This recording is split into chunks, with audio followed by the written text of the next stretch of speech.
He was messaging me at like 2 in the morning. He's like, everything's gone to shit. And I'm like, oh. My I'm like, boy. sorry, dude. YouTube, hello. Nom, nom. Welcome to what may be the last episode. It's going to be really funny if this episode doesn't say finale. Yeah, not. because then you'll have to wait Yeah. 2 weeks. You'll have to go to the porcupine to figure out. You got like 3 bonus chapters too. Unless there's 5 and okay. Well, we'll so see. this is the thing though. You're like, Yeah. oh, we got 3 bonus chapters too. Yeah, one of them was literally a minute long, so. Oh yeah, no, I know. But okay. Alright.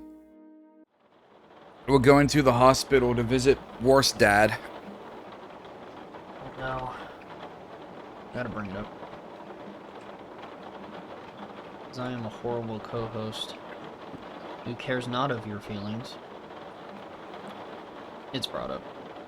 The rain over the hospital was filled with the muffled sound of rain and wipers. Despite sitting in the front passenger seat, Samantha spent most of her time facing us, asking anything and everything. I tried to sleep through the ride, arms crossed and head slowly craning down to my chest. The sound of the absolute downpour outside kept me awake. Every time I thought it'd slow down and stop, it would grow in intensity again, banging twice as strong against the window and our roof, like a waterfall, an endless torrent only ever going down. Yeah? Yeah. You're not helping. Awesome. Sorry. Well, Sorry. We're Lucy right now. It's so quiet. It's like, what? Okay, maybe it as can be. Oh, that's great to hear, darling. Nazar, Lucy, are you ready? Lucy nods, holding her breath. She holds my hand with a grip that could crush ceramic. But can she crush ceramic, is the question. No, she cannot. Nazar, I should have apologized. I didn't, but, you know, should have. Yeah. Nazar doesn't appear as anxious. His hand is already on the doorknob. It's just Dad, right? He's the first one to enter. Then us. Samantha ends our little convoy. Is he just being sad? Yeah. Hey, Dad. How you holding up? Ugh. A good old sigh fills the silence. The monster is pterodactyl. Pterodactyls aren't real, by the way. It's a pterodactyl. Isn't that... That's how it's spelled, right? Oh, no, yeah. You were thinking pterodon? Because it's like, I'm pretty sure I heard, like, pterodactyls actually don't really exist, and it's actually pterodons.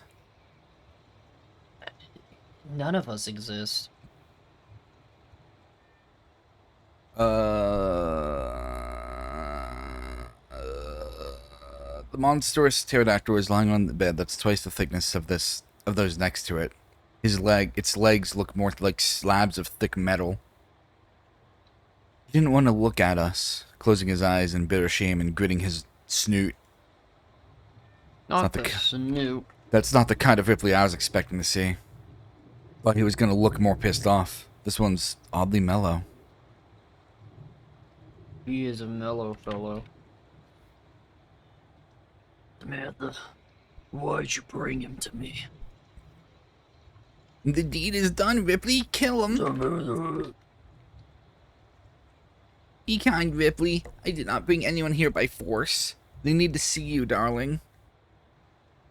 They must witness your death. So they can finally heal. Again, with the they. Yeah, there's 3 of them. It's plural. Yeah, My guy. They is usually used for more than one person. They. Is that a pronoun? I hate pronouns. Just call everyone by the proper noun. Yeah. He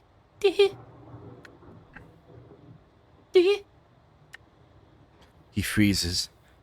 Slowly his head turns to look Lucy right in the eyes. He's stunned. He's trying to get a word in, but he fumbles. I know that look. It's the same indecisiveness I once saw in Nazar. He's willing to call her Fang. No, he's not. He never where it was. You show me one fucking second where he was about to do that. He's willing to call her Fang. He yielded. What the hell? The hell? She lets go of my hand and walks over to her dad. She was looking... Don't you mean to Dad? She was looking all over. The arm cast, the bandaged hand, his confused, furrowed face. That's all that's wrong with him. He just has a broken arm. That's in a cast, and they're like, okay, well, yeah. you can leave, I guess. Like, please take him. We've been trying to get him out of this room for like hours. Her hands tightly grip the metal bed frame, repressing an incoming avalanche of grief. Nazar nudges me and we join her side. Ripley took a while to formulate a sentence, the first to break the silence between us. Well, him and his kids. You look different. Yeah, I changed clothes. Yeah. That's all. I'm not wearing makeup. Play it safe, no noun. Lucy chokes. Playing it safe, no noun. Lucy chokes on her tears. Dad, I want you to know. I'm sorry. I'm sorry, Ghostbuster. Suddenly, Ripley's face turns pale. His tiny eyes open wide and the skin on his neck folds under the weight of his grimaced mouth. In a flash, whatever virtuous penance he had in his mind imploded. Nazar and I stay silent. Whether we like it or not, it's something she had to get off her chest. Sorry for being a prat. Treating you and Mom like shit. I missed it. His giant hand reaches out to her, but she's just a few too many inches away. With great tension, he lifts himself up to a sitting position, the arm cast following soon after. No, Lucy, Fang. What are you talking about? With one slow motion, she lowers the railing. Her fingers slowly detach from it, one hand after the next.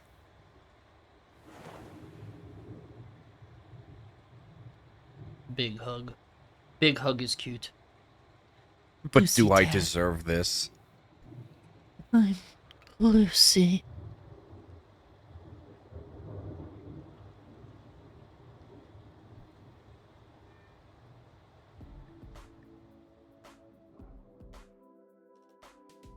The following conversation was about as long as one might expect. Out of respect, I didn't check... Out of respect, we didn't write it down for you. The player. Yeah. I didn't check the time, but it managed to stop raining by the time we were done. A nurse passed by us in the window. I caught her looking in before she silently made her way down the corridor. Had a light smile on her face. Nazar floats in the air like fucking what's his name in Mystery of the Druids. You'll learn that one day. One day I'll make you play that. Yeah, one day. Nazar took the back seat. He did accept... I think that Louis is, like, the exact pose, too. So, like... Nazar took the back seat. He did accept his apology, but without much fanfare. He had forgiven him days ago. Miss Samantha caught up her husband with what Lucy couldn't say through the tears. And no one apologized. And no one apologized. Oh, Lucy, well, Lucy has to apologize, of course. Lucy, her apology was as much towards Ripley as her own brother. Who's We exchanged... here? I haven't seen him. We exchanged glances after she sat down. There was a semblance of peace in her eyes. All is well, and I've done nothing. Yeah. That's not entirely true. Oh, no one's here. No one's here. Everyone go home. Last time I seen Mr. Ripley, he had looked just about ready to murder me. I felt odd seeing him be so vulnerable. I was the subject of one of his first quarries. A very pointed question. Have I been good to Lucy? Choices, yes, no. I swallowed my stress. I felt confident in saying, I have. Otherwise, I wouldn't be here surrounded by her family. I'd still be in Skin Row playing my stress away on the X-Rocks, with Fang lying motionlessly in bed behind me. There was a choice to be made. The choice was help her. I dare not consider the one I missed out on.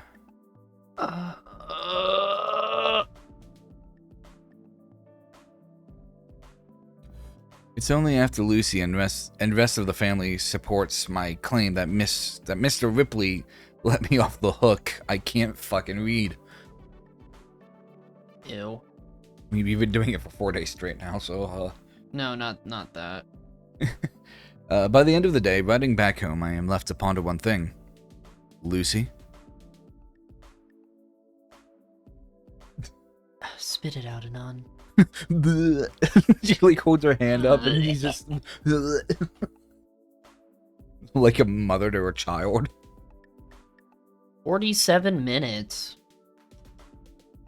Do I whisper it or ask it out loud? Either way, her mom's listening in. Shit, whatever. Still up for our movie night? She leans back on her seat, stretching her tired neck.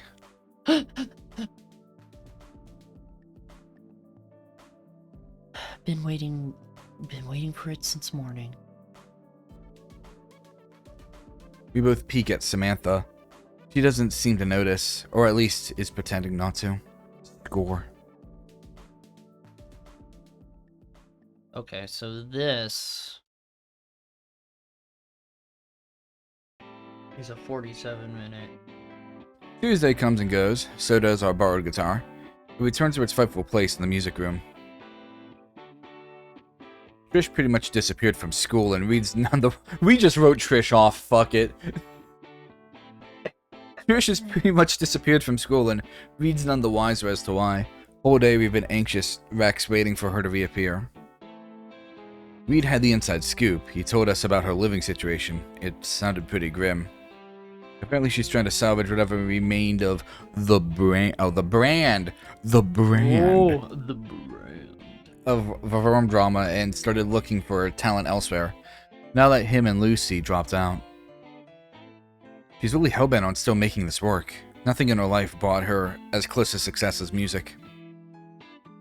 I sometimes catch myself worrying about her state, only to be reminded by Lucy how toxic of a friend she had been to us both. The bridge has been burnt.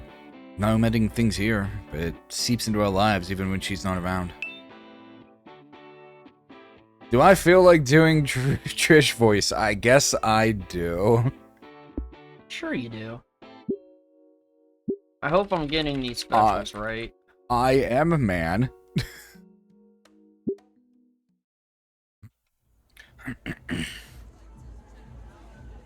You'll have to tell me. Oh, it's old Trish. Okay, I'm pause. old Trish. What have I accomplished here so far? Gino, the... Oh, okay. I am having a stroke because I'm like Gino from from fucking Materia Underground. I'm like, what the Final Fantasy? Gino from Materia Underground. Check. Agreed to collab with Swamp Babies. Bellsbub. Check. Material for a Rockstagram reel is safely backed on the cloud. An ad deal with Sagarific's band of shoewear. Check. God, they look ugly, but a deal's a deal. Schneider deal. Pass. Lots of cheap or ass wipe. I hope those ribs of yours take time to heal. The VIP lounge is upstairs, but I'll pass on that for now. I'm sick of talking to these people. There has to be someone normal attending this soiree, for crying out loud. And maybe, after I strike up deals with all the key players, I finally have a drink. Maybe. Not around Mully.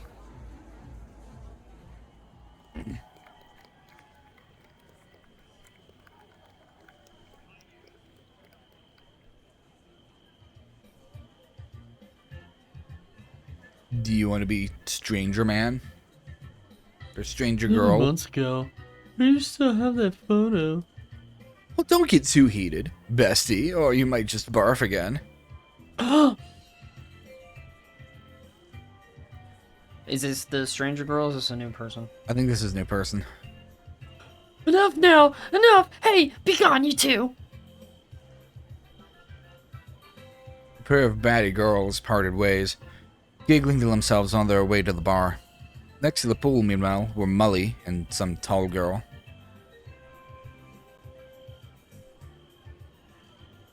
Oh, poor sad. Oh, Sorry. how do you do that voice? How do you do that? No, I'm sorry about that. my Discord. I'm the whole like Discord gooner fucking voice.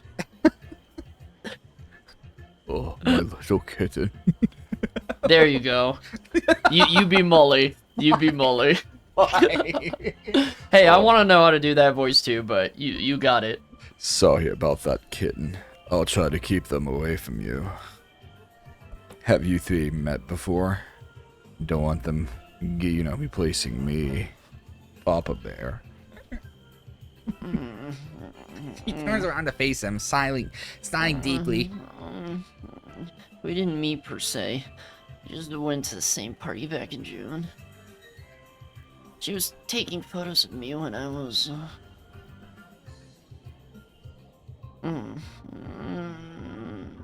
Never mind. Dude's like, Oh, whatever that was, kitten. I'm sorry that it happened. Let Daddy make it better for you. oh, let He's- that be better for you, my little kitten. Oh, the hello, princess. Yeah, hello princess. I'm just thinking Hello, of princess. I think it's the Meat Canyon video. Yeah, you know what it it's is. I want to know how to do the Meat Canyon voice. It's the fucking, you know what it is. It's oh my god, I need to find this YouTube video real quick. Well, I know that I know he uses the voice in that Melvin with the gooning. Yeah. It's the one video where it's like, have you been a good baby? It like cuts over, it's like an actual baby. Yeah, Discord mods by Squizzy. All right, then I need to watch that. It's like 37 seconds. You can just watch it right now while I do this. Let me see. She sighs, standing tall as a flagpole, Ugh. long hair masking her sad ruby eyes. Reen, listen. Let's put those girls behind us. It's just me and you, kitten. You have more important things to tend to here. You're not just at any party, you're at the party. A musical soiree. Indie musicians from all over the country seem to come to my home to share their music with us. Isn't that amazing, Reen? Now why'd you let some dumb nobodies spoil this kind of opportunity? Maybe we should take this somewhere more private where you can sign the contract. The contract is my dick. And the pen is my semen. Are you into dungeon synth? Hard rock? You know it's also hard as a rock. What do you like? I just listen to what comes on the radio.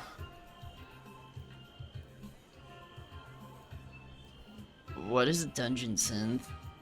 That's what Rhino Rings will be playing tonight. They're gonna perform at the concert hall. Let me know what you think of them, alright? Maybe you'll discover a new favorite genre. I'll do that.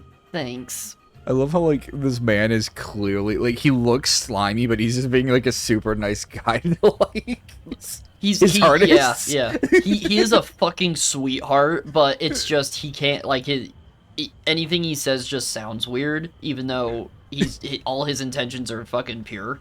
Yeah. But before that, maybe you'd like to share a drink? We have a stand with freshly brewed matcha. Come on, take the drink. No, no thanks. I'll pass. I don't drink at parties. But matcha isn't alcohol. It's a type of tea. No, I don't. I'm sorry, I just don't. Okay, maybe just some water then. Small glass. Not up for a tall one, eh? Sorry.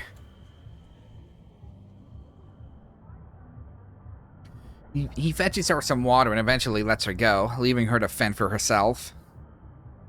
She stops for a brief period, lost in thought at the empty cobblestone path. With slouched shoulders, she departs somewhere safe. Molly, what the hell were you scheming bringing her over? Oh, here we go. Hey, who's that tall bake you just talked to? I'm losing this voice. I have to Trish. say, I love older Trish's look better. Yeah, it's really good. Hey, Trish. Enjoying the party, I hope? That girl is Ren. Don't worry about her. She was just feeling a bit down in the dumps, but I settled that. She doesn't look like she's from any indie band. None, She doesn't look no. like she's from any dump. She's just a friend of mine. A friend, huh? Where'd you drag her from? Okay, maybe not a friend per se, more like a little kitten, lost, looking for an owner. But certainly someone in need of one. In need of a kitten. Meow. Please adopt me, Trish. Molly, I swear to Christ. I met her when I was at talent hunting at Lava Java. I recall you auditioned there once, no? A long time ago. And, well, I advertised my soiree there, and she did agree to come along with her dad. Her dad? Yeah, he's a real piece of work. Indeed, her dad.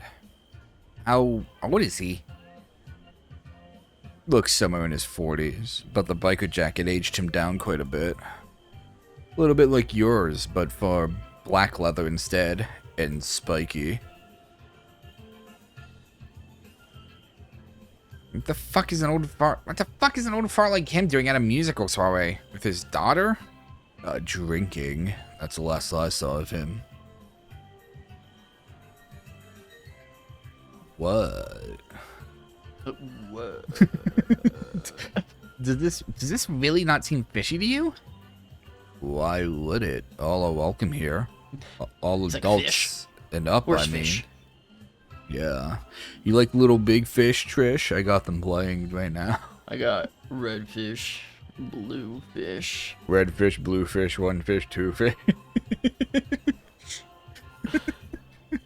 I got 2 fish, but both of them are mine. But my fish, Trish, you can't have them. And besides, Ren looked like she could use a chance to make new friends. If her dad's getting in the way of that, well, the bar can babysit him for a while. That face, that... Ugh. He's doing the Ugh. smile again. Great. Fucking love that face. Ugh. Say, why not have a drink as well, Trish? You've been running errands all night. Let's relax for a sec. Let's take that barrage of questions and channel into some positive vibes. Just you and I. Lucky how what you say, kitten. Pick a side. It's either me or Ren you're gunning for. No, I just want to run a cat cafe. What's so wrong with that, Trish? Trish, what the fuck? What the fuck, Trish? This is not very poggers of you. Oh, I see. And roll out the pity party. Had this move reversed. Had this move reserved for an important bargain, but Guess I'll have to use it now. Oh, I can't stay mad at you forever, Mully. Maybe we can hang out in the VIP lounge after the concert. Have one of those fancy Astro cocktails you like. What do you say? Astero. Yeah, no, this is still the same fucking mod, dude. What any of this has... This is what Trish is doing, because Trish got wrote out of the fucking main story. Trish just straight up just disappears and doesn't come back, apparently. Mm-hmm. So, yeah, this is what she got up to in a bonus story.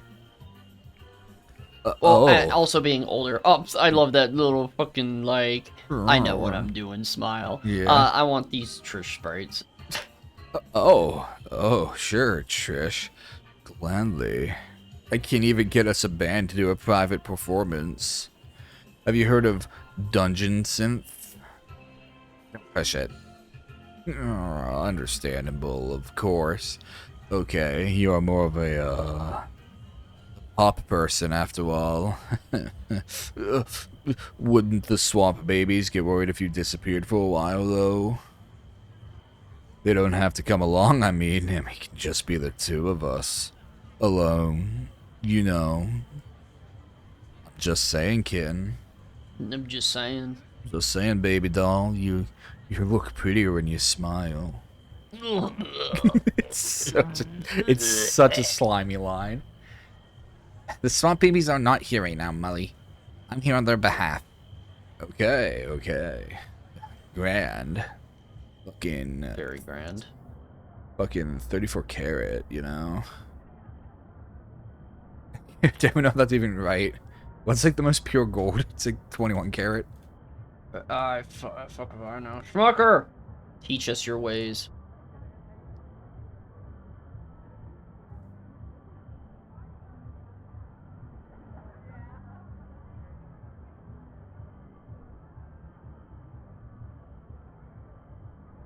Yeah, huh? What? 24 Huh? karat. Right, yeah, 24 karat magic, yeah. Yeah. 24 karat, you know. For an art enthusiast hosting fancy parties, he sure as hell can't fit much in that cranium of his. He's not even remotely trying to be sneaky about his advances. Regarding me or Ren, that poor girl. The moment he tries anything with her, he's getting his comeuppance. Networking it be damned. Whoops. You know what that alarm means. See you at the concert. Sorry, that's just the how far can I push this joke? That's just the butt plug up my butt, you know? The wife needs me. What a creep. Something tells me he's not giving me the full story on Ren.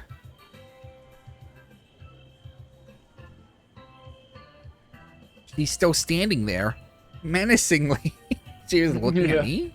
Menacingly.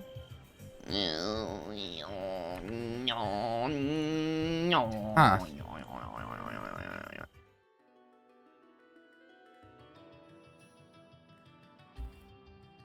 Place is sprawling with idiots, but at least the venue is sizable enough to split them all apart. Mully included. I can see him sitting atop one of the elevated lounges, nodding away to Rhino rings on stage. Ren's lost somewhere, but as long as she's nowhere near him, it's as good as it gets. Jumping from lounge to lounge, elevated high above the commune of concertgoers, I come across Von Dark and Intente. Celebrating yeah, I need the freedom units, please. So on the last album. While wearing their band costumes, I can smell the rancid sweat of that hooded guy from the opposite side of the couch. I give up on crushing this shit at this point. I am utmost certain I'm the only normal person here. No wonder Trempt was snickering when I debated him on going to the soiree. Well, fuck him. He'll be the one dealing with these. He'll be the one dealing with these artists. I'm just a diplomat. Swamp Babies and Von Dark collab track. Check. I step out of the lounge and see a familiar wall of hair. Head above the crowd, but not out of choice, and drink in hand. She's standing completely still, gazing at the band with a shallow, empty glare. I know the type of look. Her mind is somewhere else entirely, distracted. Have you ever tried to be NB? Hey. You look like you're an excellent fucking, Yeah. gynosexual. We'll pull one out of the eighth. What? What's a Gynosexual. gynosexual? Gynosexual, people attracted to vaginas. Oh, okay. She's afraid to not even take a single sip of her water. It's more like she's building a shallow pool inside her beak, then slowly dissolving it. Something doesn't sit right with me about her. No one here is normal. Hey, something wrong with your drink? No, it's just some water. I have a weak stomach, but I declined so many times already, I felt obliged to, you know?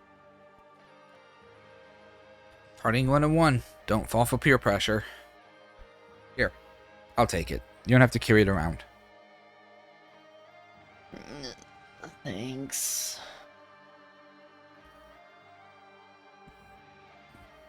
Do you know Mully? Wish I didn't. I'd rather not know him, to be frank, but I don't get to choose who I work with. Why do you ask? Can you ask him if he saw a short, stubby diatreme? There's no fucking... Wait, hold on. Am I actually getting diatreme out of this?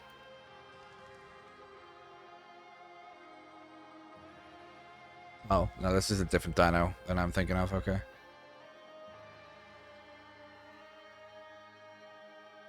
I'm thinking of a Dutch Max. He's got a leather vest with frame. I will. Guess someone got lost. Yeah. Yeah. Have you seen him anywhere? No, but I'll stay on the lookout for him. Okay, thanks. Thanks. Sorry to bother you about this. Don't be.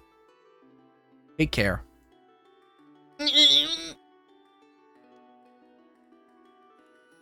Take care, yeah? There's like, oh, she's wearing leggings. The party Please don't moves look at to... my leggings! Okay, I'm sorry. The party moves to a nice, spacious venue while I'm stuck in this dingy, orange-lit lounge. Espero is fancy in nothing but its name. Looked like glowing mouthwash and tasted like it, too. Maybe Ren had a point about her abstinence if this is the best a VIP lounge could offer. I'm not doing the voice anymore, I fucking forgot. Did he really just leave me out here? If he doesn't show up in the next 2 minutes, I'm going. Fuck it, I'm leaving right now. Surprise. Sorry to keep you waiting, kitten. I just had to bring Ren along. Oh, shit. I was gonna talk to you both, so why not kill 2 birds with 1 stone? You know? Is that racist to you? Shit. Does this idiot really not get the fucking memo by now?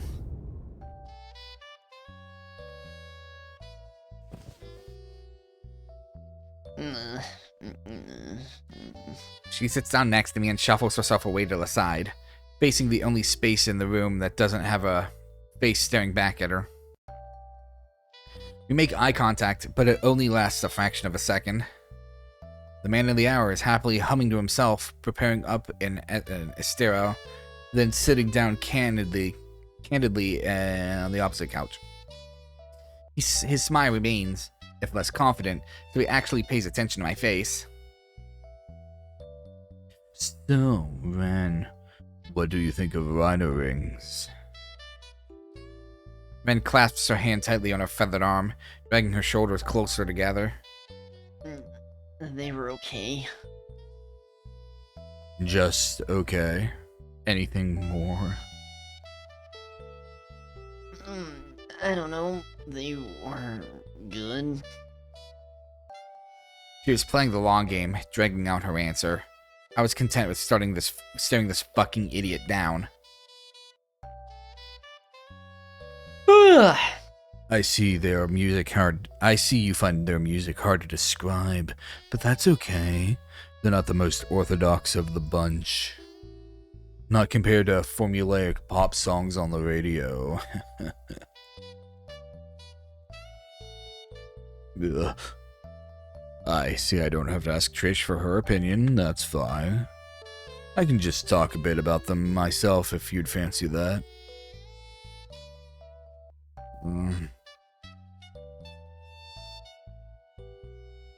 Yeah.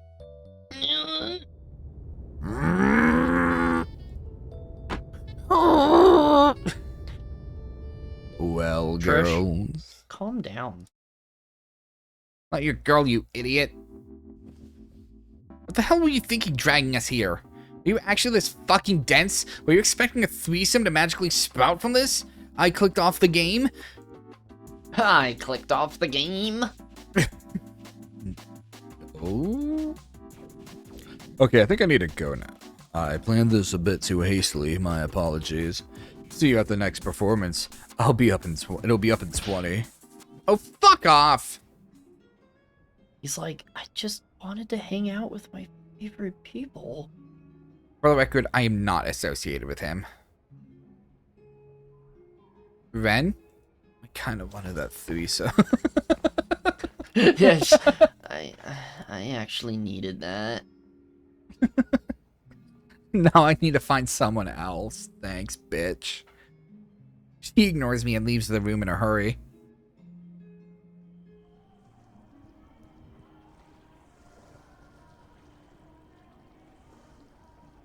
Miguel, please. DMs. But, like... The cold outdoor breeze blows strong, rinsing my nostrils of the humidity of the venue. The soiree is just a loud, distant nuance now. Molly's looking down at me from the balcony. Good, and stay there. I hop in the water and swim around. She cry. I find her at the railings overlooking the river and the Grand Bridge, her silhouette casting a stark contrast against the shimmering neon lights. Maybe Mully is into that. He's into women, look, just staring him down. I thought you'd have left by now. What's keeping you here? I can't find my dad. Her fingers scrape against her feathered forearm, leaving a torn up hole in her skin. Don't preen. That won't get you anywhere.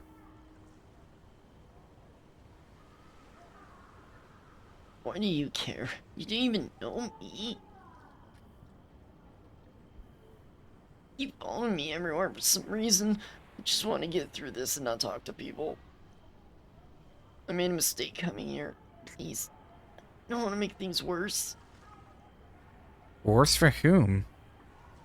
Look, Ren, I care because clearly there's no one else here that will. I'll wrap it up as just the Trish, thing.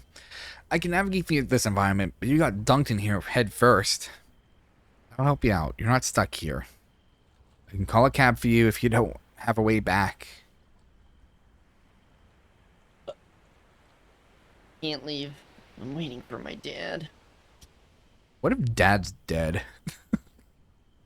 Did this your bonus dad story. get into a wreck too? 27 years ago. Curse you, Crash Road. Curse you, windy road outside of old Caldera. It's just fucking. There's like 20 cars just piled up on this road, and the police are like, "Why does this keep happening?" You know, the funny thing is, I know it's not the bridge, but I'm looking at this picture and I've stood in this exact same spot to see the London Bridge exactly like this, and I'm like, what if this was the fucking London Bridge in Havasu? I'm just looking like, man, that's the Cyberpunk bridge, and I'm like, no, it's not. Shut up. Where is he? He's been dead for 20 years. Yeah. I don't know. Dad's in the back fucking Mully. I told him I wanted to leave, but I was too late. He went off and stopped answering the phone. His name is Ripley. He listens, but not... But, oh, sorry. He listens. He's not an angry drunk, but I need to keep an eye on him. That was half an hour ago. I failed.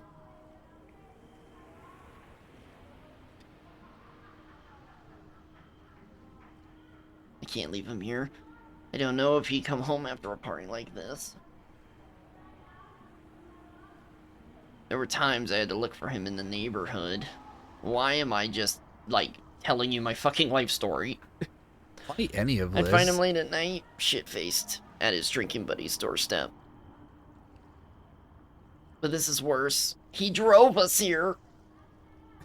I'm stuck here until he sobers up. He'll fucking die in a car crash if I don't.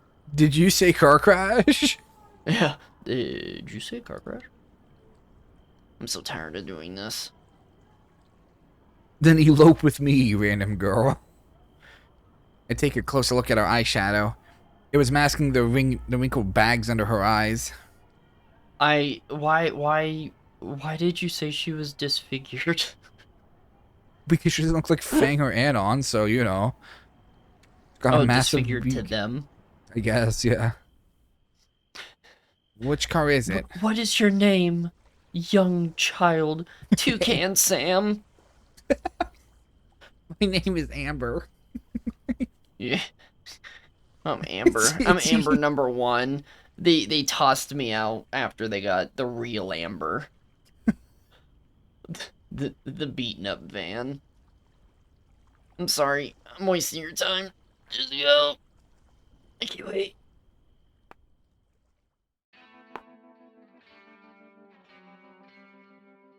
I'm not letting you do that. You and I are going back in. We'll find your dad and I'll drive you both home.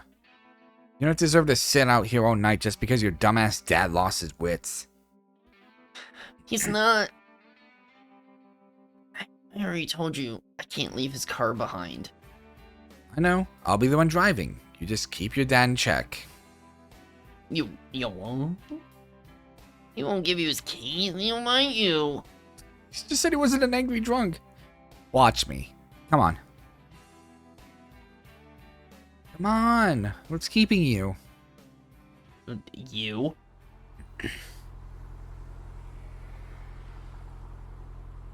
Ugh, oh shit. Having settled her dad in the back seat, Ren fastens his seatbelt on as tight as she can around his stout body. Oh, my stout body. He meanders, but doesn't fight back, tugging on the folds of his spiked, jewel-covered leather jacket. Still, looks better than how my uncle used to. Quite obedient. His quiet obedience said as much. Ren nods and quietly fastens her own seatbelt. Her eyes are glued onto the docile, 40-years-old party animal next to her. Yeah. I, in turn, set my eyes on the driver's seat. Trish, wait. Fuck off, Molly. Yes, I'm more of a... Keep it brief or I'll jab you in the guts. What do you want? I wanted to make it up for you for what happened earlier. There is actually someone I might want to meet. A valuable guy. You might actually want to meet a valuable guy. Care to listen? Take a fucking guess. He was a combat engineer before joining the music industry. Good logistics guy, highly regarded. I think his name was it. Here's my number. Send me his info. Girl number? Yes, my phone number. Gladly, Trish. Thank you. Meow. Safe travels. Bye, Ren.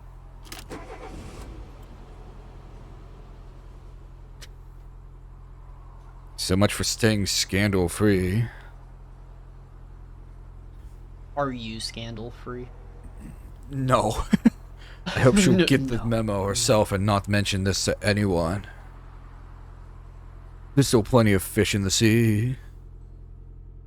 Like this Leopleurodon over here. So, Get this Microraptor away from me. Leo! God damn Help, it. Sage!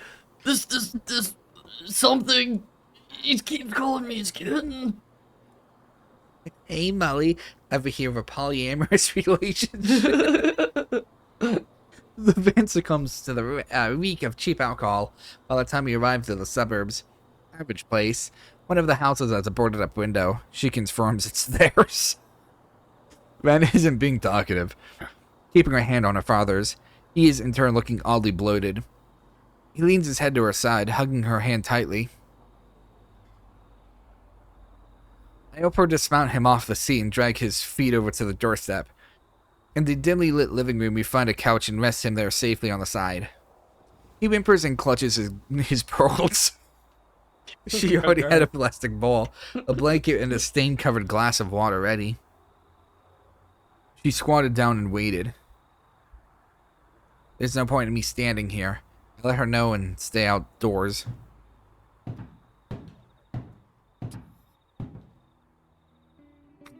I punch the wall as I go down. Eventually, she joins me at the front porch. She's holding a different glass this time, an old ceramic cup with some food mascot. She can drink comfortably now, taking long sips. I can drink comfortably now, taking long sips. We stared at the beaten-up car on the sidewalk, probably the cleanest it's ever been after a getaway. We don't say much. She nods and walks to the door.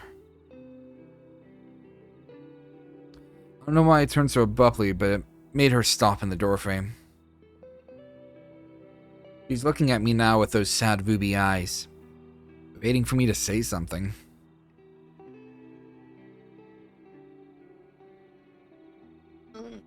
Then, she smiles. Her cheeks lift up her lower eyelids, ever so softly, but don't bother to reach the furrowed eyebrows. It won't be the first time I help someone like her, if that friendship didn't last. Well, Could drop her off. We could drop her off here. It will probably never cross paths again. But I don't think I want to end things off like this. Not like last time. You are my new fang. My name is Fang. Fang. I've met hundreds of faces in this career of mine. Thousands of fake smiles and shining eyes. Hers was the first since forever that felt genuine. Him. I won't make the same mistake again.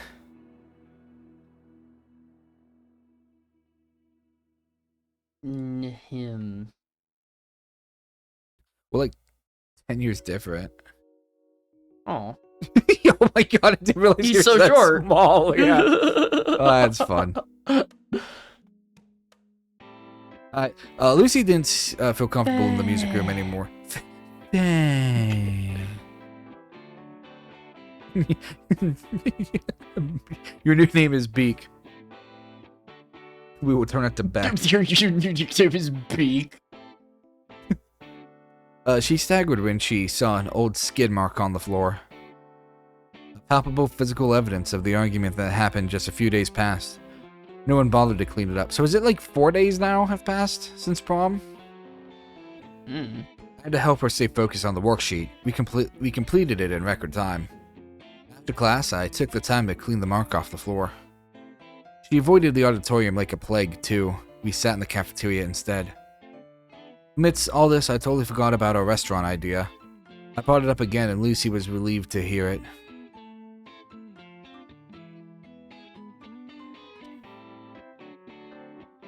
My skins. Our outing went great. The pizza was artery clogging, doused in olive oil, and gulping down with the help of some Pepsi. Sadly, no Coke. That's a Mo Job reference. If Mo's trying to kill us with this food, then fuck it. I'm dying with a full stomach. Naz has been healing up nicely.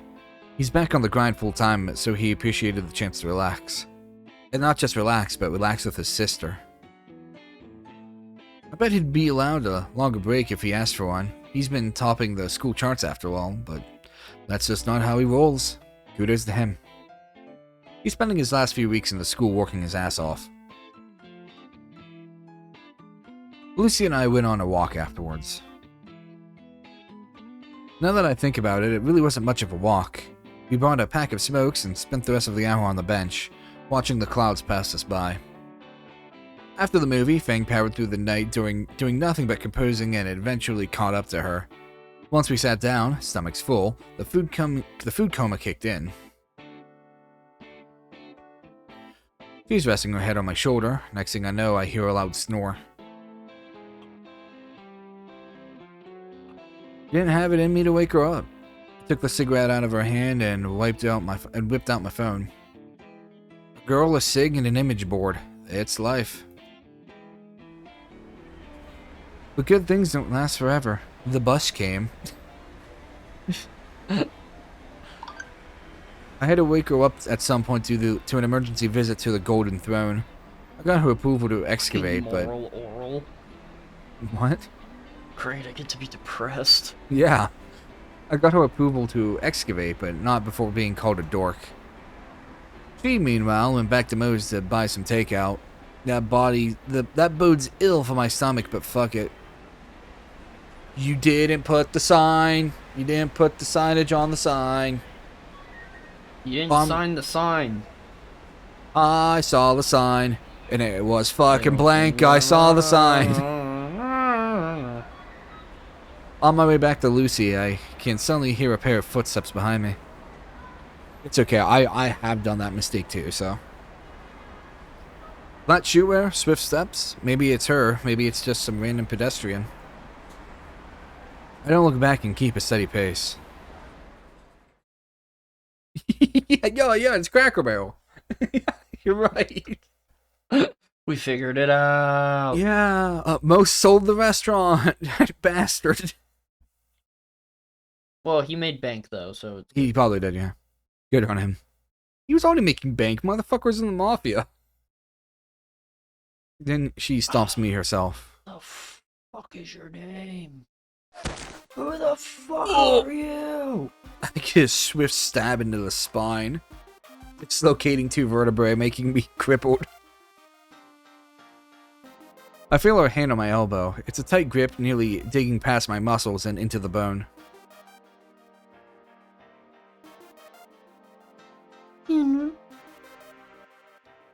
Okay, I'm turning around. I know I'm in for a scolding. I can see it from the get-go in her face. Her expression sports unapologetic pent-up hatred. It's been a long time coming. For once, she has a room to be. It's been a long time since I rock and rolled. For once, she has room to be openly angry towards me. Unlike at school or at the Aaron family house, this was open season. I brace my ears for an avalanche, but keep my eyes laser focused on hers. I let her know it's not going to be one-sided. There's no running away from this. We have to settle this here and now. Just hope Lucy won't hear any of it. Whatever speech you have prepared, just say it and be done with it. I've got places to be.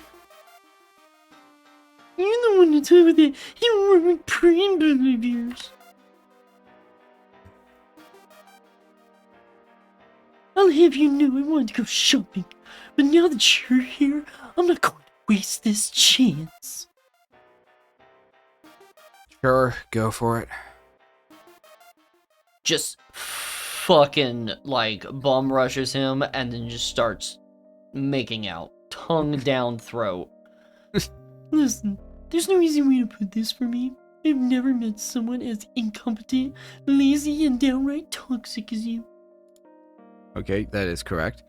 When I heard that you're apparently still a couple with Fang, I was hoping you managed to salvage the situation, but our conversation yesterday proved me wrong. In the past few months, you've done nothing of value when I've given you just about every opportunity. You got in the fights, vandalized the car at school grounds, barely passed the midterms, ran off and left Nazar behind. You motivated her to stay in the band, to play at prom and ruin that wonderful night for everyone. You have achieved nothing, and then I'm told that you're magically a happy little couple after all that. That's bullshit! Naomi is a stand-in for the audience of people who don't like this. I have created a straw man in my game. I am Naomi. You're a total disaster. This was supposed to fix Fang and bring closer to her family, not split them apart even further. Well, actually, Naomi. Man, I should have joined you last night. I could have been doing this. Stop fucking screwing yourself! I'm done letting this happen. You're sick. You need to leave her right now, and leave you pick up the torch. There's nothing you can do to help her. I will not leave her. This is not up for the debate. It is. Things changed. There we go. Things changed. She's doing better than everyone before, and you weren't there to see it happen. Now, for stars, did you know what her real name is? Yeah, it's Lucy in the Sky with Diamonds. Yeah. Lucy A.A. Ron. It's stated in her student files, you fuck. Okay, fair enough. But do you know why she'd been so pricklish to her brother in the first place? Feuds over her identity crisis, and make sure I'm supposed to prove anything. It's about Nazar's ring. Nazar has wings? Her mouth suddenly clams shut. You don't know about that? Naomi, answer me. You should know this by now. You have to. Otherwise, you have no fucking ground to stand on. You know what? How do I know you're not just lying to save face?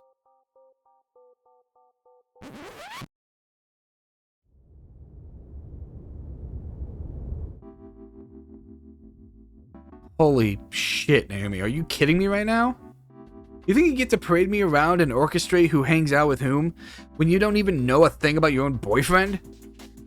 Spare me your morals when you're running relationships to the ground. How dare you What? not know this thing Nazar didn't know a week ago either? Yeah. How dare you not just let Nazar tell you about his wing on his own time? Yeah. Maybe he didn't want to fucking talk about it. What if she asked, like, hey, like, is it okay if I know what happened? And he's like, yeah, I don't really want to talk about it right now. And then it's like, okay, don't worry. I will wait. You know, if you ever want to tell me, I am here. And I still love you, all the same.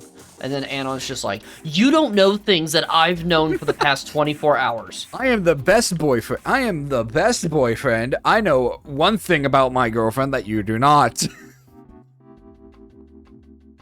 This thing that she's kept locked up and hidden away for 7 years. Yeah, exactly. I had nothing to do with Nazar. Yes, you did. You turned my own lover against me with your idiotic behavior. That's not true, though. And you would You didn't? Nazar told me how your prom night went down. You called his sister a bitch, an irredeemable bitch, and you're wondering why he left you? He didn't leave me. We're just... Let's be honest with him. It's a problem that he's blind to the facts. If that's how you view that's how you view Lucy, then no wonder you would consider her a lost cause. That's where things changed between us. I never gave up on her.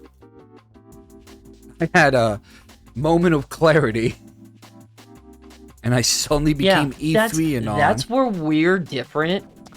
I was chosen by the people who play this game to not give up on her, and so I have the moral high ground because technically they are God. So God has favored me. Fate has chosen me, Naomi. Me, Naomi. They've chosen me. Even at my lowest, I always put trust in her. And it's thanks to that. Anon. You must share the oats. Anon, can I have some oats, please? No, Naomi. No. but Anon, there are so much oats. There is definitely more than enough to share. Even at my The lowest, skinny gods have chosen me. even at my lowest, I always put trust in her. And We it could be stinks playing voices right now. that- we could be. I just want Schmucker to know this, even though Schmucker's like, who gives a shit about voices? Keep playing this, monkeys. Smucker's like, they're doing voices now. I don't get it.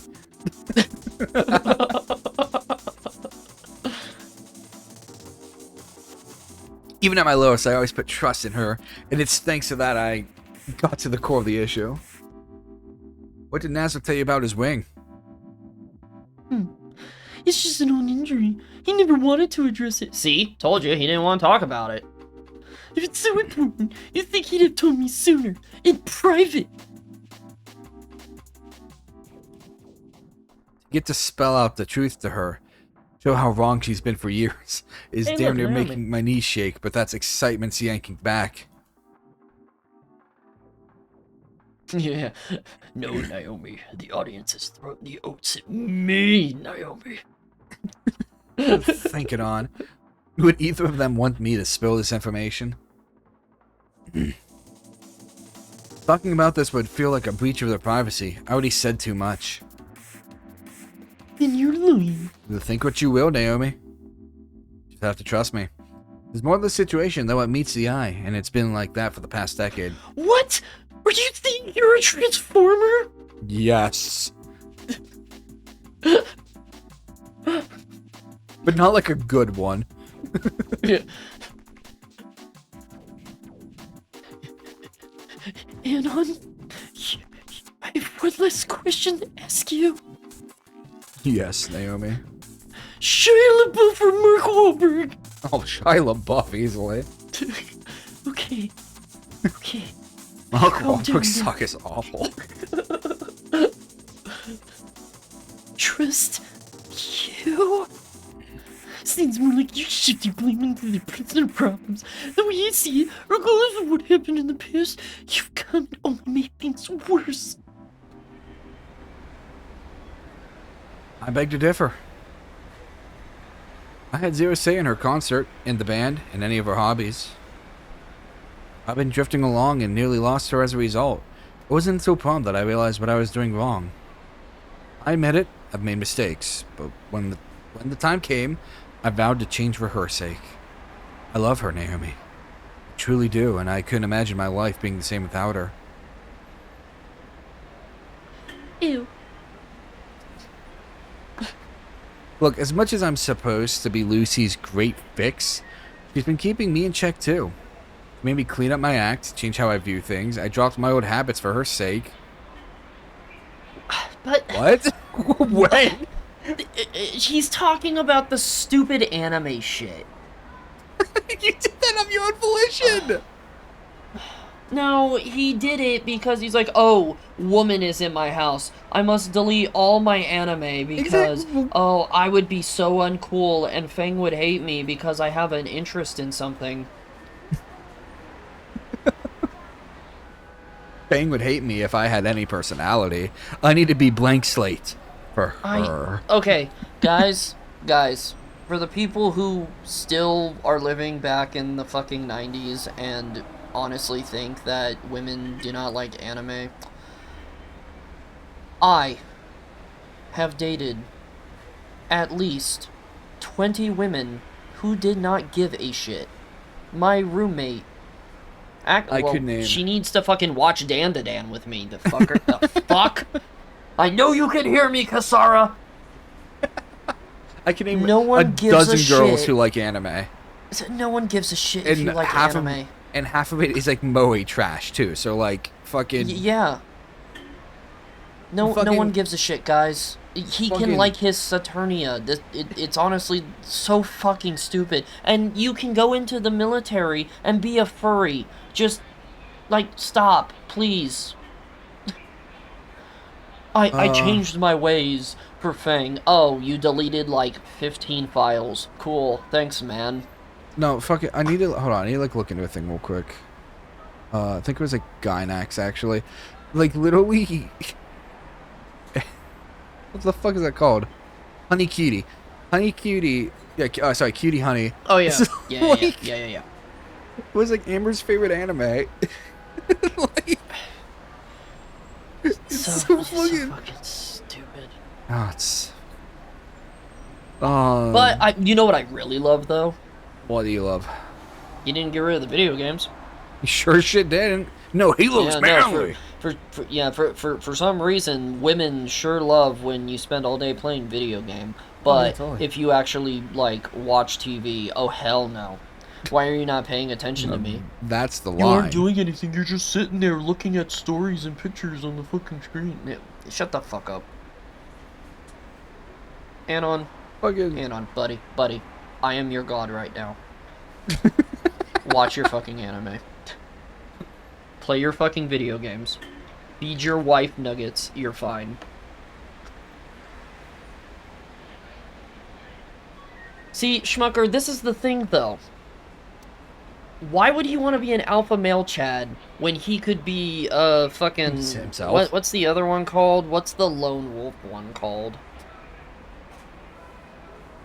I can't remember. This is frying my Yeah. brain so bad I can't even remember. No, not Omega. No, what Don't you dare bring up Alpha and Omega in my chat. I know, again. I'm just thinking the I same thing. will I'm like, kill no, you. Sigma. Yeah, Smegma. Yeah, the true Smegmas in the world. They don't give a shit what women think. No, So I thought everybody wanted to be like, I'm hot and do whatever the fuck I want, and nobody can fucking hold me down, and women will love me for this. Okay, watch your fucking Saturnia then, you fucking bitch. Don't. It's bad. Don't bring up White Wolf to me again, because she was my favorite in Alpha and Omega. She's so clumsy. All the damage I cause, I've made efforts to rebuild. Genuinely, I'm sorry you can't see that. I'm not the same lonely shut-in you met in at the start of semester. I mean, that's fair. You're shut-in studios? Yeah, you're right. It is. You're not. For better or worse, who knows. To that end, I'm, I guess, thankful for what you've done to hook me up with her, as horrid as you're being about it. Why are you so horrid? So you won't tell me about the wing? Ask your Why boyfriend. do you care? Yeah, just ask Nazar. Take Try an asking interest in Nazar your himself. man. Yeah, weren't the two of you supposed to get in touch yesterday? I assumed he wouldn't call me, so I didn't either. Well, see, then stop bitching. Is he mad at me? Not really. He hasn't Pissed- talked about you at all. Not really. You pissed him off with how you called Lucy, but it's possible for the two of you to make up. Things have changed a lot since prom. Things changed in 4 days, Naomi. You have no idea. If you're afraid to make the first move, you can let Nazar know. Dad? It won't be necessary. I've moved on to Kanye. If things are as you say, then I suppose you did get your act together. Ask him and you'll know. If I'm not to be deemed too untrustworthy, why do I give a shit about your opinion of me? Fuck you, Naomi. I will.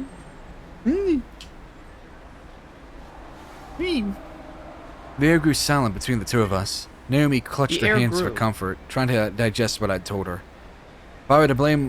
If I were to blame for all of her troubles, then hopefully that straightens things out. Don't you have anything to say to me? Maybe a little sorry for screaming in your face? The poor was well deserved. I can't compliment you and get your stuff in order. Or can compliment you and get your stuff in order. But that doesn't change how you've handled the semester as a whole. You gonna apologize to Fang? Fang? You gonna apologize to Fang? Naomi? For calling her an irredeemable bitch? I stand by what I say. Should you?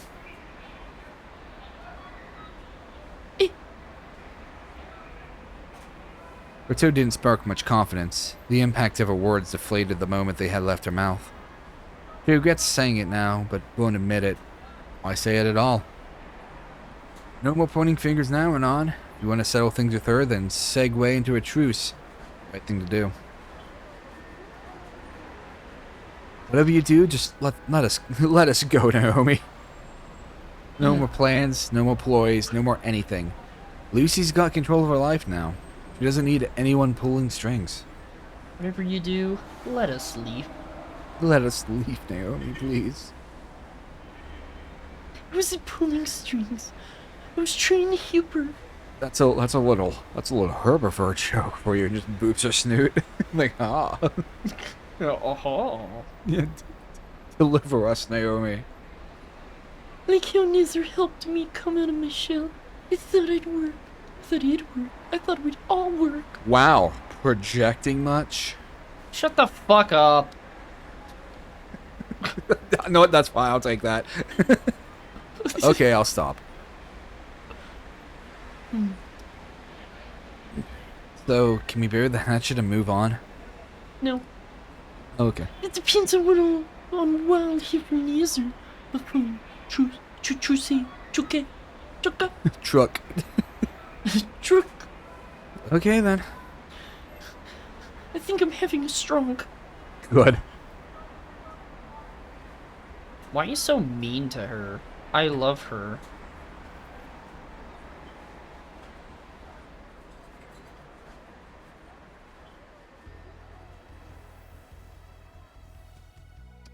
That's my man. Lucy comes out of the restaurant, stunned. How much of our convo did she hear? I cannot tell. I'm waiting for her to ask, but she doesn't. She instead comes closer and links her arms with me. I take her bag of takeout food and walk with her to the bus stop. A smooch. Give her a big ol'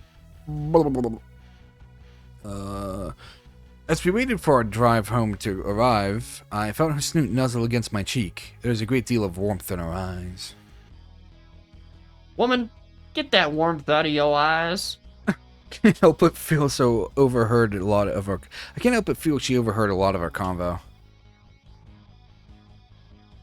I've done more for Lucy and Nazar in 3 days than what Naomi has achieved in years. You haven't done anything. That's not entirely true. But like, In the grand scheme of everything, no, because yeah, he like, was there. all of E, And, all of and E1, sometimes that's enough, but I all don't of know. all of E1 happens. He shows up and he goes, "Hey, you want to cuddle?"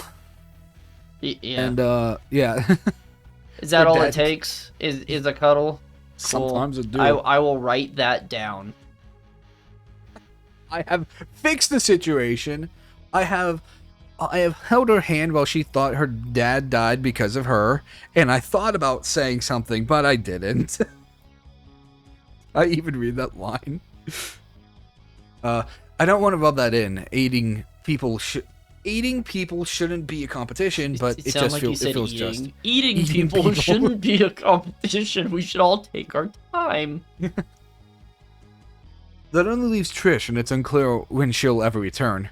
She doesn't have much time left before we all part ways. Well, one bridge is burnt to a crisp. This one, at least, is still standing. Looks like I'm learning. You do that in school, Anna. Never What did do we do in school? we learn.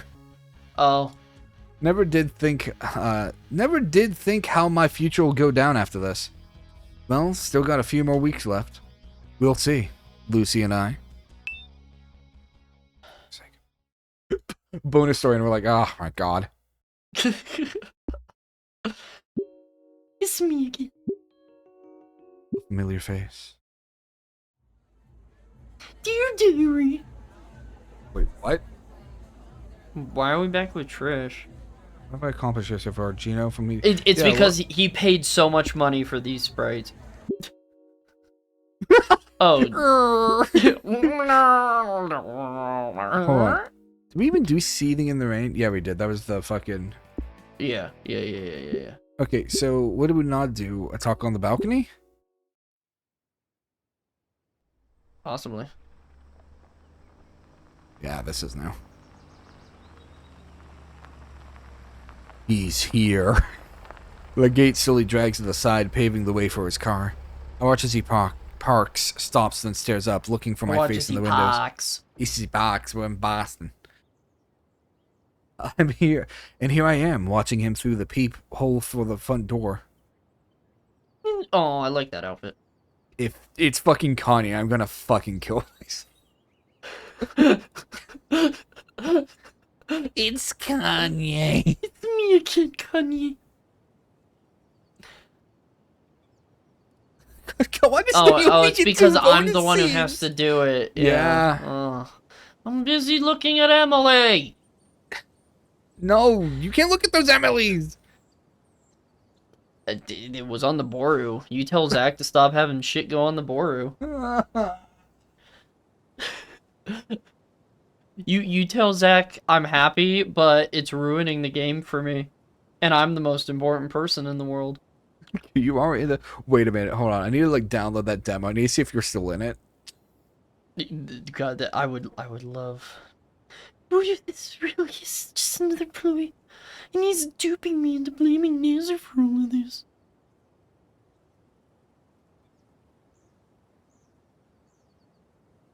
Well, that's 6.1. I need 6.2 because 6.2 fixes the thing. We need 6.2. I should have said something, anything, but I left. I keep leaving too early, and then I always regret it. Didn't make like an announcement for 6.2.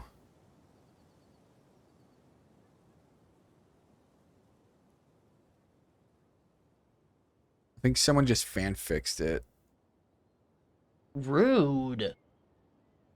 I don't know if it was... Did it say who this was uploaded by? Because it might have been Miguel. Because Miguel said he fixed that. It's fine if Miguel takes me away. At 11:40 in the United States.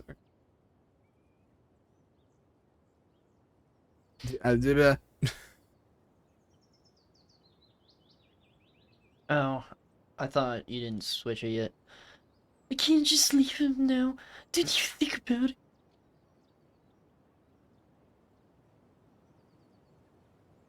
You threw it.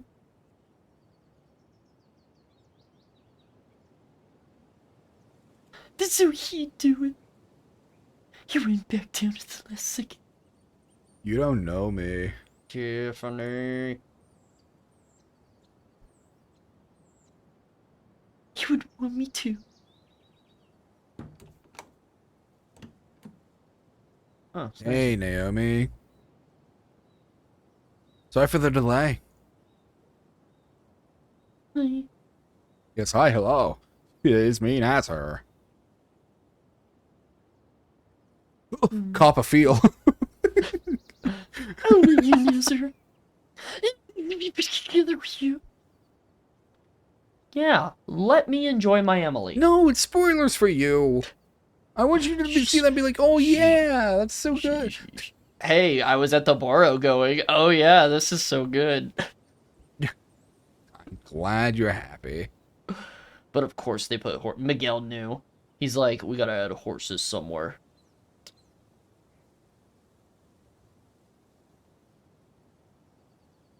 It's okay. I'm not here to scold you. I'm just here to...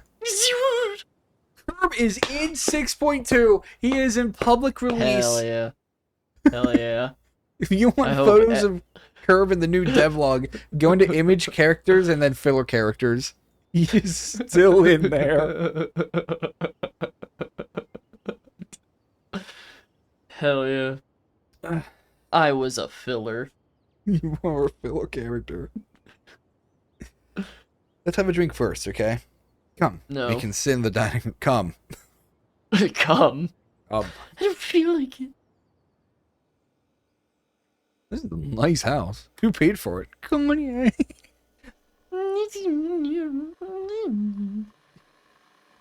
Hang on one second. He's silent out facing away from me as he brews his fucking coffee. Like, what do you want? I want him to look at me forever. Facing away from me. He needs to look at me forever. Please look at me, Nazar. Please see me.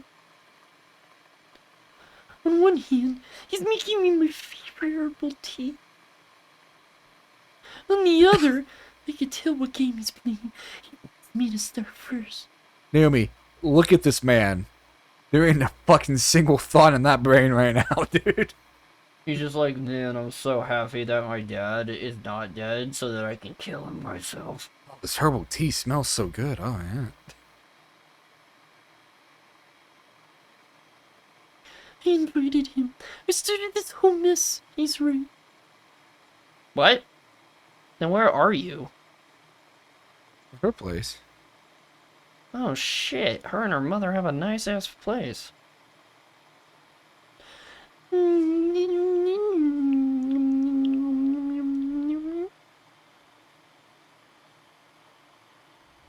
the one with banana phone?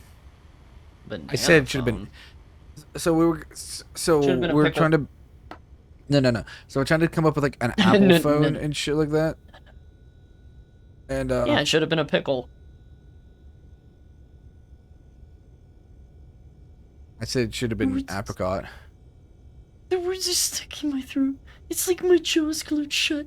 I can't pull it down. I don't want to pull it down. Nazar just turns around and he does the whole like the. Did you ever see the Charizard gif or the Charmander gif? No.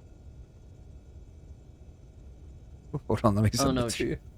I don't know what you're talking about. What are you talking about? It's from an animation.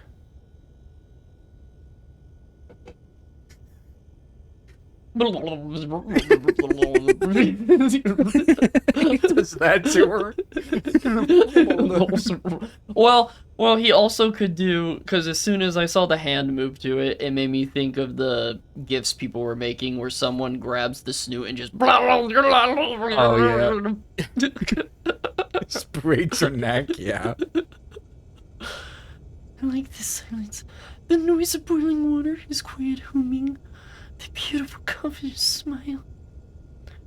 I know that the moment I speak, this will all come crashing down. Shut up. Yeah.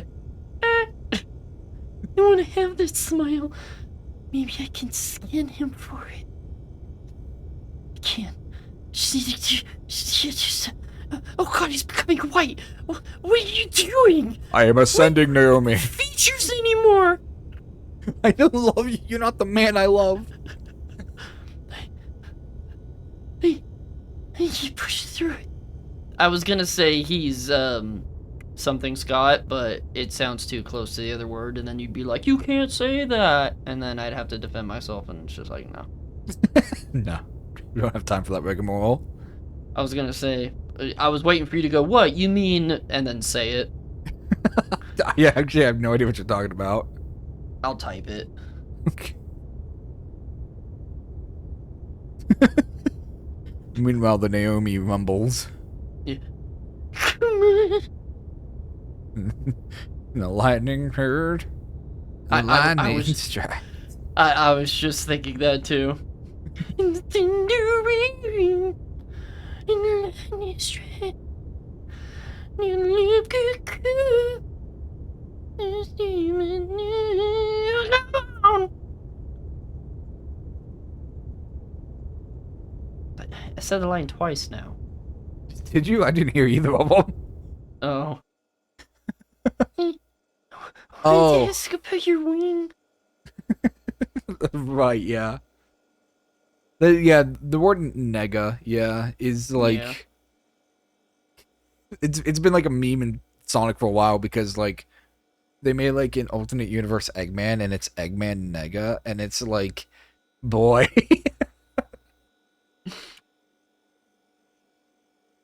It's short term for negative, and it's like, you just gotta say negative, I know. Scott, or negative. Negative Eggman, I Scott, guess. yeah, but, yeah. It's, yeah, it's, Wanted to ask you about your way. Bleh. Mm. And on that asshole, it's lying. I just knew it, but I had to make sure he wasn't. You know, you could have just asked without No, throwing no. that in. That's the thing that's gonna... Yeah, but cool. No, we can't write nuanced Naomi. Naomi has to be a bitch 24/7. She has the most beautiful colored eyes, though. I'm sorry. I tried your hair for his sake. It really shouldn't be how we meet after prom. I love it when you roll insults. They really don't suit you, you know that? He is a bad influence, isn't he, that guy? What, is this gonna be a dream? I know. That's what I'm trying to see. I really thought I could get him to back down. He just seems so fine somehow. What if Nazar was in on it the whole time? What if Nazar was in on it? He just pulls off the rubber mask. I know it's not. I saw how prom went down. I'm here for you, Naomi. It's been a few days since prom. And Fang didn't come to school. Things are so fine and dandy. Then where is she? Okay, tea's ready. Let's loop back around. What was it about my wing? Are you even listening? Why are you treating this like some kind of joke? I'm sorry, I shouldn't have yelled at you. It's not just the ring. He said, Anon said there was... And... He... I claim it. A key. A key.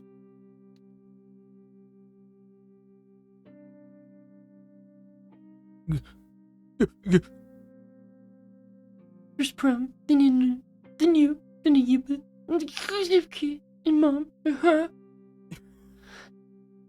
He's so much. He did.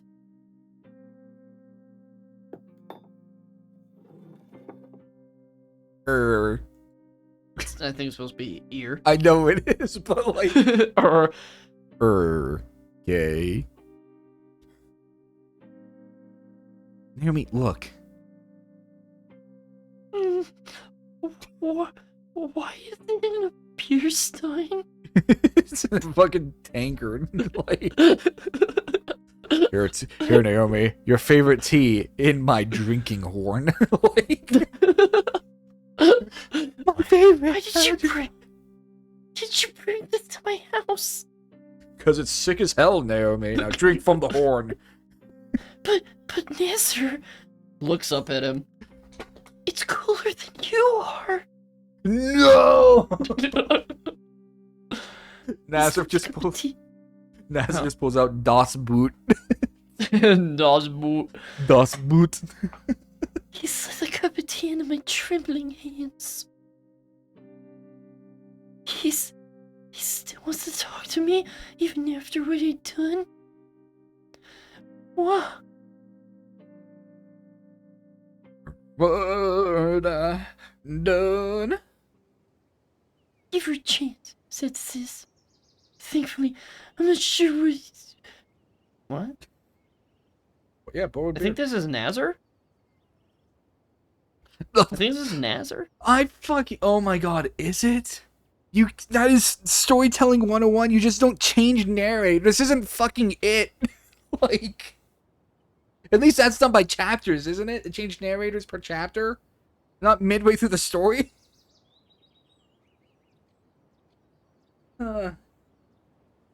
Give her a chance, said Sis. Truthfully, I'm not sure what's been keeping me from talking to her.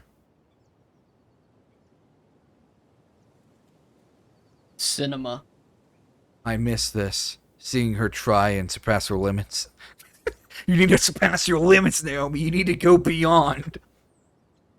You must go fight your father in jail to become the true fighter, Naomi. You need to become the crime lord. You need to take over the family business. I will. Just like, okay, you know that scene. murdered them. That's know why that this house is empty. You know that scene at the end of it's like a season 1 Rick and Morty episode where like Rick and Summer get buff as shit. They run Yes, around beat up? That's just Naomi just walking through the prison walls. I've come to fight my father. Yeah, they just get fucking stacked. Yeah, you mean the good season of fucking Rick and Morty? Season 1 is so funny. There's a joke in that is like evergreen to me. I will always crack up at one it. and two are the best. 1 and 2 are the best. But what's the joke? The episode where oh my god, what's the dad's name? Jerry. Where Jerry's parents come to visit and they have the black guy and he's there to like bring a spark back to like his mother. So like Okay. and it's like oh yeah, son, I watch. Sometimes I wear a Superman outfit. And then it was like 10, 15 minutes later in the episode, like near the end, the guy and Jerry's mother are like rubbing up against each other at the kitchen, and Jerry looks over and it's just a shot of his dad like taking off his clothes into like a Superman outfit, and it's so funny. It's just the cleanest shot, and it's so funny to me. I understand. Okay, so Dude, we don't have time. what? What are you doing? I thought you were gonna Oh, recap the Aeon. entirety thing to Aeon, and it's like, dude, we don't have time. We gotta keep going. Yeah, no. No, what I was gonna say is the Urs did something weird with Apothecary Diaries. Not the It Urs. actually, yeah, the Urs. It actually downloaded it twice, once in TV and once in anime. And because it did that, all the anime ones are correct. So I just deleted the you go. TV ones, and I'm just like, why? Hold on, Aeon, I got this for you. Yeah. I'll get you need the- you need to set them up. You need to set them up. I'll get you the link for the great version. There was bugs, there was Sorry, issues. I cannot say what and why, but builds had to change and shit. I'll get you the correct dev log. I'm assuming Zach is going to fix this later today. He's going to make an official announcement, but I'll get you... Yeah, they were working on it throughout the night. Yeah, I'll get you the correct link.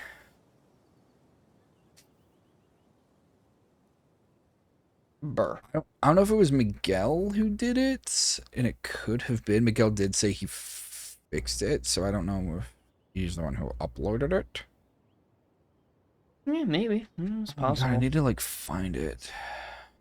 I am gonna use Oh the fuck, that's right. restroom. Now I'm also the one narrating, so now I need to do the line as well. So Yeah. I'm holding everything up. No, you're fine. I'm gonna use the restroom, so you can keep holding. Keep holding them. Hold Aeon tightly.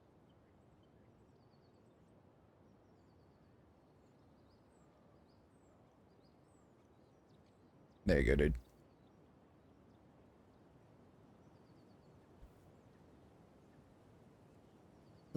I hate to play coy with her and pretend I don't know, but giving her the answers on a silver platter isn't what she needs. She needs to figure this out for herself. I want her to fight for that truth. I want her to look me in the eye and talk to me. I know she's capable of that. She's confident on the daily. She can handle a public speech. Anyone can with enough training. But this is a whole different beast. I think she's gonna be comfy now. We'll get somewhere with this all set up. Nice hot tea acting as my olive branch.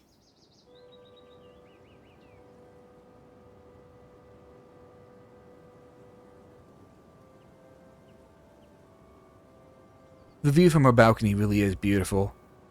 An endless, all-encompassing horizon of Volcaldera bluff. That's spelled wrong. That's spelled wrong. Of Volcaldera bluffs. There's no second L. Okay. It made our enormous city look like a flat miniature. It's fine, nothing really happened, just Rosary monotribe. Yeah, I figured. I squint my eyes and can nearly see a different city from up here, hiding right at the edge of the world.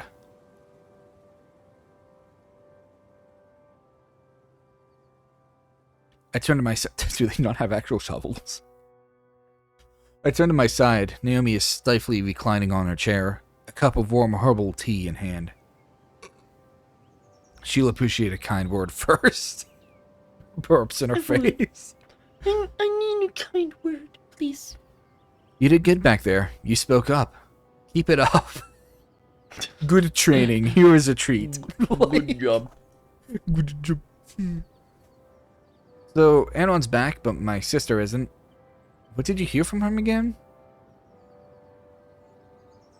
He said there's no missing crucial context about you and Finn. Stifley or Stifley? I think it would be one F and no E. Stiffly, in a manner that is not relaxed or friendly, in a severe or strong manner. The English language is fun.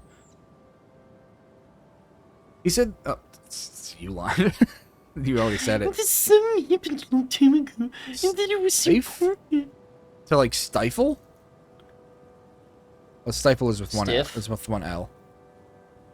Oh, is it Stiff. Oh, is it Stiffly. stiff? Look, I have always said I am not a writer. I am the coder, okay? Like, there's Yeah, a reason why he's a I'm the good coder, coder. not the writer. You should watch me play Wordle. It's a fucking nightmare. But he does it anyways. I do it anyway. I learn new words. Like stifle. I read the line. Oh, that was a new line. But I read it. Fine. Something happened. I read the line. I'm guessing he spared you the details. He spared me nothing. He gave me all. He bore He his made soul. me arrive. No, not come. He didn't want to breach your privacy. Oh, that's sweet of him. I can assure you he's not lying to save face, cause I've seen what happened with Fang firsthand. I mean, she's Lucy now, but yeah. Finger Lucy. Fang for now, we can't get this shit straight, you know? Like, coherency in our story? No. No. No. No.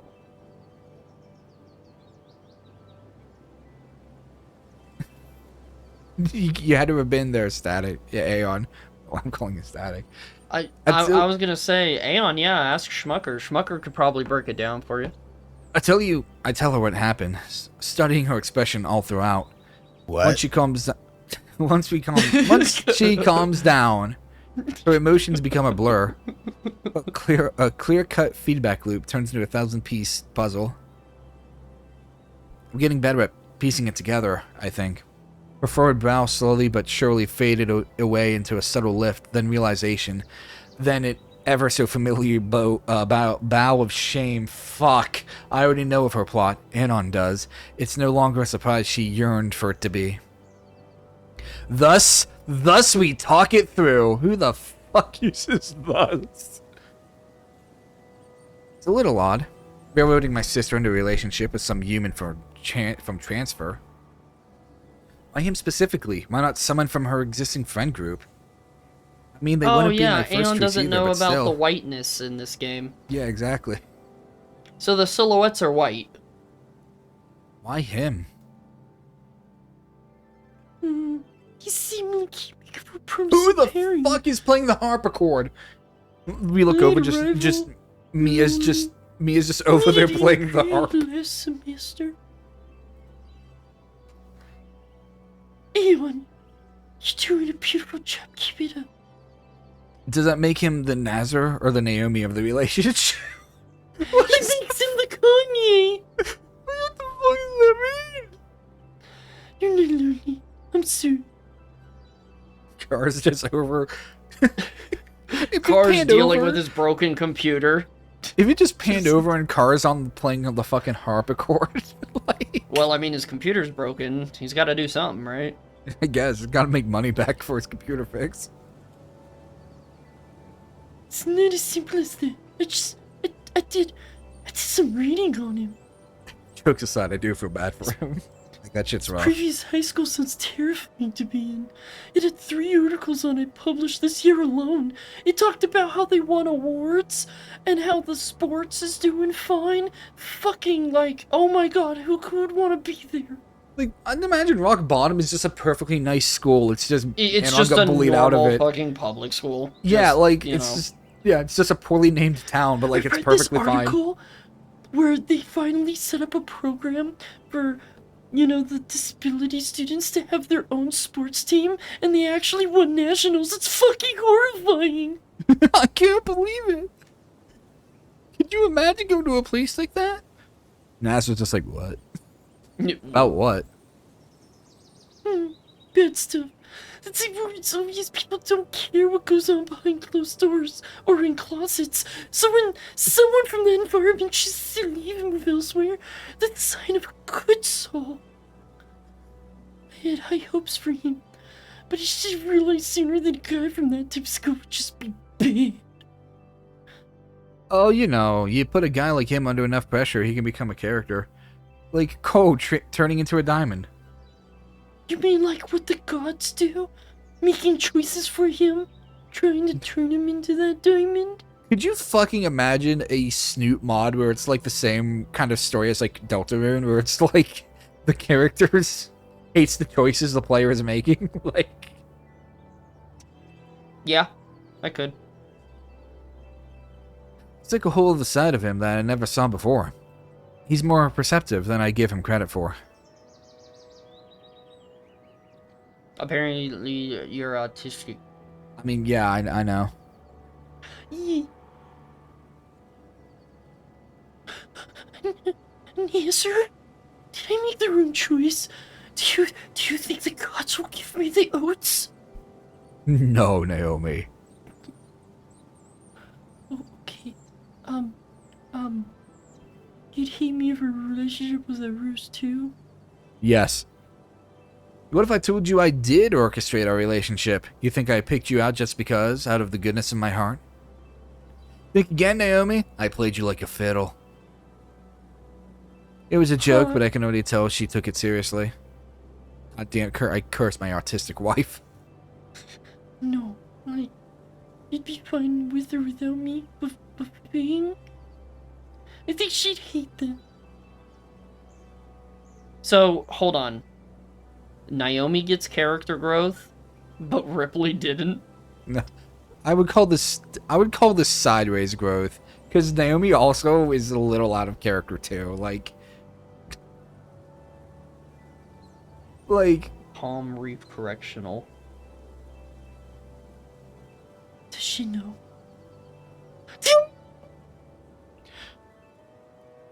if it worked out in the end, why not tell her? I don't know. I'm scared. It should have been me, Nazar. I should have been the one to date Fang. It should have been me. Should have been me. This could go wrong so many ways. I want to. I want cause more than I have. That's your choice to make. Already gave my 2 cents. No, okay. I asked her when she'd come back to school. It's gonna be tomorrow. That's great to hear. A long pronounced sigh escapes her lips as she deflates on the chair. Her shoulders slouch down, so does her reservoir of energy disappear. Guess it's time for me to go now. Well, guess it's time to hit the dusty trail. Gonna watch the game tomorrow? Of course I will. If there's one place I know I'll be safe from Fang, it's anything. What? What? What? If there's one place I Go know I'll be back? safe from what? Yeah, go back. Yeah, gonna watch the game tomorrow. Oh, okay. Oh, it's because I thought about what you said. Yeah. That's why I was confused. Okay. Yeah, Nazar has his game in No, sport. no, that's fine. It's just because you said, well, time to hit the dusty trail. So that was what was in my mind. So then reading, I'm like, what does that have to do with it? Of course I will. If there's one place I know I'll be safe from Fang, it's anything remotely concerning sport. Sorry to tell you, Naomi, but she is now into sport. I have nothing. It'll give me time to think. Well, the tide's gonna turn on that eventually. You can do this, Naomi. I believe in you. And trust me, my life wouldn't be the same without you. You don't fix my life, you uplift it. Never let yourself doubt that. You ever make me eat a fucking vegan bacon BLT again, I will kill you. She just looks at him and is like, "You already did." Oh, exactly. You make me eat another one. Oh. See you tomorrow, Naomi. I think I still need to get the second season of Basilisk. Why is it still him? He has now corrupted the file. Before I hope Aeon saw that and was like, what? Before I even open my eyes, my mind wakes to a chirping of birds and a scent of warm, clean air. Subconsciously, it knows something's up. That's not what Skid Row smells like. Whatever dream I had going on, it abruptly ends and I'm left completely in the dark. I'm confused as shit, wondering who turned off the lights. I open my eyes and am greeted by an unfamiliar ceiling and a blue... That... Huh? What? There's something soft I'm holding. I clutch it and I come to realize it's a hand. Oh yeah. Aeon's here to see the cute art. The art is cute in this. I look to my side and I see Lucy, calmly sleeping next to me. Yeah, Schmucker Basilisk. Her hand was gently grasping mine. Is this both of them? Yeah, this is both of them. I keep catching myself off guard with how lucky I am to know her. Whatever dream I had, no wonder I forgot it. Nothing could compare. I am smitten. Schmitten. We've come a long way in 3 days. 4 days now. Yeah, there's only one season of Basilisk, and you get the second one. Maybe it's been months, who knows. I carefully crane over to the phone behind the pillow and check the time. It's 6 a.m. I depart from Volcadera Bluffs at 12:45 p.m. sharp. Yeah, you did. There's still time. Good. An hour extra by your side wouldn't hurt. I came here to save time after all.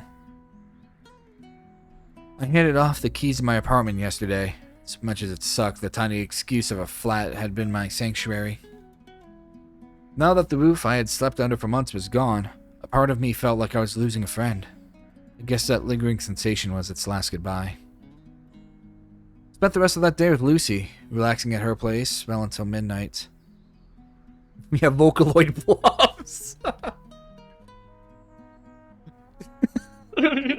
And we still have one last thing to do today. My last day in Vocaloid Bluffs. And as luck would have it, I'm spending that time assembling a liquor cabinet. God damn it, no! The crew and I have been going at it since morning. We have never seen something as obscenely extravagant as this. Reed's inspecting it. Apparently, even just a leg would go for 100 grand. We remind him it's for Ripley, and the subject dies on the spot.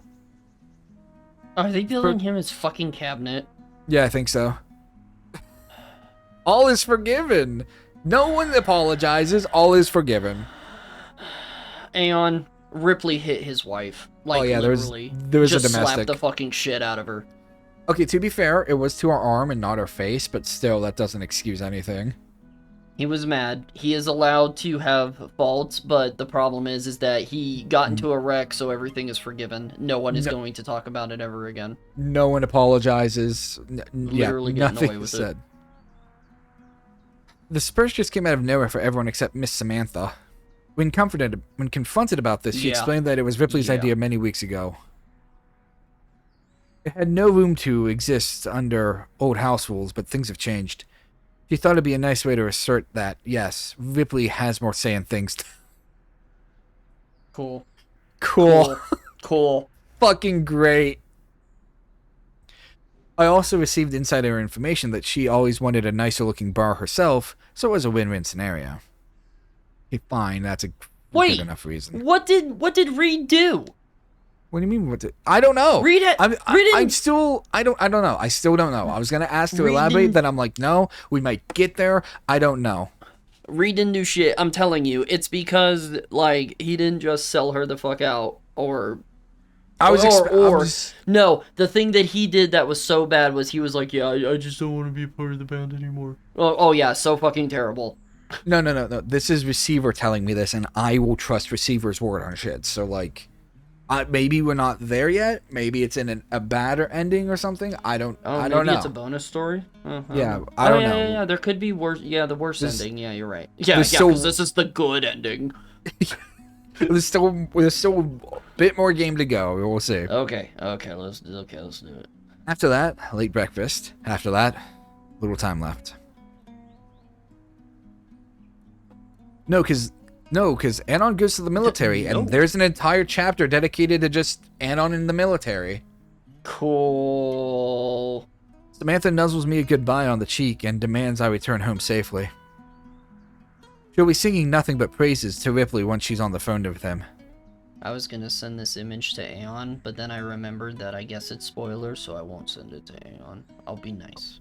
Proud of me for achieving the gig, proud of her daughter for helping me every step of the way. All the time we've spent together these past few weeks... I don't know what the fuck is going on.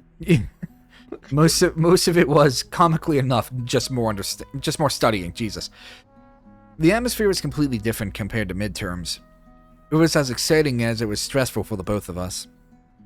Everything depended on me passing ASVAB with a high score. If I didn't, I wouldn't be eligible for much of anything but being cannon fodder. With Lucy's aid, though, I managed. I'll be spending my time amongst smart company, a fair distance away from the likes of drugged-up commandos or tomahawk scalping megalomaniacs. That's not to mention the hefty bonus. If I play my cards right, I might get enough money. $5. $5. Fang, we're gonna be rich. I'm gonna buy you the nicest cardboard box money can buy. If I play my cards right, I might get enough money to fund an engineering degree, a nicer apartment. We could really settle down after this. Settle and not worry about a thing. Maybe. We wave Mom goodbye and make our way to the NASCAR. I missed fucking Jack lore yesterday, too. What was the Jack lore? Oh, NASCAR. Oh, yeah. Yeah, you did. Lucy and I shared a seat in the back. With no jacket to separate us, we sit closer to each other. Holding hands, the stroke of her thumb counts down seconds, minutes. It should be a moment of great pride, but I feel nothing but stress. I suppress it as much as I can, breathing in deeply. No, straight up, literally, we like everything about this game, mod, whatever, except the fucking story. Everything else has been like A+. Like, yeah, the dude has been fucking like on it when it comes to like visual stuff, and then he also is the one who is doing all the art, and he's been on top of it with the art, and the Slay the Princess bit is fucking like amazing. But yeah, the story would be fine if other avenues were taken, but they're not. So even as like an E3 like bittersweet ending thing, yeah, but like there's just certain choices are still just like, man, that's exactly how people sell it. It's E1 that miraculously pushes the E3. No, even the summary says it's basically E1 that goes into E3. It should be a moment of great pride, but I feel nothing but stress. I suppress it as much as I can, breathing in deeply. The press of her thumb gets stronger in response.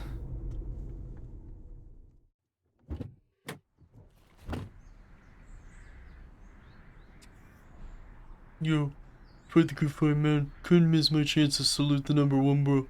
That's Reed's big thing, is Reed took Anon's application to the military, but instead of, you know, because Anon like put in to be like some, I don't know, I don't know what ASVAB was, I don't know what that is, so I don't know. Mm-hmm. But like he clearly put in to be some like behind the scenes like computer guy in the Navy, and Reed's big fuck up is he put Anon on the front line.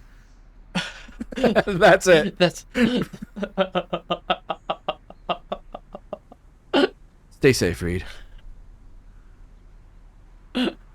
That would fucking suck.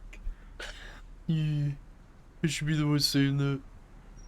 If they feed you any modafinil, spare some for me, will you? No, Reed, I can't smuggle performance-enhancing drugs back home. Weed. Reed supposedly is gonna do or has done something so incredibly fucking awful, and we haven't figured it out yet. Yeah. Bummer. Dude. But it's fine. I'll pay tribute to you next time I DJ. Whole world will know your name. What's your name again?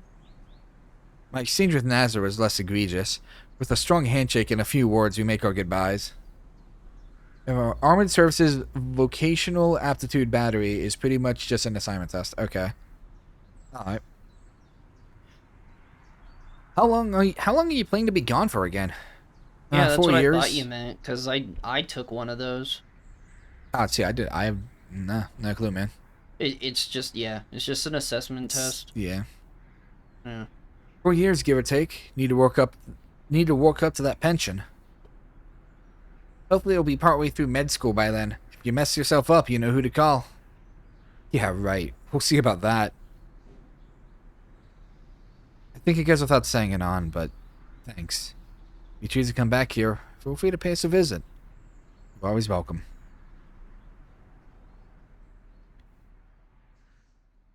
He was not welcome.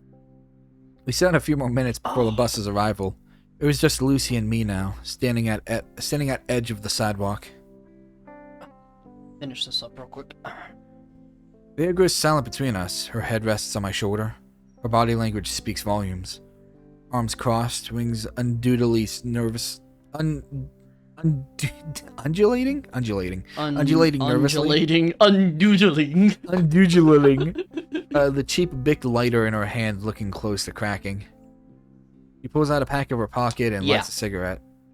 Yeah, because, and it also helps, like, it's actually kind of funny, because it's kind of like cheating your way through the military, because it seems like the military structure is just simply like, oh, you did one thing, hey, guess what, we're gonna bump you up. Because I had some college, so they're like, oh, it doesn't matter what you did in the college. The fact that you went for one day means we're bumping you up 2 fucking spots. Yes, like, my liberal arts degree coming in handy. So yeah, see, it's really funny. Like I suck at math, so when I took the test, the dude was like, so you can do anything that doesn't involve nuclear stuff. And I was like, yeah, that sounds right. I suck at math. God, they give Kerb the nuclear launch codes. Yeah. Well, because he's like, yeah. Well, because I was trying to go into the Navy. So he was like, yeah, you just can't do, like, nuclear stuff and subs and stuff. And I was like, good, because all I want to do is drive the massive aircraft carrier. And he's like, well, you don't technically drive it. And I was like, if I'm steering it, I'm driving it. You can drive the aircraft carrier if I can fly the F-16. I just want to steer the big boat, man. Because then I would have went and steered the big boat, and then I probably would have, like, gotten... Well, I don't know. I could have went CDL route, or I could have went, no, I guess I would have went CDL route, because I think train route still requires, like, a good deal of math. But, like, my plan was to have operated every large piece of machinery I could. It's a huge bucket list. Yeah. Oh, yeah, you know, if there's somewhere in the, like, for boat, it has to be the biggest boat. I'm already doing the biggest car, technically. Train would be big, and then I gotta figure out some dude who will let me drive one of those giant fucking excavators. The Bagger Jesus. 288, that is my goal, is Alright. to operate the Bagger 288 for one day. Lying in, her eyes closed, brows furrowed, trying to soak up all the stress into the upcoming puff of menthol. When she exhales, we watch the smoke evaporate into the air. But I can tell it didn't make her feel any less nervous. I notion her for the cigarette. With one smooth motion, I embrace her with my left arm and put the sweet poison to my lips. We lock eyes. The taste of... I suck on the end of her cigarette. What's Ever Given 2.0? Unlock- Yeah. I get what you're saying. Now. Yeah, yeah. I was thinking it was like a new thing. Honestly, would be fun, but I would do it in the Panama. The Panama. Yeah. Yeah, just so that whenever someone says Panama, I'm just Panama. Sir, I'm sorry to Kerb say this, doesn't- but I've gotten us stuck in the Panama. Kerb doesn't fucking wait for the channels to like. They do like the water yeah. balance. Kerb just smashes through the gates. Sometimes you gotta brute force it. Yeah. We lock eyes. The taste of menthol grows strong as we exchange our final kiss. Wish we could stay like this forever, but such are the whims of life. I mean, I guess I could still fly a plane. I wouldn't be able to fly the biggest plane, but I could still learn to fly a plane. Be safe out there, please. I will come back. You have my promise. In my Not the axe. fucking Terminator. I love you. Let's out a soft, uncertain sigh. I know you do. Do you? Do you? Just shakes her. Yeah, you never came. You Grabs her never neck and awoke. shakes her. Yeah. The rattling sound of the bus engine interrupts our embrace. Slowly, we have to let go. I step inside and stop at the doors, waving them all goodbye. I give the driver my regards and lay back. I thank the bus driver. Looking at my feet. Instinctively, my hands reach towards my shoulder. I can still feel her hair brushing against my neck. My eyes frantically search for the small figures, and there she was. Yeah, he got on the party bus. Or the battle bus or whatever. And see him looking through the window. Our eyes meet for the final time, then he's gone. Thank you, Fang. Vanished from each other's lives. Some folks are born, made to raise a flag. Ooh, that red, white, and blue. Hell yeah. Hell yeah. And then the cat, like the cat does, jumps out too early, which pisses Hatsune Miku off. Why can't you just follow the goddamn color that I set down? You're taking too long, says the cat. Making amends? Hold on. Bruh, okay. Sorry. I would totally love an Anon fucking skin in fucking Fortnite. Alright, Lucy, you're up. Gym's crowded today. The seats are taken from top to bottom. Now, if I were the #1 Nazar fan, I'd most likely reside... There she is. This is gonna be hell for you, because, yep. I know. Go Nazar, go Nazar, go! Go Nazar, go Nazar, go! Go Nazar, go Nazar, go! Snap her Hey. neck. LeFang! The Fang. Which means the Fang in French. Who's Stella? Le Fang. Oh, it's the LeFang! No, it's fine. You stirred him. Sit here. Skip the line, I'm sorry. Mind if I stay here?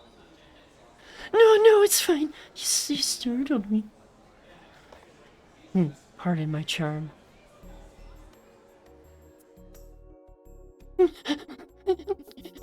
Tense match, huh? You don't usually come watch your sibling compete. Naomi, I was the non-binary one, not Nazar. It's still him. A brother. No, I don't.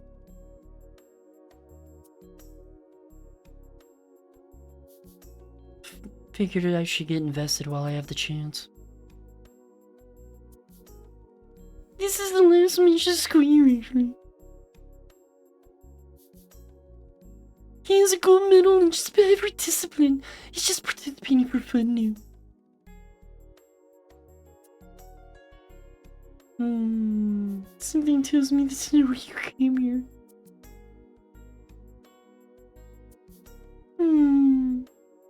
This is never prom and Enon.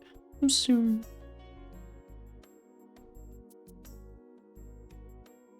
I'm sorry. I heard. I thought it would help. Seemed like a good idea at the time. I'm just wondering, I'm like, did they ever mention Nazar playing basketball? Because I know he's on the track team. Nah. Pretty sure they don't. I fully understand. If you won't know me anymore. Naomi, stop flattering yourself. I didn't want to know you to begin with. No one did.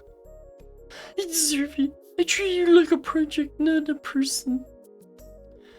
What worked for me wasn't some kind of miracle cure.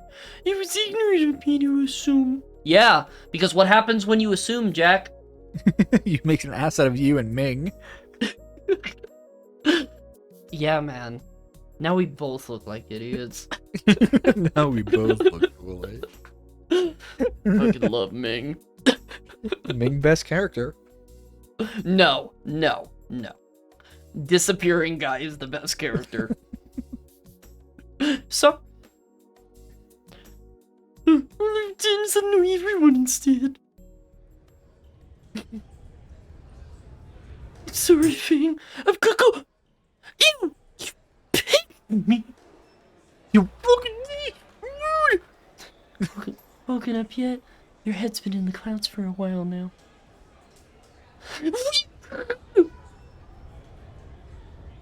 Come on, want to hang out after the match?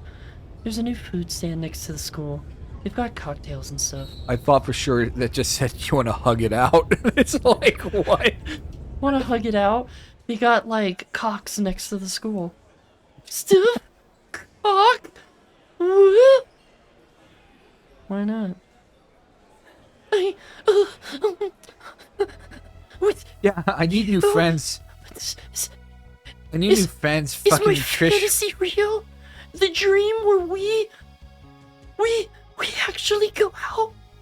Listen, I overheard you talking to Nanon. I know it. And since then, I've been trying to decide whether I should tell you to fuck off or just let it go.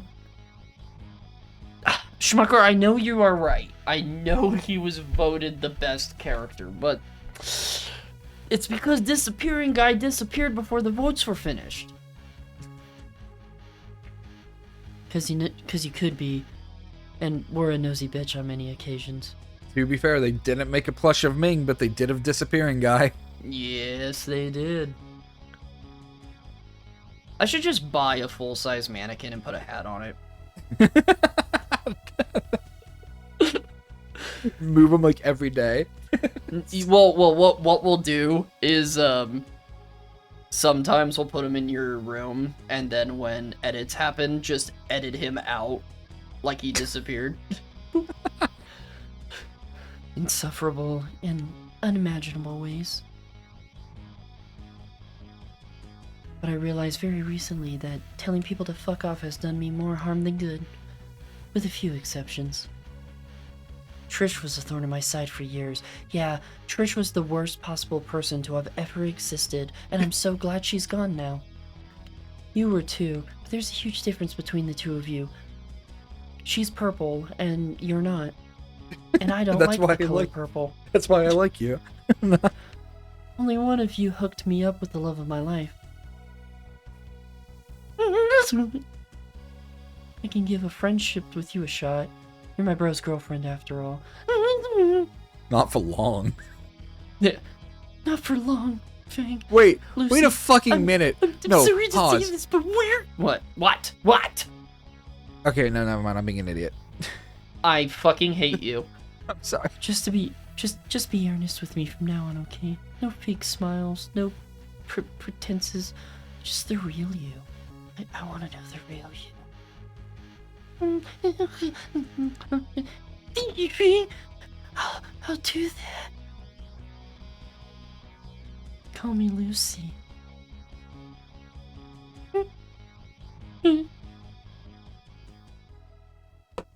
Good bonus chapter. Whoa. Was it? Okay, While you get set up, I'm gonna grab some stuff to make magnets, since this might be more of a you thing. More than likely.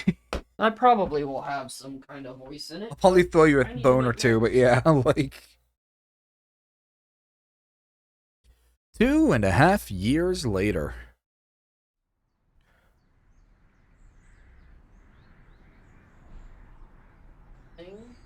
The Vocaloid bro. Only quiet in here. After the horrors of the Eastern Front, that's just what I want.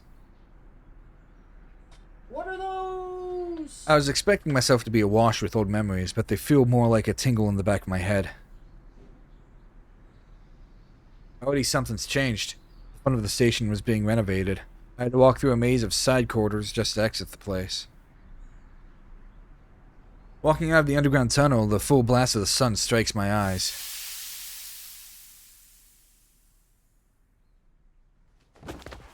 Anon is now big boss. V has come too. Sheets. Have these. They do work.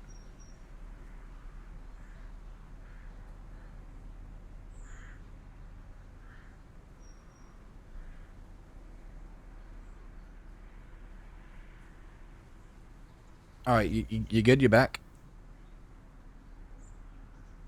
No. No.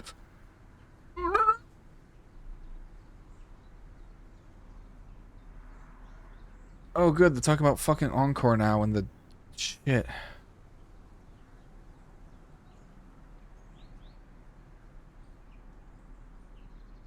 I have no more magnet sheets, so I do have magnet stuff, but they work really well with only a couple things, so I will do Okay, with it. so Anon is back in Volcodera Oh, after 2.5 years, so yeah, I guess he's back.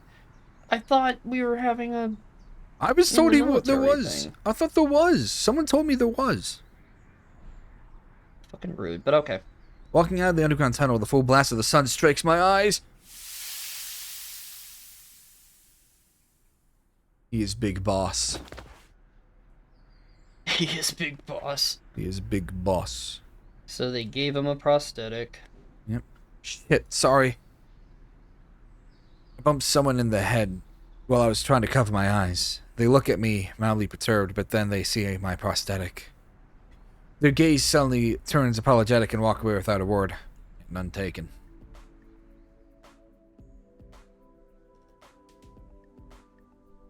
Took me damn 2 months to get here. 2 months and 2.5 years. Would have been gone for 4, but blowing up one's right forearm can cause a big plan shift. 2 words ring in my head as I see the old footsteps.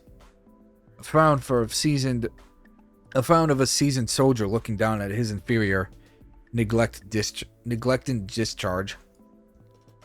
Negligent discharge. There was no telling what exactly caused my explosive to combust in my hand. The factors involved were too numerous. Could have been my fault, could have been not. In any case, my fuck up became my case study. A lecture was made about it and got broadcasted online. Naturally, it made its way to a few blog sites. One of the comments left under it struck a chord. Wonder if these guys feel shame or embarrassment. If they do, he'll be feeling a lot of both every day forever. What a word salad. I do, but not just for losing my arm. I was hoping I get to play Lucy a tune I learned from Miller. Oh my fucking god! What? Miller's a character from Metal Gear. Oh, Did you learn it on a fiddle, too? Okay. probably. He knew a few. Took the guitar with him on deployments. I learned one by heart. Dude was positively ecstatic to meet another player, even if I never matched my girl's prowess in music. Now that my right arm's gone up to the elbow, not sure how I'll do it. You can make it work. You'll figure it out. It's your right arm, yeah? Yeah, you can still pluck Look, with the look. prosthetic. say, my guy. If the dude from Def Leppard can lose a leg and still be a badass drummer, I was he gonna got say, this. who's the one that lost an arm and was still a drummer? And he was still like really good. Oh no, that was him. Yeah, you're right. Yeah, He I thought lost a- so. I thought so. There I was like, I thought another he was- dude I think who lost a leg. Yeah.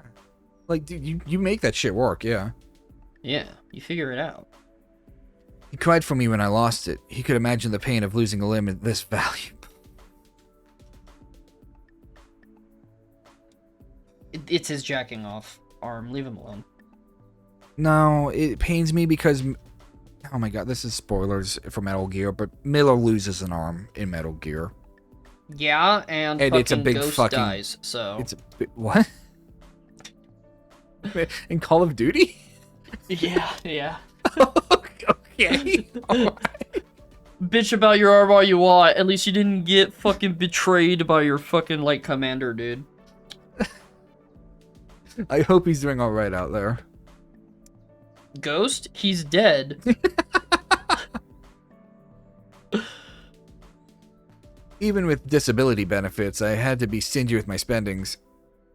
No, the only reason Kerb knows this shit is because he watched the Wendigoon video on the original Modern Warfare trilogy. Yeah. Like, there's no fucking way. I'm horrible at FPS. You already know. Oh no, this is Smucker. I thought it was Aeon. I'm like, Aeon, you already know this. You play Fortnite with me. You scream at me and call me obscenities every day. It's really fun though. Even with disability benefits, I had to be stingy with my spendings. I still want that engineering degree, goddammit. Why As not?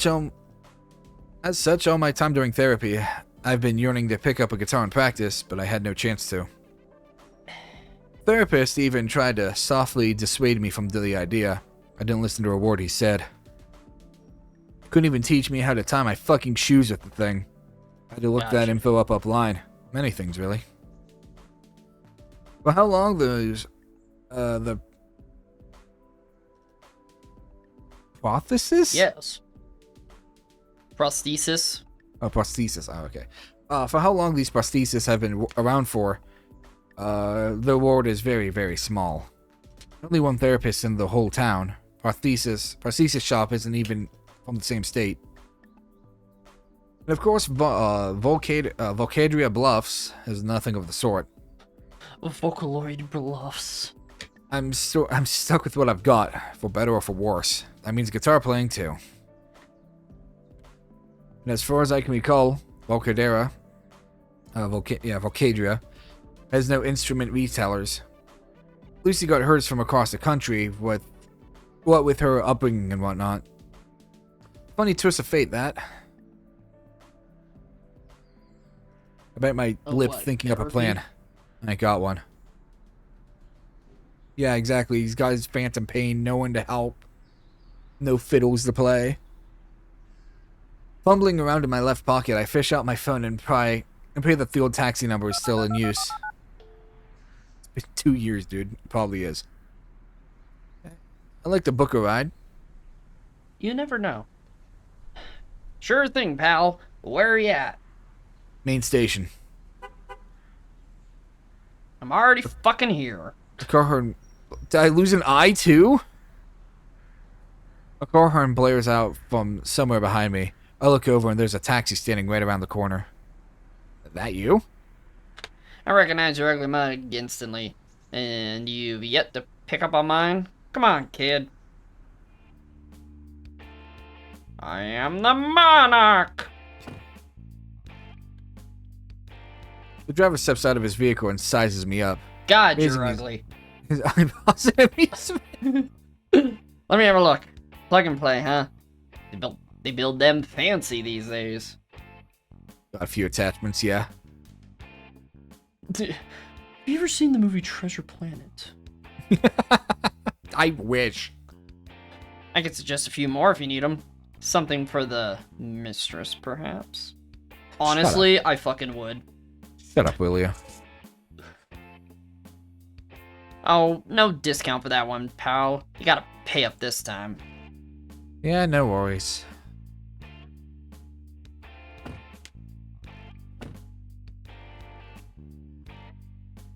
He's been talkative as ever, but he finally quietens down halfway through the ride. I take the time to watch the world pass us by. There fucking should be a Dr. Venture. I would love... That's another thing I'd love, just a Venture Brothers mod. It's like, My biggest nemesis is a taxi driver, and his girlfriend's a nurse. A nurse, 911 operator, child protection Lady, services. Yeah. This is something fucking. Yeah. Silently, my heart hopes I come across her on the street, but I instead get to see a knocked out dino behind a bench. It's her. It's Lucy. Yeah, it's just her. He tricked us. She's Even an with all ending my- too. Even with my military money, I still can only afford this fucking place. Old grounds look nicer than ever. Military people don't get paid fucking nothing. It fucking sucks. Oh, that's true. Literally put your life on the fucking line for other fucking people who bitch and moan about their fucking lattes. And you get paid like, eh. But, they're still one of the last fucking people who get pensions. But to get a pension, you have to be there at least 10 years. Something awful must have happened here because the entire place looks polished to a mere sheen.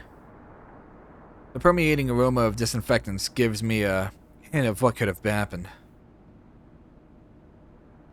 Fuck me, they even replaced the mattress. I leave the window open and sit down. I had to browse online, and she apparently does community events now. What's happening in an hour? Her name was on the poster. No stage name or anything of the sort. Just her. The real her. Lucy Aaron. I'm so fucking proud of her. I'd hate myself for missing even a single of her concerts, and it seems she's been very active on that regard. This new arm of mine's something she'll have to see. It's something I'll have to talk about. It's unavoidable. Get a grip of yourself, man. And? Still got a half an hour or so. Plenty of time to figure out the best approach.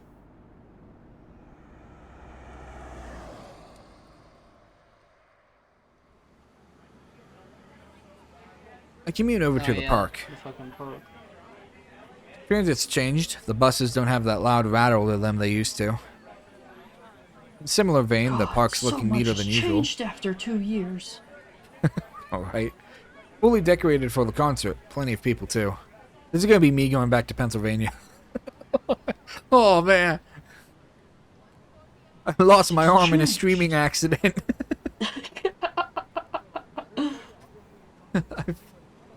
I find the nearest empty seat and take in the atmosphere. Well, I try to. First thing I pay attention to is the logistics of the stage. They did a pretty good job concealing the cables. Speakers look worse for wear, and the rigging could make use of thicker steel. If I think this could use some tweaks, I should wait till Lucy plays in someone's backyard. Hell, she might want someone like me helping out with engineering. You know, it'd be great What? if it is ending 3, but Lucy fucking just moved on. They told me you were dead. Yeah. So now I have 3 kids and a husband. In His 2 name is years. Ron DeSantis. I married Tokame. Like, Real men like anime, Anon. I would swear if this ended with he meets Lucy and he's with Tokame, I would fucking like that'd be it. It'd be my favorite mod. You spend 7 hours and it's just fucking punches you in the face. Actually, it would be great if she's like, yeah, we started talking after you left, I got lonely, and he showed me this thing called Saturnia, and I just got fucking hooked on it. I love that nep.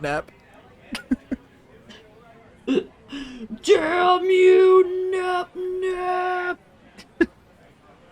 I don't have a certificate for it just yet. Only my title. Mildly satisfied with the stage, I turned my head to the crowd. An older lady complaining about her senior alarm going off. It went off at home when she was bending down to reach a candle. She had to call off emergency services before they paid her a visit. Another group, I have no idea. Another group, old friends, were already planning to see a different concert on Saturday. Something about pirates and shit? In comparison, a group of college girls was gossiping about some guy. The lucky gal lied about being late to school, so she had more time to put makeup on. She spent that date on a bench, drinking and talking. The lucky gal. It's a nice change of pace, that. Their loud, energetic voices were a balm for my mind. Back then, an occasional shot would spike my heart rate. Now that reaction shrunk down to almost nothing. Seen worse, heard worse. Grenade blew up in my hand. I take a He gossip. blew up his own hand. Yeah, that's what it is. That's what happened. Some like explosive went off in his hand and it fucking lost his arm and sent shrapnel into his face. No, but I love to imagine that he fucking, it could have been avoidable. He pulled the pin, was like, wait, how long do I have until I throw this? And then fucking blows off his own hand. I'll take a gossip about personality quizzes over screaming and artillery any day. Speaking of which, when is the music starting? That's I'll look fair. around for someone to ask.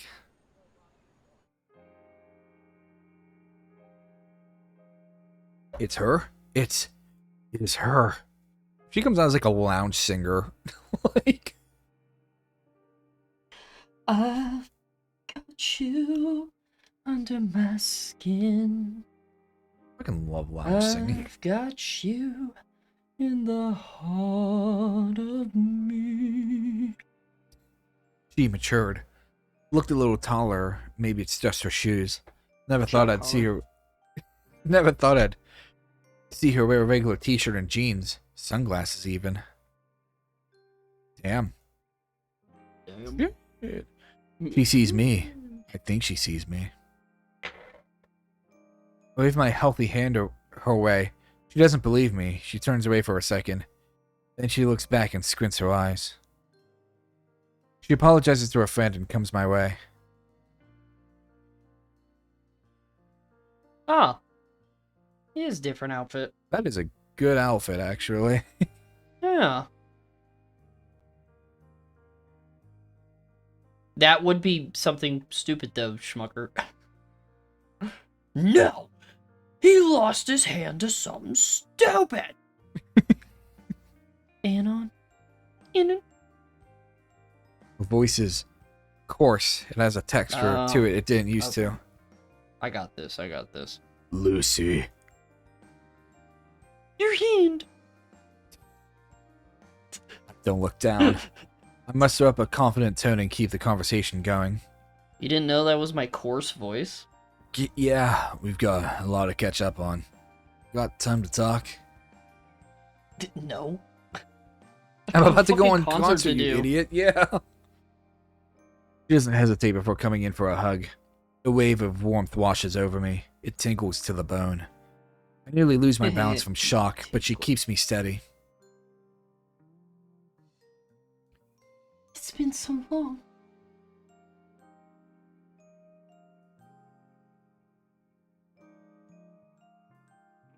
How bad is it? Well, it's gone, so you know. Stump under the elbow. Egghead term is below insertion of Conator tersumesal. Says the man who made ray guns. What? Egghead. Oh, yeah. Can I see it? Not Can I here. touch it? Takes a while to take off. I roll up my sleeve to show more of the apparatus. She pays attention to something else entirely. No way, is that a tattoo? Yeah, Wormwood manufacturer.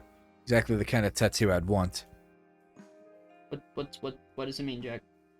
Wormwood manufacturer? I'd assume... So Wormwood was, I believe... It's something to do in Revelations. I think it's the thing that's going to destroy the Earth, right? Oh, okay. I thought it was a game thing. Wormwood Yeah, no, I manufacturer. know about have to see it. Wormwood in regards to the religious thing, but I thought I assume it's like a gun him brand or wanting something. it was like, oh, Wormwood is the name of blah blah blah blah in Metal Gear Solid. You know. If it is, I'd have to see it. I need to, like, see it if it's, like, an actual thing. It's a compression sleeve. They just slipped their brand on it. You would be the first to think it's a tattoo, though. Oh, so it's not even. It's just the manufacturer of the fucking prosthetic, and it's just a sleeve. Bruh, I tell you, if I had to have prosthetics, I would fucking pay artists to fucking draw and etch some shit on that. Fuck yeah. Wait, never imagined me with one, huh? No, not really. Not a guy I'd see in a salon. You should have seen Stella, though. No way. You went into a salon? Saw her last month at a convention in South Vitro. She sat in the front row. She's got skulls, flowers, spiders, and even some anime guy on her arms. Hot. Once I've seen in the army was family names. One guy I was stationed with, Miller, he had a diamond and his girlfriend's name on his left wrist. Stupid. Said that No, memory of her. seriously. Don't get names of people who aren't family. Yeah. Said that memory of her helped keep his aim steady. Cute, cute. Have you ever seen the movie Jarhead? No. Well, that's why you don't get names of fucking random people tattooed on your body. She tapped away at the surface of my wooden prosthetic. Can you feel it? No! Well, I think it also could be like the phantom The pain phantom thing. pain, yeah. Try a little higher. What? It's try a little lower, you fucking virgin. Get your shit together. Yeah, Hey, Fang, Fang needs the magic hand. You want to study after this? Yes, I do. I brought her nearer to where my stump would be underneath the wooden shell. It's as bizarre for me as it is for her, getting accustomed with it. I try not to personify the damn thing, but it was a long few months in therapy. With my unit gone and my duties revoked, I became a nobody again. Now that I'm back, maybe I'll finally stop. Gave it a name yet? I've got a gut feeling you gave it a name. Percival. Shit. Okay, what's the significance in that? Fine, Other than, like, it's... the actual Percival. No, I just pulled a name out of the aether, bro. Percival? Fuck off. Yeah. It's Oh my... So Percival is the knight who found the Holy Grail? Ocelot's also spelled wrong. Oh, no, it's not. Never mind. Wow, really? I am the fake fan. Okay.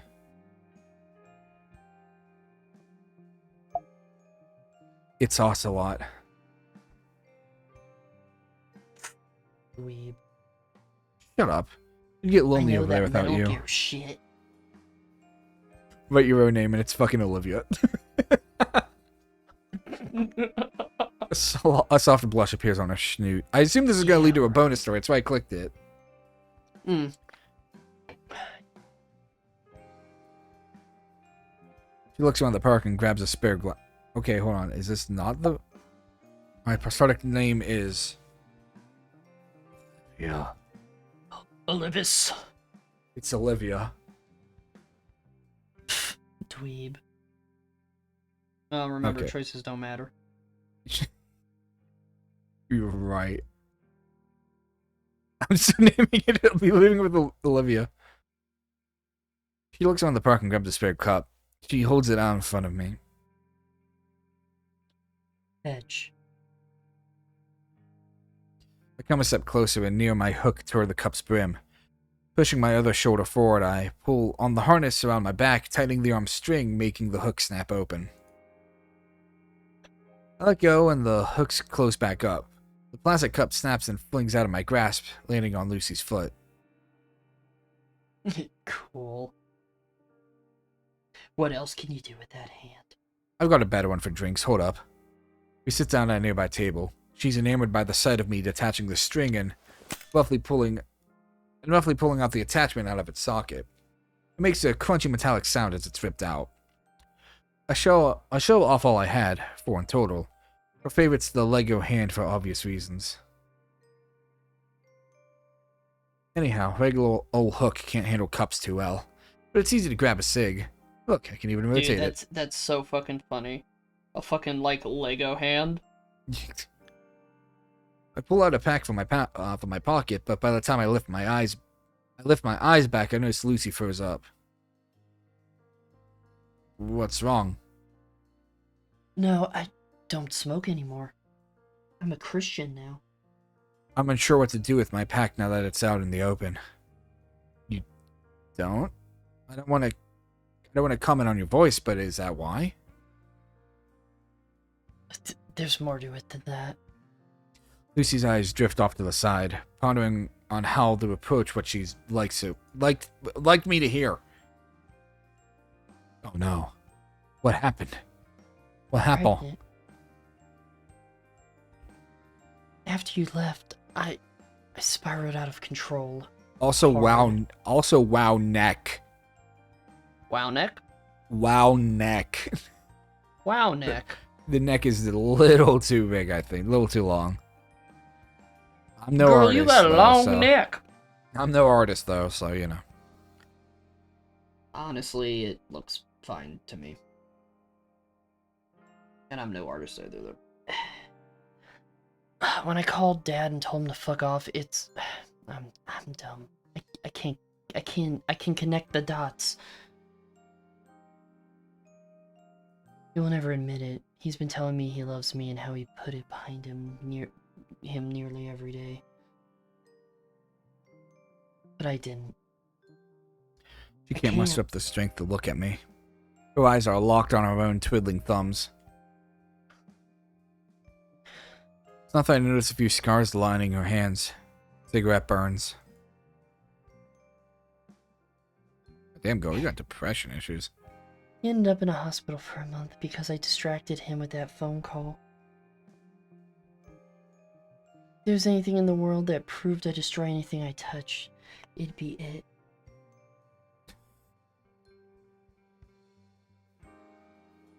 It's... She sighs. Everyone was telling me that smoking would be the death of me.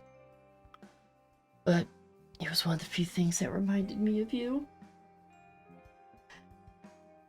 Fucker. Anytime I felt overwhelmed, I imagined you by my side, sharing our last cigarette. But you're here now, right? You're not some kind of lucid dream? I am actually. He just fades away. Yeah. Like breeze in the wind. He stands up and comes in for another hug. It's tense, stronger She than steps before. up and comes. Lussy. Lussy? Lussy. Missed you so much. I hear a faint sob. Memories rush through my head, old stress rekindling a pain in my heart. I hug her as tightly as I can with my left arm. The right remains dormant, late to the party. I'll get to know her very well, but it's a shame it had to start with her tears. I suppose it's an honest start. She's always been a troubled soul. The more things change, the more they stay the same.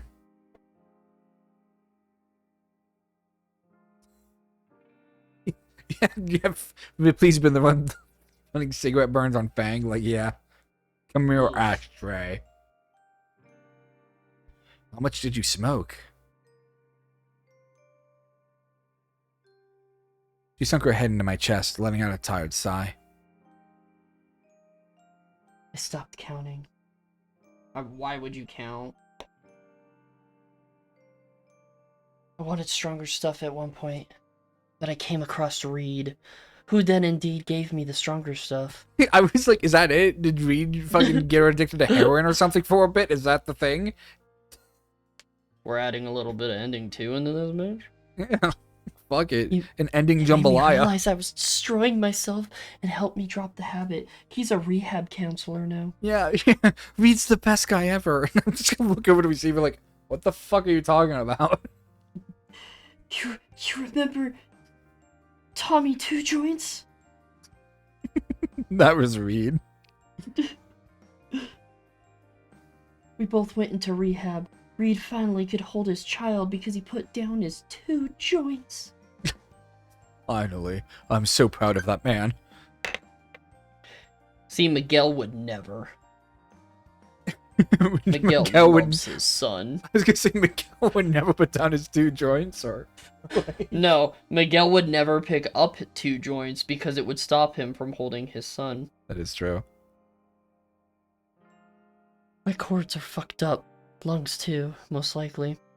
Not sure how many years of my life I trimmed with that. You can still sing with a gravelly voice. No, shush. She's ruined. She's damaged goods. Anon, am I damaged goods? Yes, we're both damaged goods together. Is that what, like, the whole point of it's supposed to be? Don't worry, Honest. babe, we're both damaged. Maybe. Probably. It was a moment of weakness, but I wanted to better myself before you came back, so I tried my best. I did this for you! I'm thankful for it. You look just as beautiful as the day I left you. She hugs me tighter. Glad you didn't die. There were times I wish I did. There's times like these we learn to love again. I was going to ask her about going on a walk around town, sharing a cig, just like old times, but that idea is quickly swept away. I'm a little bit of an idiot. I'm so on the uptake. my fucking idea. God, It was my I'm Sunday! gonna be fucking smarter. Not sure I can look at the smoke the same way again, either. Come on, Anon, think of something. Right. Ternia. Yeah. I can't wait to see you play on stage. You're gonna do great. He. She replies with a smile. She's relieved.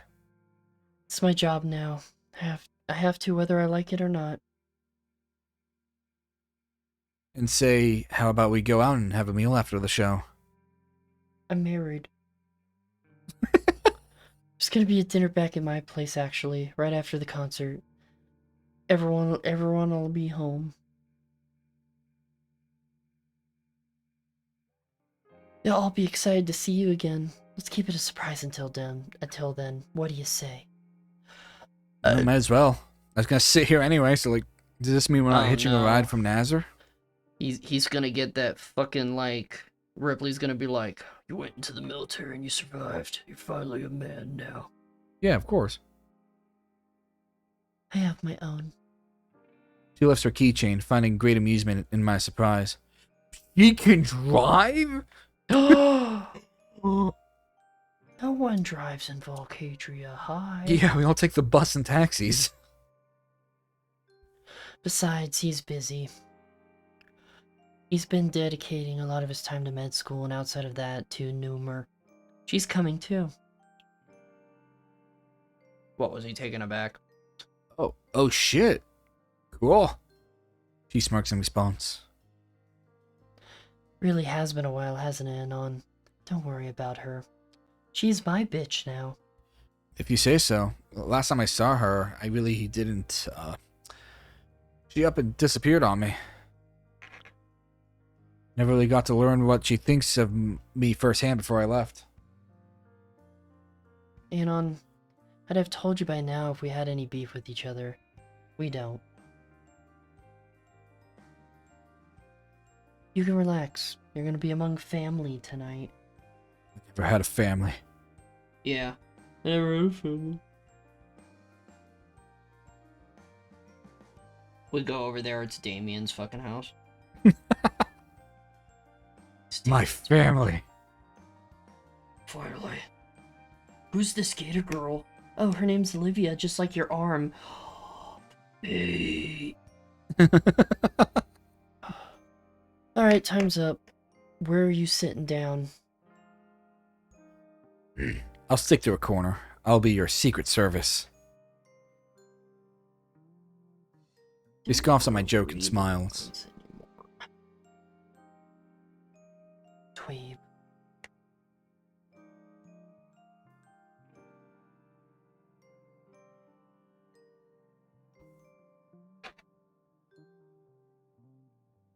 She was wonderful. We made eye contact on more than one occasion. Just seeing me nodding along to the music in my cozy little corner made her smile each time. Times. The coarseness of her voice gave her singing a beautiful, matured sound. Her high notes were a joy for my ears. She seemed truly reinvigorated by my presence, even danced with the guitar in her hands, cherishing the moment. See, Can I say see her up there, buddy? That's my girl. Can I say something? You can say something. You're allowed to. I'm glad she's not a trad wife. Yeah. All in all, the road was rocky, but it does seem like we are getting the 3.5. Yeah. I don't take back everything I've said, but I am very happy. No, these bumps were rough. But, like, not done yet. Yeah. It's dark by the time we reach the Aaron family home. Looks pretty much the same as I remembered it. Sounds of construction broke up the silence as workers wrapped up their projects for the day.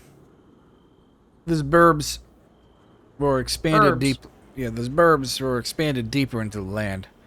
And there are new lines of houses I don't recall seeing before. Oh shit, you got burbs. Lucy notices I'm nervous. I can sense her side-eyeing me. What's wrong? Come on, let it out. No need to be coy. That's my girl. It's been a long time, you know. I left this place at high school and I come back a soldier with a missing arm. I feel out of place. You'll be fine, I promise.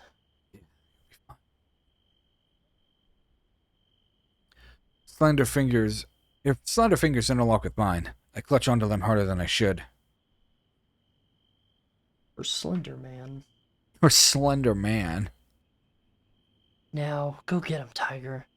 If no one jumped out the front door, it means you're still a surprise.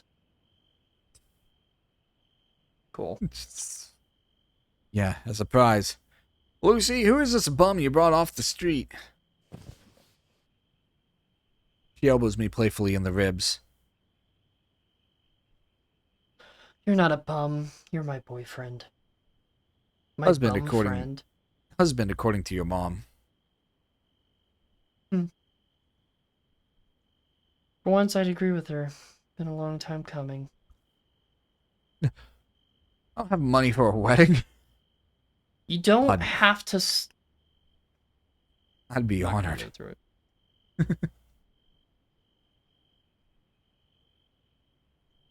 No need to wax poex with me. I already said yes. That was fast. With a quick kiss on the cheek, head positively buzzing with energy, we approach the door and ring the doorbell. In a short moment, the door swings open, but it nearly gets slammed back shut.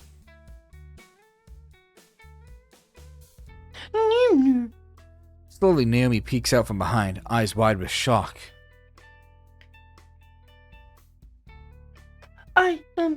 Who's there, Lucy? Who is there?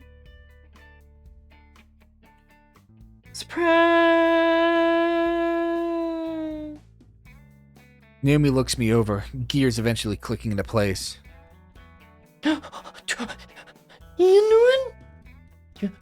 Anon? Try to wave my healthy arm her way, but I forget I'm holding Lucy's, lifting hers as well. Hey, been a while.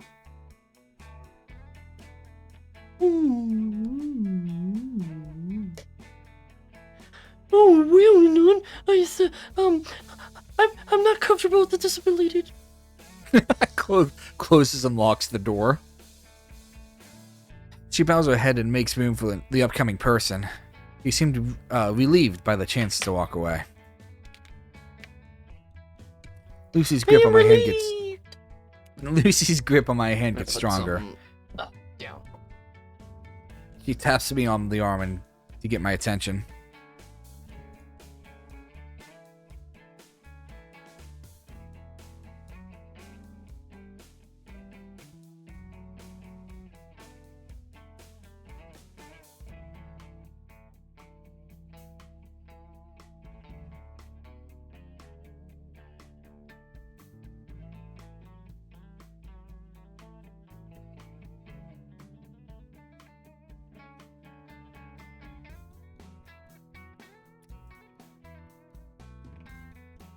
It'll be fine.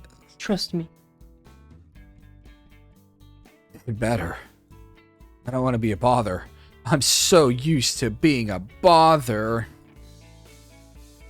What about a bother?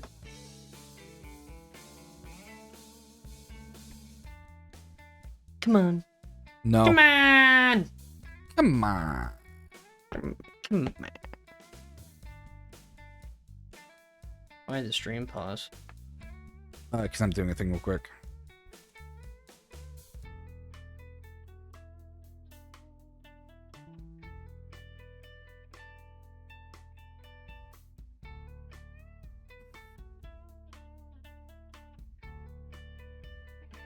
She drags me inside the house, the stumble of my leather shoes loudly announcing my arrival.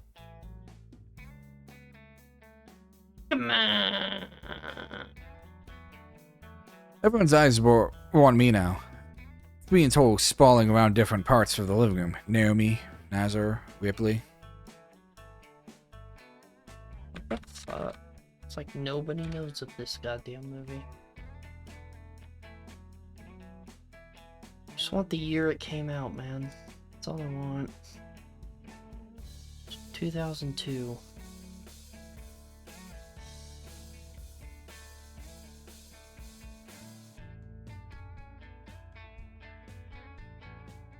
Yeah. Everyone's eyes were on me now. 3 in total sprawling around different parts of the living room. Naomi and Nazar, Ripley already read this line. Oh shit, Ripley!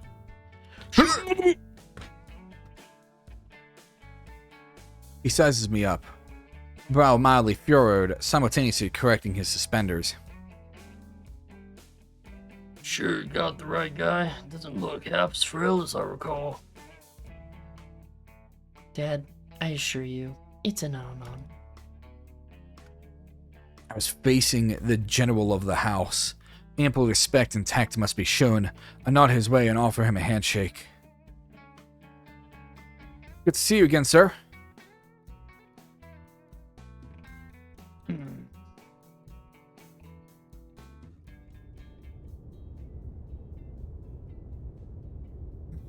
Fuck. Oh, fuck. Wrong hand. Abort. Abort.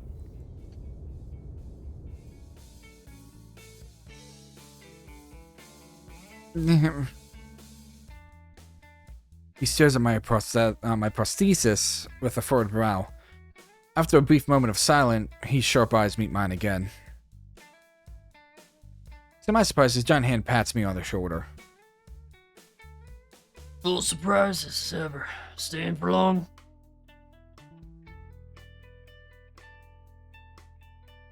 I just got here today. Lucy invited me over for dinner.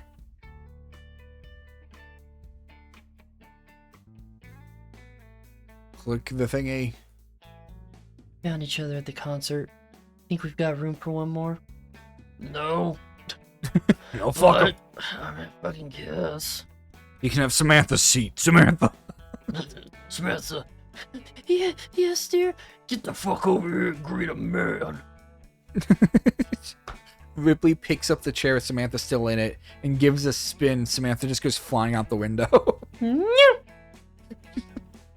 silently nods and raises his claws toward the dining table.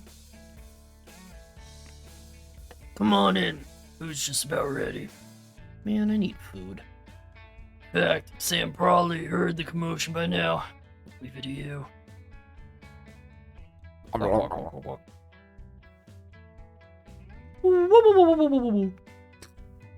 See?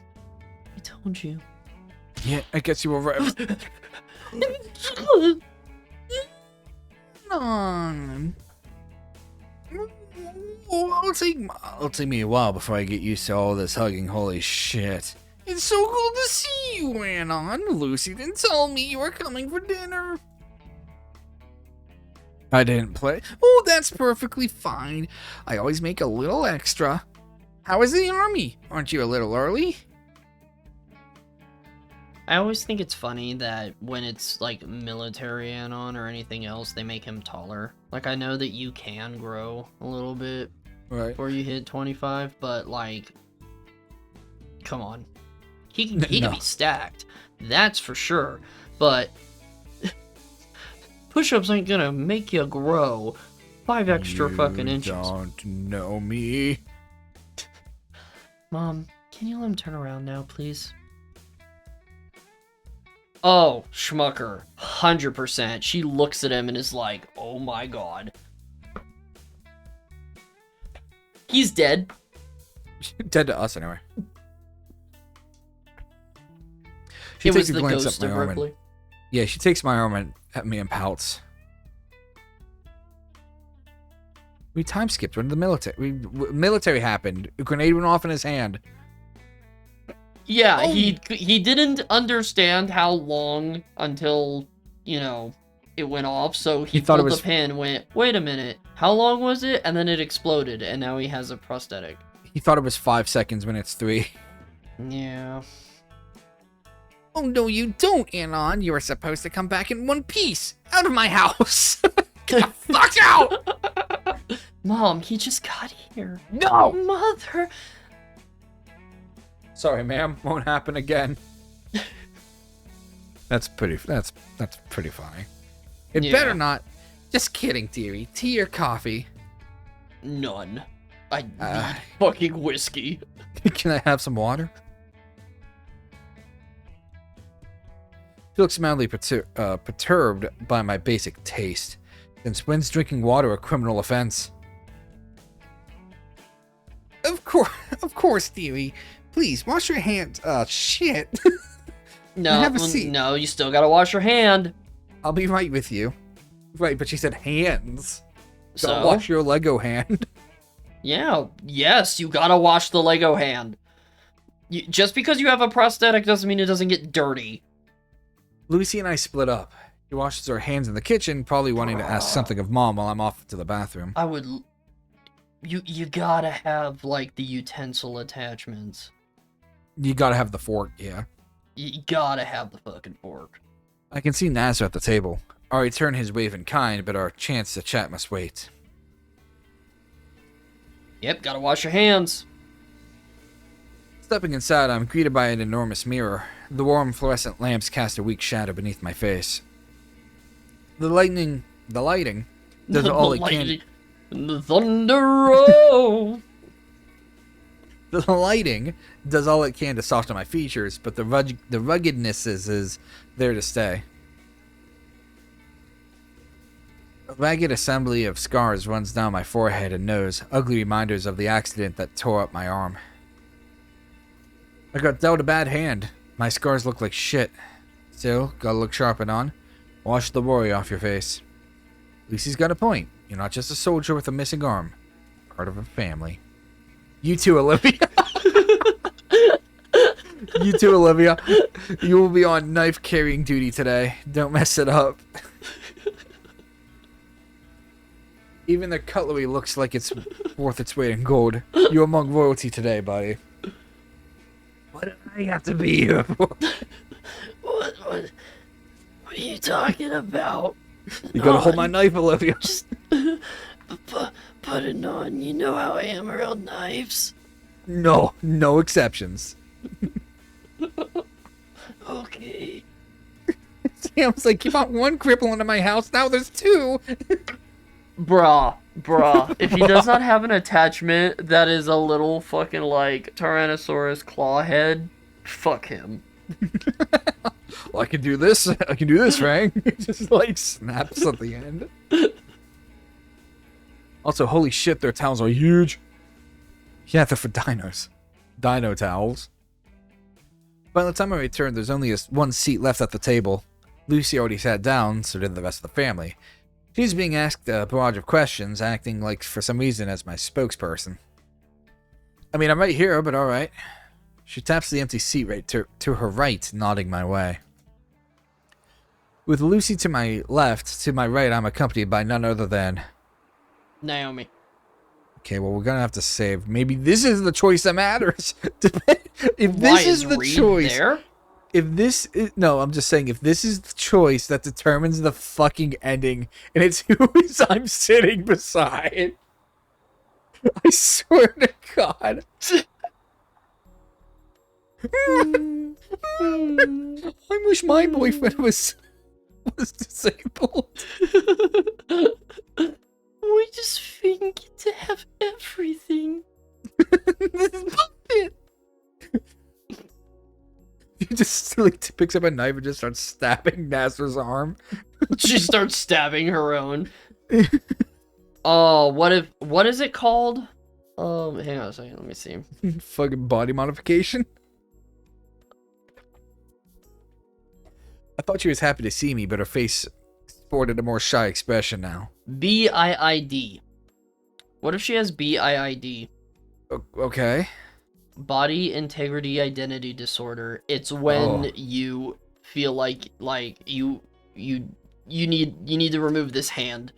My life would be so much better if I had a fucking prosthetic hand. Okay. Didn't know that was a thing. Oh, dude. There's a rabbit hole you gotta go down. I don't know if I want to.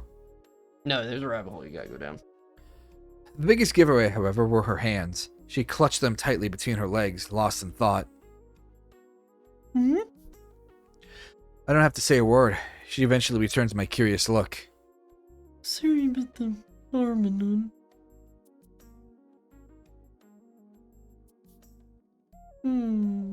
It's fine. You can call it what it is. I lost my arm. Okay. I'll just cut to the chase.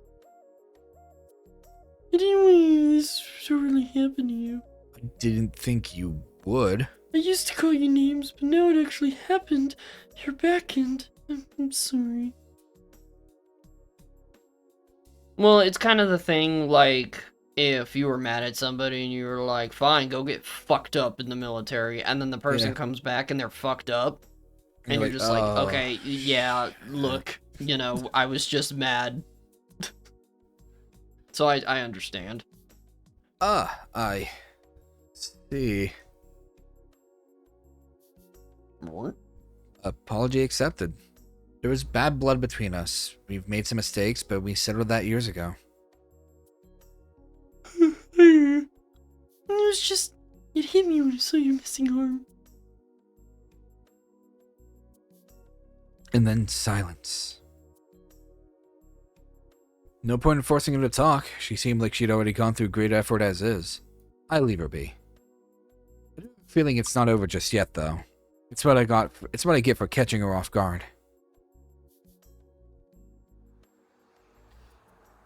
Eventually, the flow of conversation steered me towards the rest of the family. Look at that goofy goober. I love him. Nazar is doing med school stuff, currently on second year out of 5. He plans to use his newfound wisdom to aid others, but also to aid his gains. Due to his newfound medical background, our talk naturally made my arm a point of interest. Some chit-chat ensued. I might just get myself a Meyer electric hand at some point. For Lucy's sake, I hope that he told me about them is true. He also wants me to go shopping with him. It's about the girls. About time I put my money to some use other than saving up for college. If all goes well, we'll be going tomorrow. Plans for the week are already shaping up nicely. I quietly prodded him about Naomi. He just smiled and told me to keep an eye on my mailbox. There'll be a pipe bomb coming. Yeah. Alright. Want to lose another arm, you motherfucker? Ripley and I exchanged a few words. Any and all malice in his voice was gone. I'm moving up in the world in more ways than one. He seemed to be really content with the liquor cabinet, too. Got to have a taste of some of its contents. Burned a hole through my throat. In that, at least, he did see a hint of crude entertainment, but made no show of it. I believe that him and his children are on good terms, too. Much like myself, he probably had to make some hard decisions and change his ways. They paid off, thank crap to Jesus. Samantha's already got me wrapped around her little finger. I'll be on pirate duty this Saturday. Ugh. And her queries, after Jesus, can she not give us a break? Naomi wasn't quiet enough already. She was practically hiding under the table now. Nah, I jest. I loved every second of her quibbling. Duty made me appreciate the little moments in life like that. I'm glad she hasn't lost her spark. A lot could have happened during those 2.5-year gap, but thankfully family reunion wasn't one of those things. Ruination. Family ruination. Being invited to a family dinner by Lucy should have clued me in on that. We had our meal, conversation eventually slowed down. Soon enough I feel Lucy's claws against the palm of my hand. She gives me a knowing look that prompts me to stand up. In tandem we walk upstairs, leaving the family to chat at the table. I don't dare look back, but if Ripley hasn't torn out of my spine yet, then...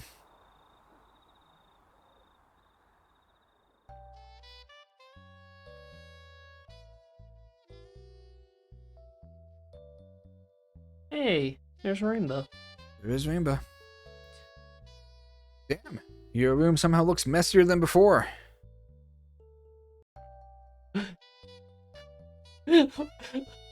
Imagine we fucking get into another Slay the Princess thing and he's like, shut the fuck up, narrator, it's wartime! Just goes in to kill her, like... Oh, and on your just slices her throat. Yes. Die from his womb. Slay the princess. Must slay the princess. Must slay the princess. I know it's a mess, and I'll keep it that way. Thank you very much. Don't touch anything. Does Mom even enter your room anymore? I think she'd faint if she saw this. Did your mom enter your room? No, my mom's dead. To That's me, what I anyway. fucking thought. There's an arrangement between us, let's say. What kind? You don't have to push your nose into everything, Anon. Come on. Come on.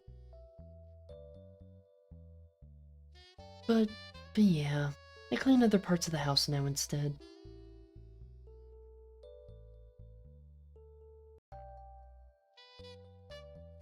Full-time or part-time? It's not Jesus that hard. Christ. Give it a rest. Yes, I get it. Flash flood warning. Jesus Christ. Sorry. Okay, we are on... We're not far from the end. Oh, thank fucking Lord.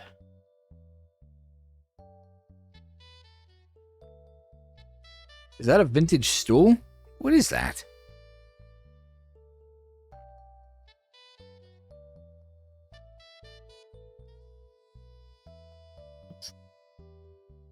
Oh, I found that in Copenhagen. I had a short tour in that part of the world back in, some point. Wait.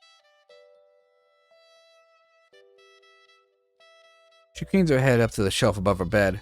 There's a new trophy there. A black marble piece with gold engraving listing her name. It was in 2021. No, you got the COVID! That early on? I left in 2020. What were you up to in there? It was some kind of luxurious farewell event for a company.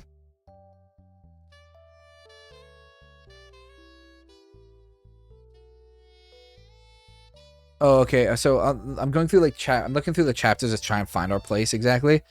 So the default hand name is Ocelot, of course. The band names is Lucy, Nazar, Tracy, Trish, Naomi, Reed, Samantha, Ripley, Mo, Anon, Stella, Rosa, Spears, Principal Spears, and Trigger. Funnily enough, Fang isn't in that list. Kind of funny. And I guess maybe you would have got something if you named it Rainbow. Okay. I believe it. Well, Fang is not in the... You can't name... You are not allowed to name it Lucy, but you can name it Fang. Okay, so we have the final, but what about the other ones? It was so... Oh, well, this is fucking...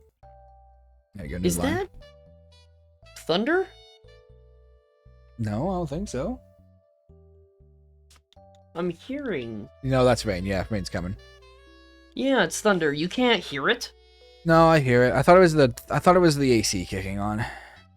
Well, that's fair. You are literally right next to it. Yeah. I hear it do that all the time, so. Okay, let's see. We're in 11. We have 12 and 13. Aeon, it's probably coming from your area. Everything moves like east It and looks like north. 13's not even that long. Mom knew a girl who knew a guy who knew a girl who also knew a guy who was a cousin of a guy who knew a girl. Furniture was nice. She quietly places the trophy down, ready to change topics, but I stop her halfway. No, wait. There's no way I'm letting you just brush that off. Lucy, you traveled abroad for a gig. That's huge. She turns her head, brushing loose a loose strand of hair from half-closed eyes. It was nothing, just another place to be. Were you nervous? It was okay, really.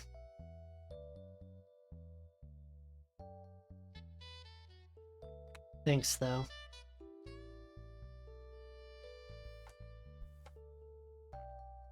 No, it looks like it is kind of moving west, but it's moving west and north. Like it's circling near Vegas. But San Diego stuff looks like it might be coming up that way. I don't know. I sent you a link to the fucking radar thing. And apparently we have a flash flood warning. I also played at Dad's police station, at a con, bunch of places. Even played at the Shady Palms retirement home. Yes. Ever since she Yeah. is not wearing makeup, she has had bags.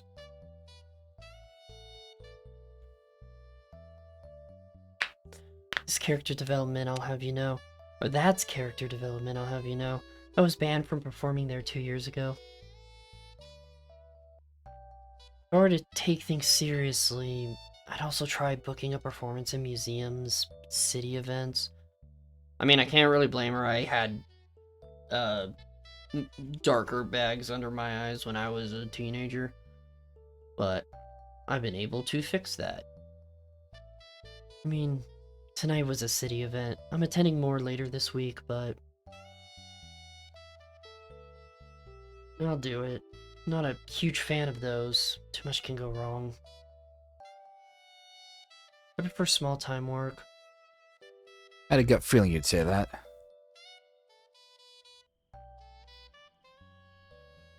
Come on. Come on! We're gonna fuck. He sits atop her baldachin throne and taps the space next to her. As I come closer, she gets on all fours and crawls over to an acoustic guitar on the opposite side of the bed. Hey now, hey now. It's over. And now. He brings it over to me.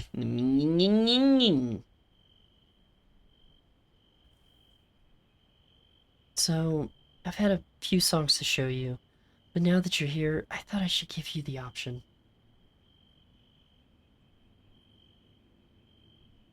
Want to play something? I did want to play you a song. It's from Miller, guy from my unit. But after this, I had no chance to pick up a guitar at all. No chance, even. You didn't? So, you don't know what that hook can do? Show me what that hook can do. I know a bit. Could be too thick, too sharp. It could tear up the strings. Could work perfectly fine. This is gonna be uncharted territory for both of us.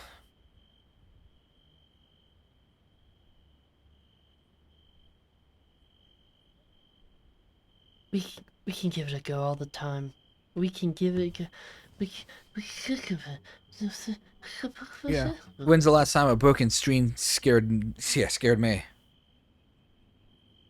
She puts a strap over my shoulder, nestling the acoustic guitar firmly between my legs. What? The dull pain from before shoots up to my skull. A cold torrent of sweat runs down my temples as I come face to face with my doctor's brutal words. Some hobbies you may not be able to partake in like you used to. Fuck him. Doesn't mean I can't try.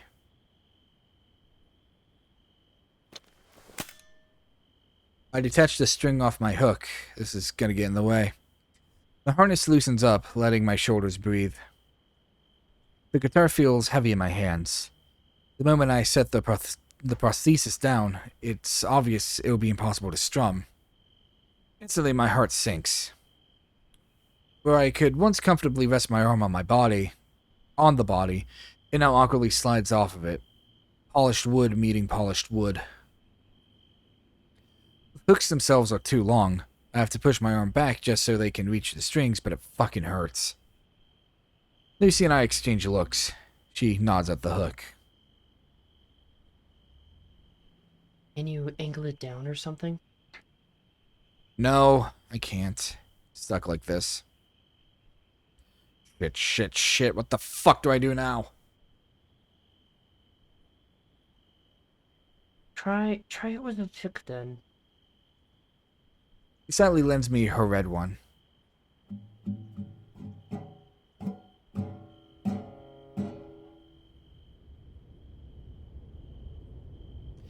JC looks up something on her phone. Pointless. But I spent months scouring the web for information. With limb loss as large as mine, there's little I can do. Out of desperation, I crane the guitar in odd ways, trying to find a better angle, but my shoulders are burning up all the same. What a sick joke. All this time spent waiting only to be proven wrong at the last fucking second. Did I get scammed? Did I just get a bad deal, or all the hooks like this? I meant to carry bags of sand, not pluck at strings. Work tonight? God, I'm gonna be fucked. I don't look at her. I have to figure something out. This has to work. I'll put it back on the regular way. A different angle. Still won't.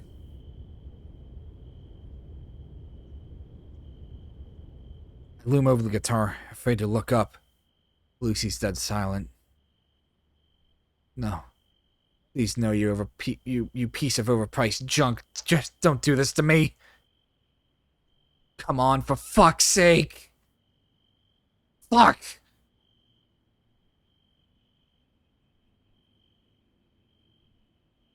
Man weeps.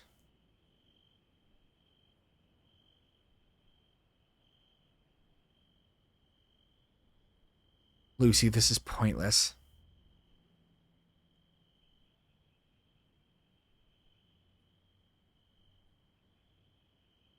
On?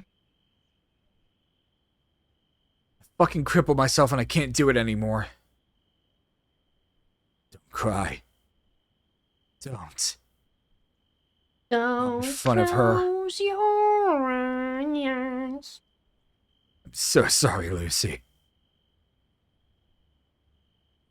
I can't hear her. I cover my face and I try to compose myself, but an ugly snarl comes out through my nose instead. Fuck. Sorry you have to see me like this. Your family can probably hear me from downstairs. I'm ruining our first day together over this. Should have gotten over it months ago, but I didn't. I'm a fucking embarrassment. Now I got that song stuck in my head. Shh. It's okay, Anna. Hold up. I can hear a shuffle on the bed, making her way to somewhere behind me. Suddenly a pair of thighs touches my hips. Her head lands on my shoulder. I can feel her cheek brush against mine, scraping against my tears. What are you doing?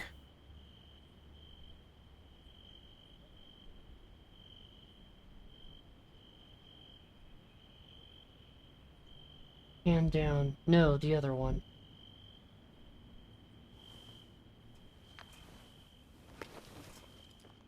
She places her slim fingers atop the base of the guitar, pushing my prosthesis down. It slinks down into the shadows between our limbs. Once the tip of her fingers were in place, she had no need to even look at them anymore. It was unnatural. I, in turn, placed my left hand on the frets, my eyes awkwardly leaping between them and her.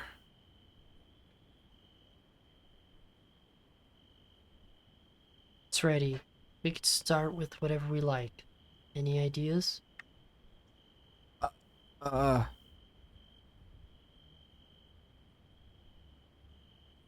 Come on, I'll strum. Lucy, I don't know.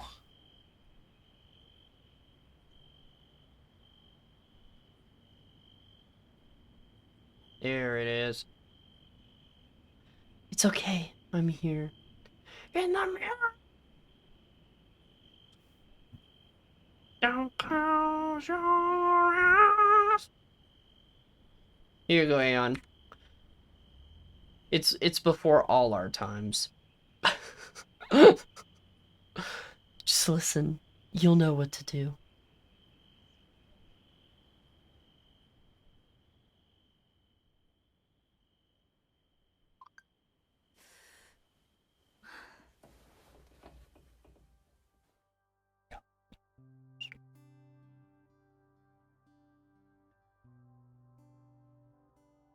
She gently drags her fingers across the strings. The song born from the guitar is mesmerizing. An old, dusty door creaks open in my mind. A wave of past memories washes over me like a warm shower. It started soft, with gentle, tumbling trills, a slow jam at first, but eventually it grew into something more. Caught on to the rhythm and adjusted the chords. God damn In it. tandem, she continued the I tune would like to seamlessly. go to work Bit without by being bit, wet. with each unconfident step, the song took shape. I still choke up, but she doesn't shush me. Are you okay? Are you there? And what a time Did for it the die? internet to just cut out. Did it die? Hold on. Oh, what the fuck? It fucking died.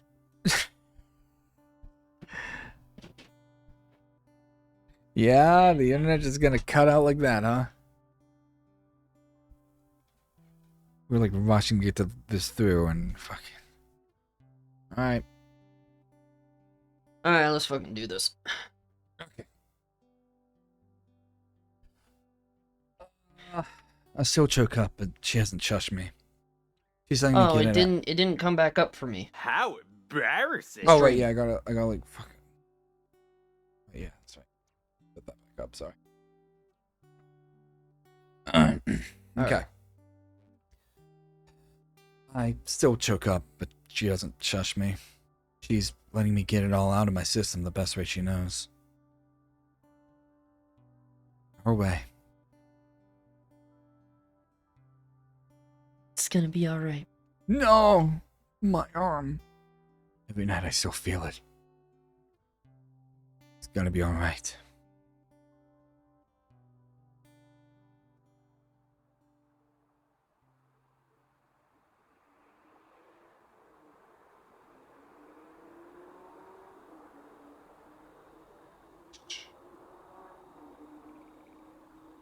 She sets her guitar down and slouches on my shoulder, clutching her hands under my chest.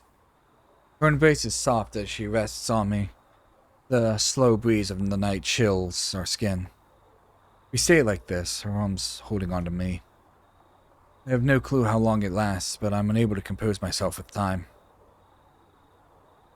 I let her move away, choosing to sit next to her on the soft mattress.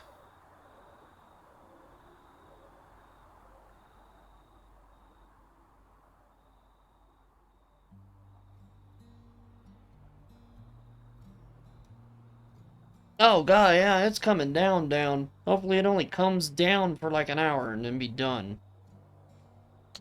How you feeling now? God, if I would have fucking known, I just wouldn't have gone to work. I've never seen you cry before. I want to talk about Dude's been through a lot. He deserves a good cry.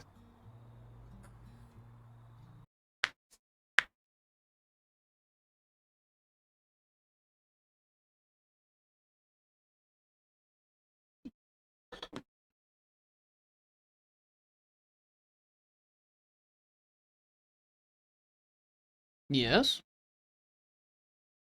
Did it die again? Did your fucking shit die again?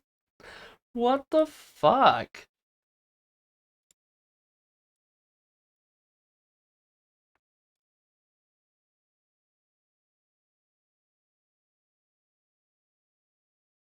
Did it die again?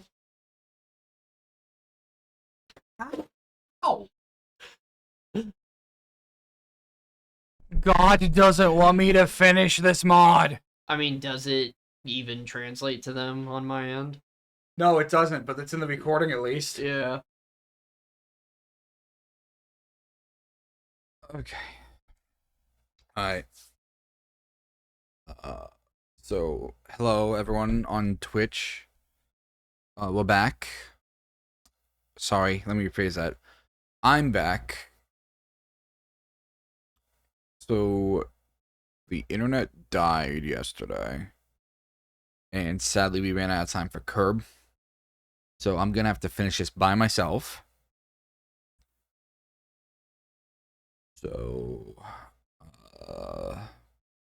I'm already not looking forward to that. Looking forward to the end of this. But on the plus side, we should honestly only have like 20, 30-ish minutes left. So we're just gonna forge ahead and do it for stream, and yeah.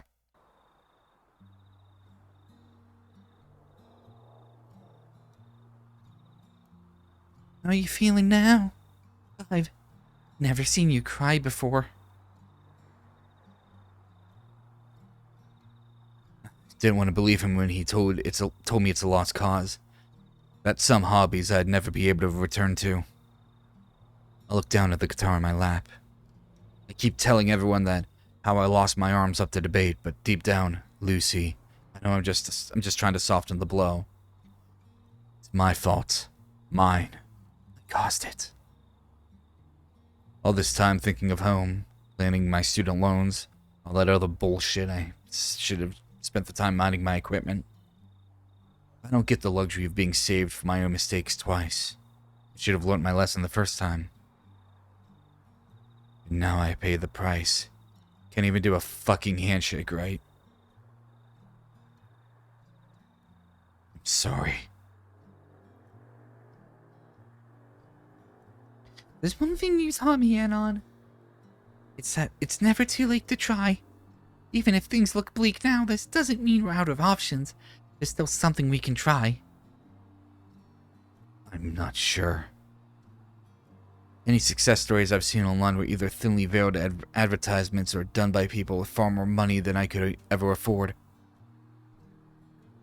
I asked Nazar about better gear, but that's no guarantee either.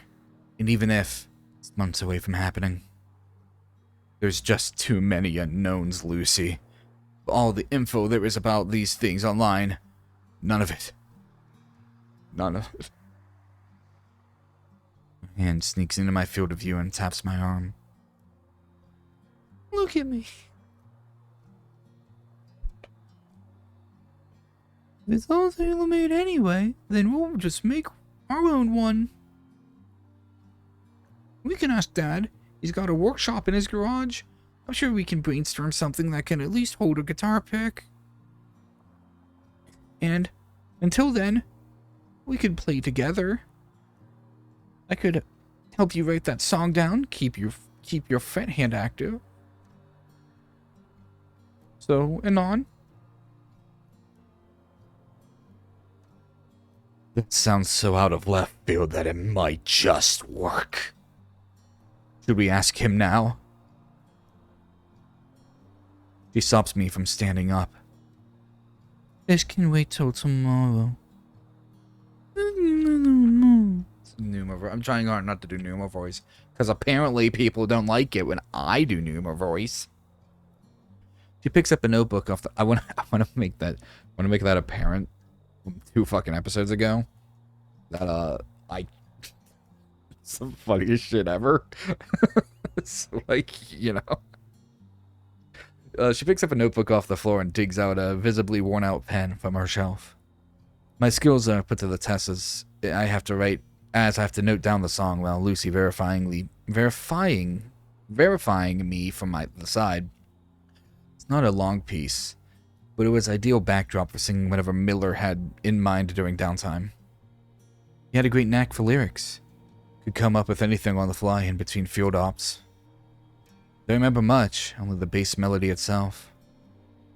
She gives it one final look, then smirks, reiterating the song in her head as she scans the notebook from left to right. The tap of her tail, the pocket metronome, brought me back to the old days.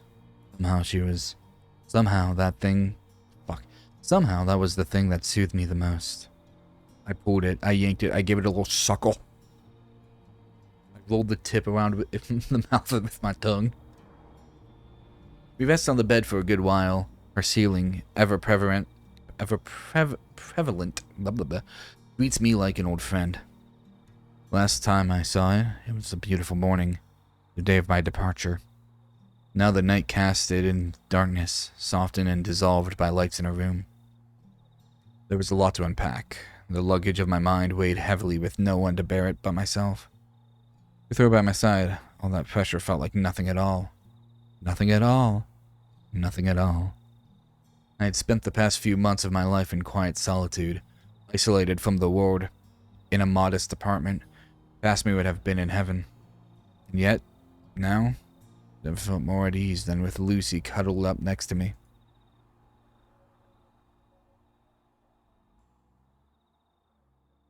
The nagging necessity of checking the time eventually ends a moment of solace. Just missed my bus home. Last one arrives in 30 minutes. That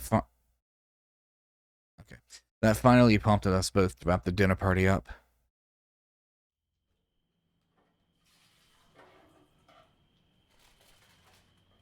You sure you don't want to hitch a ride? It's really late now, dude. I'll be fine. After military, I sure as hell should be. So what kind of folks are looking around your parts? I'm surprised you rented out the same apartment again. Yeah, I broke into the old apartment. This is where we used to live.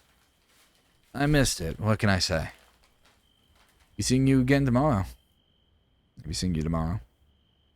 He didn't seem satisfied with my answer, but didn't push things any further. Stay safe, man. I'll be seeing you alone. It's his Stella voice, and his Stella voice is quiet, wispy, and that's my Judy. My quiet, wispy is Judy. I waved my goodbyes on the way out. As the doors closed behind me, the weight of today's events slowly began to unravel in my mind. I'm either getting a fever or my brain's frying up from all of the stimuli. It felt clogged, to put it lightly.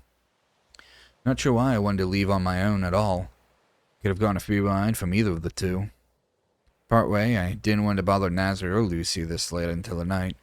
It'd be rude of me to barge in like that and demand a free ride home. It's a long way. Partway, I need some breathing room. See the city lights for myself. When the lights go down in the city. I miss this place, and a real charm to it, this town. It's good to be back.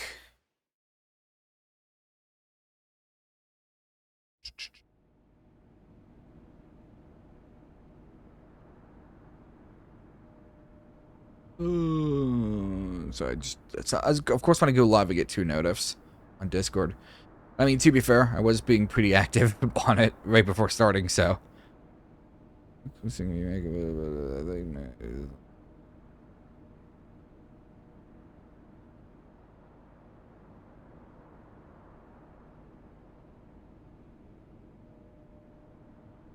What the fuck are we talking about? Oh, right, yeah, we're gonna start watching The Simpsons. Alright, okay. I soared back into consciousness, awoken by my internal clock. 6 a.m. sharp. I get up and feel a sore pain in my neck. Yesterday night, I fell on the bed face first. Speaking of which, overview my room again. In all that hurry, I forgot to unpack. Computer's still sealed up. Good time as any to get that done. Quick meal first and let's get to it. I don't watch anime anymore. I watch my soaps. I love Young and the Restless. A nice plate of scrambled eggs with sliced sausage, tomato, pepper, and chives gets me back on my feet. Whisking eggs is tiresome when I can only use my elbow and shoulder, but after yesterday, I power through it like it was nothing. You don't... whatever. I forgot he's still somehow broke. The rig's assembled in record time, just a matter of plugging in all the cables. Once it's up and running, the cluttered desktop of old greets my eyes.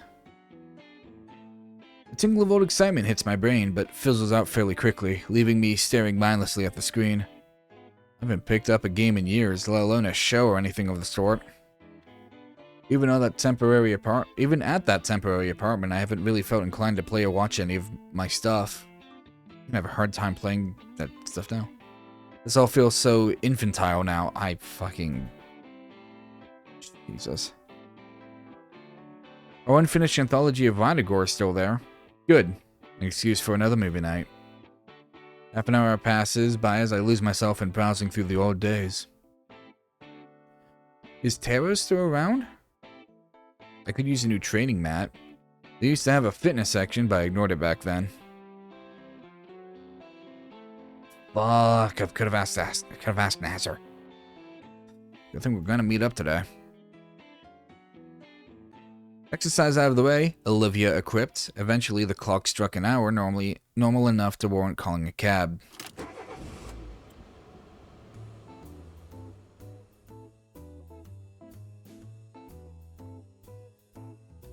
And what brings you here so early? The thing, you know. And? Did you even have a breakfast before you got here? Yeah, I did. Lucy, what in the hell is your sleep schedule like? Normal. You're the one pushing weights at 6, Commando. And on? So I'll just slide in a few words, alright? I'm going to be attending classes right now, but after that I'm driving back home. Need me to pick you up? Lucy and I have a workshop request for your dad. We'll probably stay at home. Well, that's good. No problem then. What are you scheming again? Nothing. Everything. Great. Alright, go away already. As you wish. Yeah, so the relationship is just the GVH one that they had. Which, I mean, I guess one would say a functioning relationship between a brother and a sister. So, I mean, fair enough. Okay, you and I are going to the kitchen first. I'm hungry. Should I? I don't want to see the carnage that ensues when you inevitably raid the fridge. Smart ass.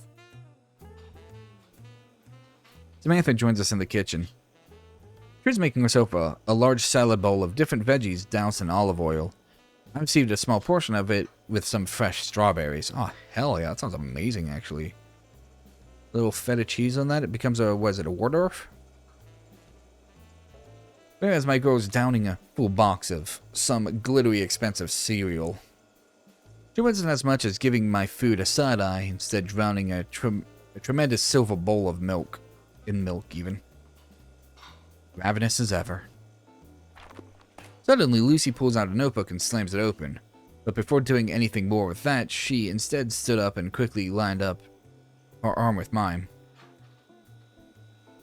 Huh. It's longer than it should be. Feel so? I know, right? I messed something up in making mine. In any case, I drafted some prototypes. It'd still fit. I was kind of eyeing it. Check them out. They stop looking like a hand pretty quickly. The last one's just a metal rod. Unless you can pay for a cast of your real hand, then that's the budget that we're running with. I mean, it could work, right? So long as it can hold a pick and not slip out. You think your dad has metal strong enough to support that? Support it? Yeah, hex key maybe. We have a shit ton of those from all the renovating Mom likes to do. I guess Samantha Lime. Ooh, your room could use a fresh coat of paint too, dearie. No thank you. The room is fine. Not even a change of furniture? I saw a beautiful standing desk online that you might like. Look, it even has a top piece with the top shelves. I don't...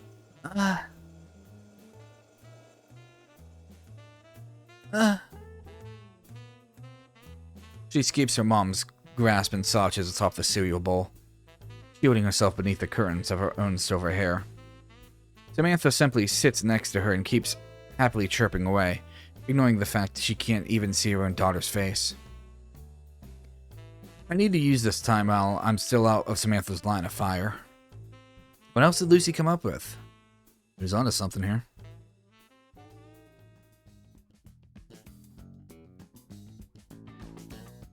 Is that one of Moe's little claws he'd use in the kitchen?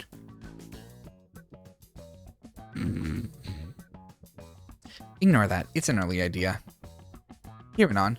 Here, Anon liked this one.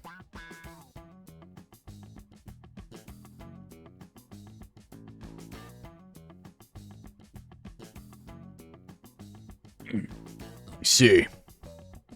You reckon that'd be enough? As a guitarist and all? Anon, it's gonna be your arm. What do you think?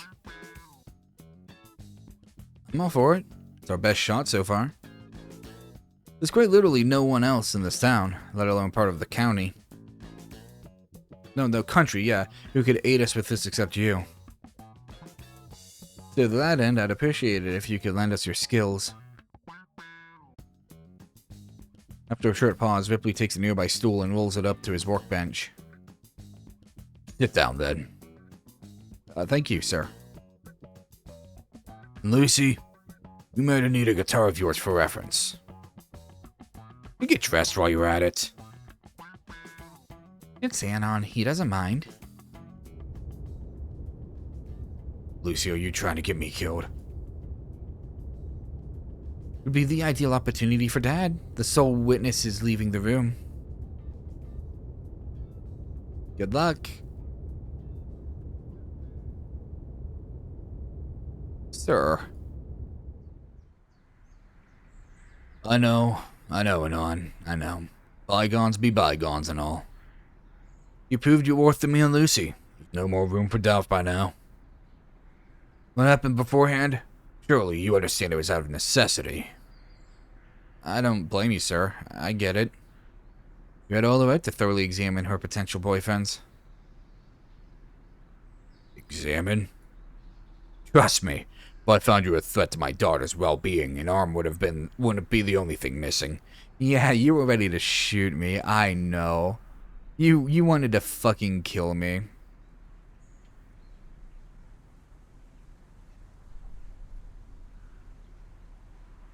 No offense. There is all the offense, sir.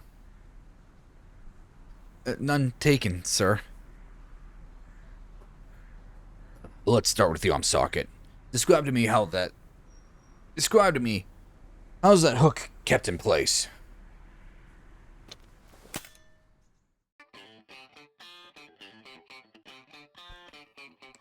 In no time at all, Ripley had a full-blown blueprint up and running, spanning the length of his workbench, sprawling with any and all tools required for the job. He's had it all. Pretty much every tool under the sun. I don't think this family ever needed to call a repairman in their life. This song is familiar. It's from something that I've played before. And Kerb would immediately be like, "You idiot, it's this," because somehow Kerb knows all the tracks.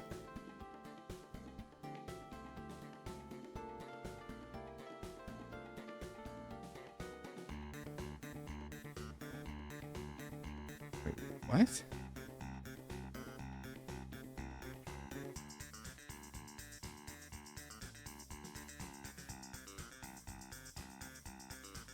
There's a lot of added songs in here. There's a Final Fantasy Type 0 song in here? My bad, Slime. I was unaware of your game. I definitely do know this song though. Wait, is there a fucking... Okay, whatever. We made small talk. Turns out my assumption was right. Just yesterday, he managed to fix the dishwasher right before the big dinner party. After the day before, he had spent a better part of it reviewing the ventilation system. Crafting a makeshift prosthesis is like child's play to someone of his caliber. Thought it'd be silly of me to ask him how he came to be so wise, but he steered the conversation in this direction himself. Knife making, the modern blacksmith, the complete book of self-sufficiency. I'm not gonna run out of reading material anytime soon. I'll take what I can get. Lucy will be surprised to see me leave the house with a set of books.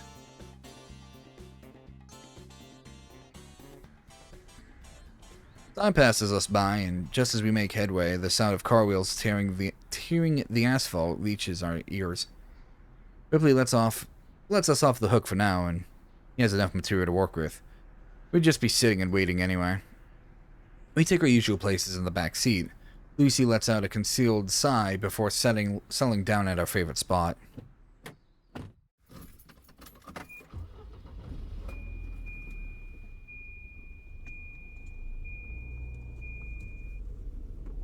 If I'm not mistaken, Nazar finally replaced his cracked windshield. How's it going so far? Not very hopeful. I'll be trying out the new prototype by the time we come back. Ripley's incredible. I didn't fancy him as a handyman. See? All it takes is a good conversation piece to get the ball rolling. Before you ask, no gifts. He's not the type to ask for those. Yep. He didn't mind the cabinet, though. Acknowledged.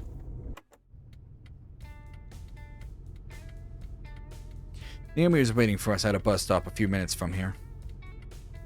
I couldn't get an exact read of her expression. It swayed between deep contemplation and apathy. Her arrival woke her up. She sat down in the front seat. To my surprise, it was Lucy who spoke first. Hey, Naomi.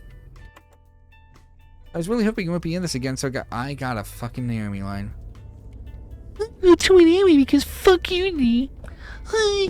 Yeah, we haven't figured out what you'd like to see today? No, I'll just follow you around. Well, I'm gonna need some more materials for your fanny pack.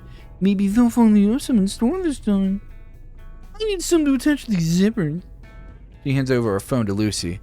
I managed to catch a glimpse of it as the two girls remain undistracted by my presence. I didn't know she was into sewing. Looks teal with a neat amber pattern. It seems to be missing a zipper or two, and the strap had yet to be attached, but it was frankly impressive. I considered telling Naomi, but the phone changes hands in a flash. And with it, so does the flow of conversation. I just remembered. Can we stop by Tri-Tops too? Sure. But if we're going, I'm also going to check out the discounts at House and Us. Second item sells for cheap. Oh. Interested? That's unlike you. I thought that stuff wasn't up your alley. Hey, sometimes they have cool stuff, even if most of it is cutesy garbage. Besides, I may or may not have an idea. Nazar chimes in with his trademark smirk. Interesting, sis. And what about you two? You've been playing coy with me since morning. I bet the two of you have been scheming the moment you met.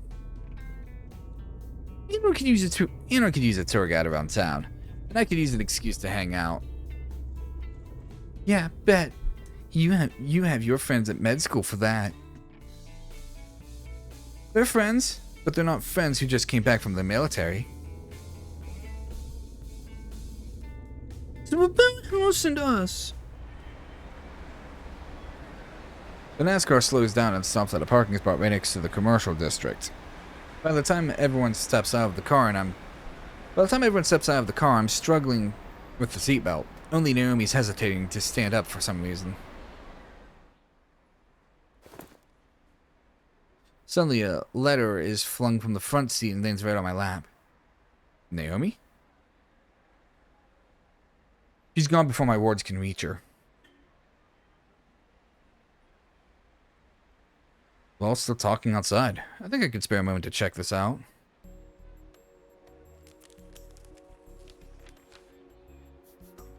She wrote it by hand. I'm sorry for moving interrupting our conversation yesterday. I'm ready to fully speak my mind now in this format. Okay, so far so apologetic. I am amazed that you're at peace with what happened since then. Our last encounter still weighs heavily on my mind, even if I forgot the exact words that were spoken. But I do remember the false ambitions that drove me at that time. I had a skewed perception of what a perfect life should look like, and that led me to hurt the ones I cared for. You are a capable person, more than I gave you credit for. I'm sorry I didn't realize that sooner, before you had left. I hope you and I can forgive each other. A bit melodramatic of you, Naomi. That's what holding on to regret for years can do to a person. But I get what you mean. He's gone by now, hurriedly traveling down the street with Lucy, following soon after. I'll have a chance to talk to her yet.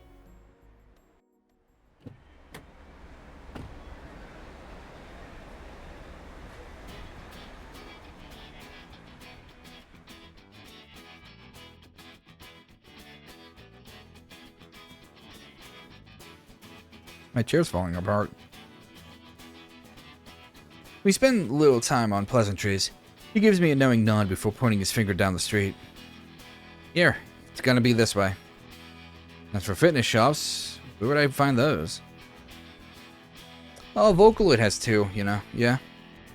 But I think we can wait on that. Carrying that stuff around a jewelry store feels like a catastrophe waiting to happen. Yeah, fine by me. Let's enter the delicate stuff first.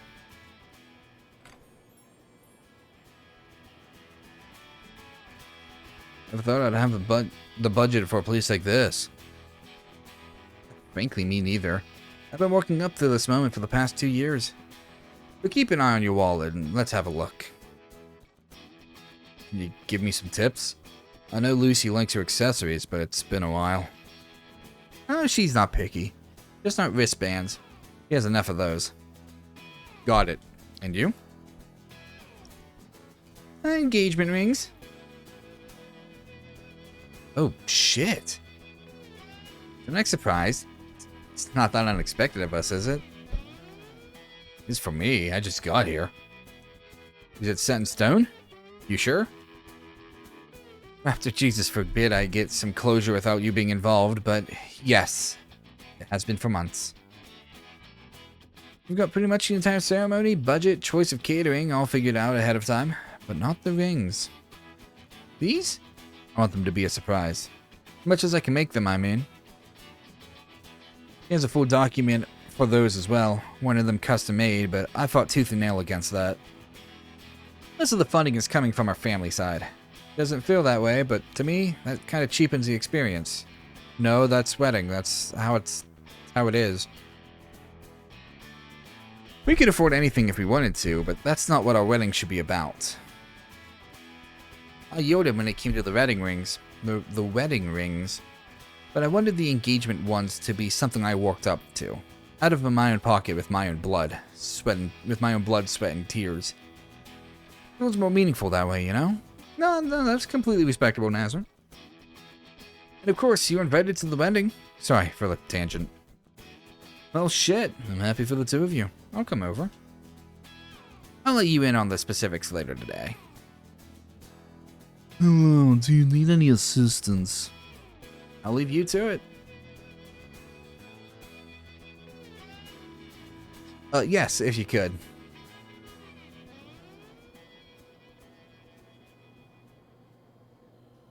What did she say yesterday? She'd be happy to call me her husband. Was that an invitation or just a little jab? Doesn't she have a busy career going on right now? Get a better grip on the situation first. Be like Nazar. Plan ahead. Don't just wing it. Speaking of which, something for her.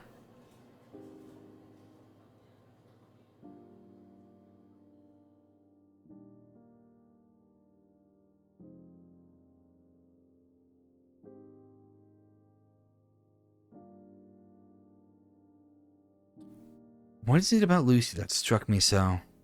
That I'd stick around no matter what. That I'd pull through thick and thin just to be with her.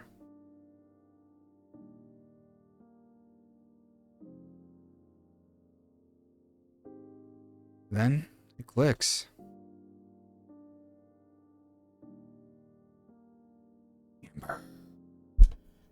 Amber.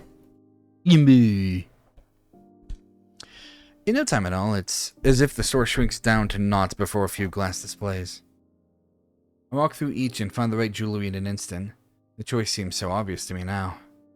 It's perfect, actually. You'll like it.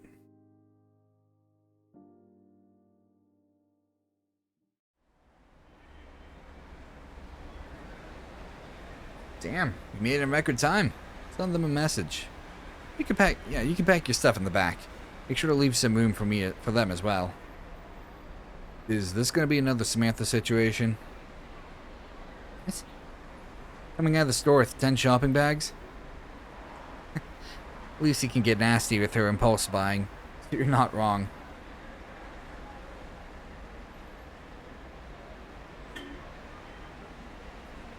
There you are. I was getting worried.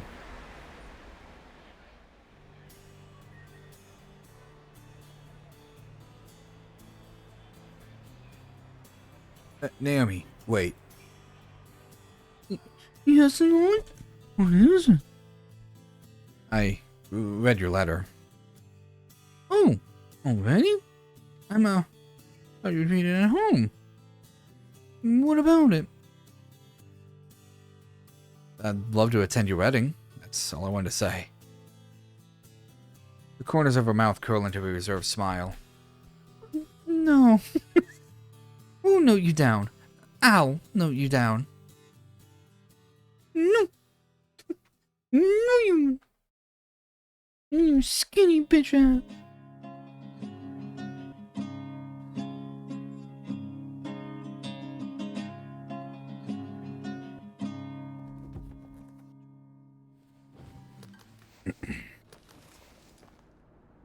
Perfect. Nice to finally hear that song.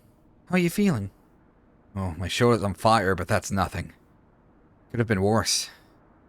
It could be not owning a one-of-a-kind pick on a stick. Your dad doesn't do any branding, does he? You could slap a nice logo on it and engrave, like, his family name. He doesn't care. Just nod and say thank you next time, please. No more embellishing. What? Is he not proud of his work? I don't know. He just doesn't care. But he liked the chance to do something cool. I could tell.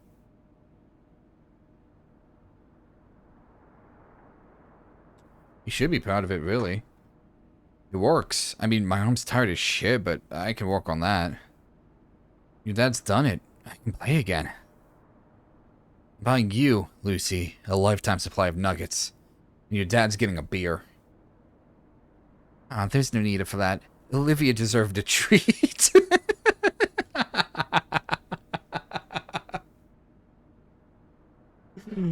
Bought me a new pair of shoes instead of more golden.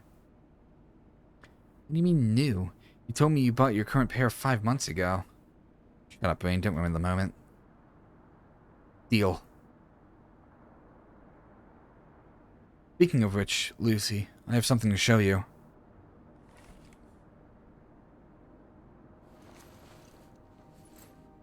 Yeah? It's the necklace from... Okay. It's gorgeous. I'd serenade you too while you were at it, but I don't think that far ahead. I didn't think that far ahead. Sorry about that. It's okay, Anon. Truly. I love it.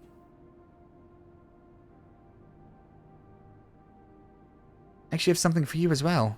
I was waiting for the right moment, but you beat me to it. Yeah? Good timing then. I have all the time in the world right now. She lets out a coarse cough and corrects herself on my bed. Her smile. I be jazzed with my pussy. Her smile, ever so subtly, withers away to something more solemn. I wanted to get you something as well, but it was taking me a while to figure out. And it hit me. I told you I don't write my own lyrics, but that's a bit of a lie. I do write lyrics, but not often. I can count them on the fingers of one hand. So when I do, I know it's special. She slows down, tapping her black fingernails on the guitar's body. The levity I feel dissipates bit by bit as she looks down in silence, The rasp of her lungs tears through the silence like a razor. Tears through the silence like a razor. They were, for the longest time, my ears only. But now that you're back, I want you to hear them. But only one. It's okay. I'd love to. I've always been terrible with names, so excuse me if I'll just describe them to you. It's 2 songs. One was completed shortly after you had left. I was struggling with the lyrics for a longer while. Then came your departure, and it clicked. It was a song I wrote when I was still Fang. It helped me through some tough times when tears and curled up fists wouldn't. How's that person when we first met? It's someone we can both say goodbye to now. Goodbye, Fang Hai. Her lips form a demure smile for a brief moment. Past regret flashes in her eyes, causing her to blink and recoil. Take your pick.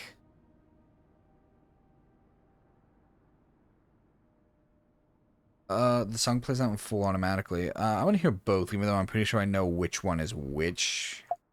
We'll do Fang Song first. I'm pretty sure I know what it is. She braces herself, all muscles tensed up, following a strong inhale. Then with the pluck of strings, her old wounds open wide. The cigarette burns stretch across her skin. Wait, I thought she quit smoking. Oh no, sorry. I'm sorry. Fucking, I'm sorry. The cigarette burns stretch across her skin. Yeah. I don't know what the fuck just happened there. I just had a brain fart. She winces, feeling fresh air strike the now exposed flesh. But the pain will subside. Can now. It's safe to let it out.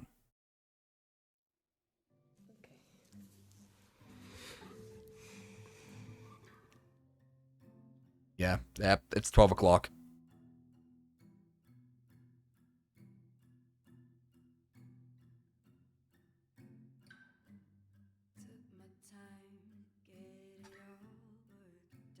You know what really fucking sucks about this? 12 o'clock is one of my favorite songs from fucking GVH. And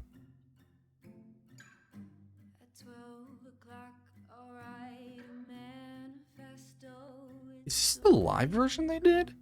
Maybe they will find maybe we know. It's so low.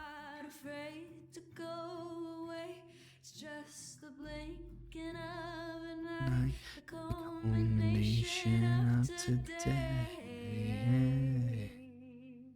I want to do a cover of 12 o'clock.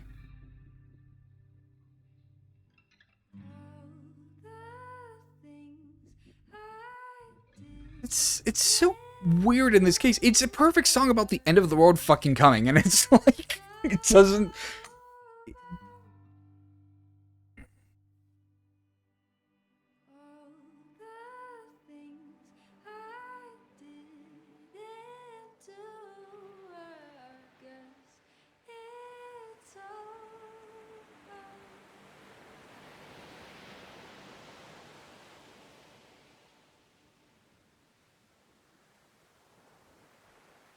It's so.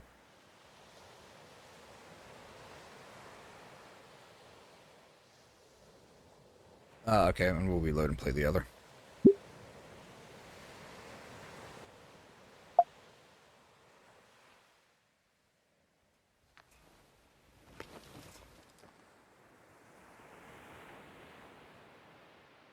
She looks at me, gripping the neck of the guitar tightly. Her chest shudders. After a brief period, her head returns. No, this is okay. She looks at me, gripping the neck of the guitar tightly. Her chest shudders suddenly, and she has to look away to regain her focus. After a brief period, her head returns to the instrument, eyes closed, fingers motion the start of the tune, slowly picking up the pace.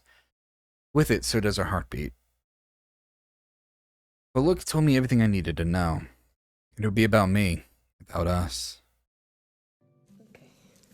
It's also 12 o'clock. Like, what?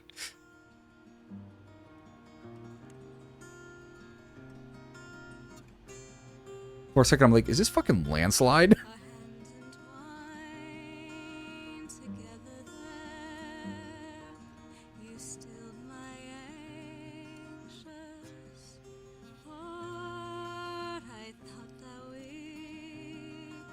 might stay a while, but soon you would depart. But oh, how I felt weightless there, untethered at long last, with nothingness below my feet. But time marched on too fast.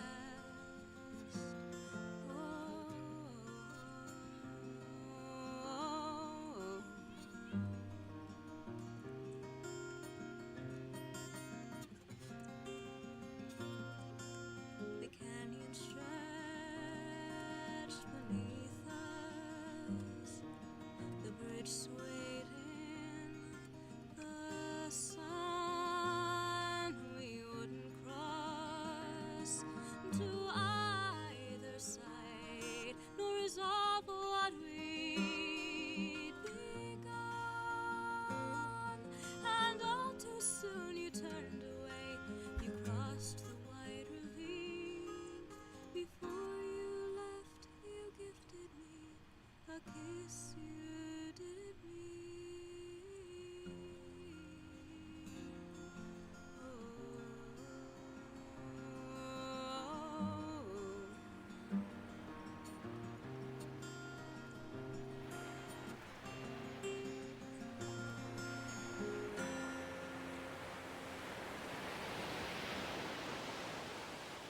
Okay, so what's that called?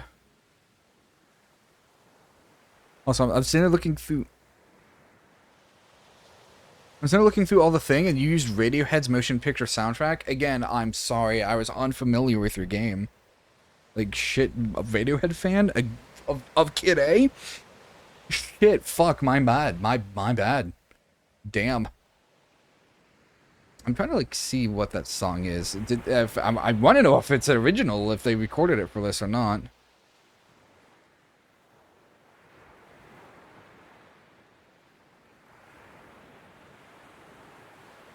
Oh wait, I could just look it up, can't I? I could just look in the script and see. Hee, look at me, I'm Jack. I do programming shit. I can just do that.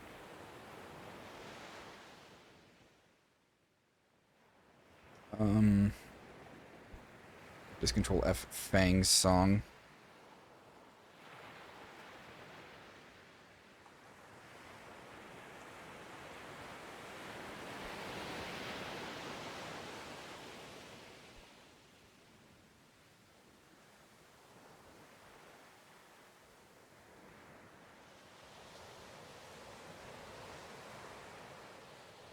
Jump to Chapter 13A, Epilogue Part 5 and on.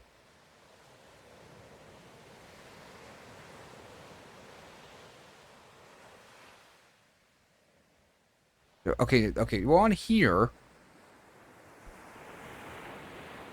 Oh, the songs. The songs, okay. So yeah, picking which song it chooses.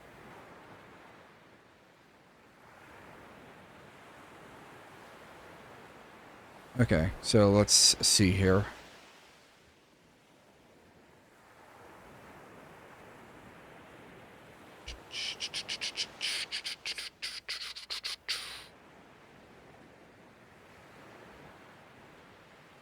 I want to see, okay. Chapter, oh, okay, here we go. Song Fang, it plays, yeah. Plays 12 o'clock, the acoustic version, yeah,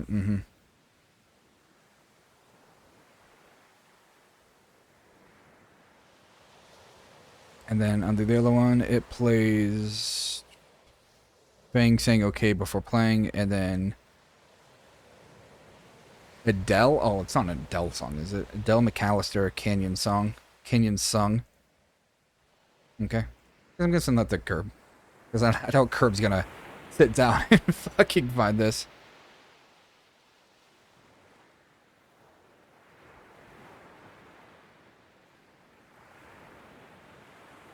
You ever thought about how is it we ended up like this? You ever wonder how we got here?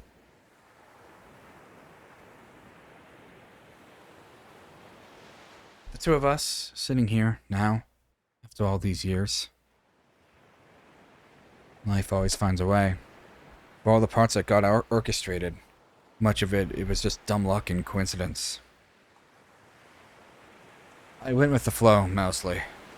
Funny, considering the current situation.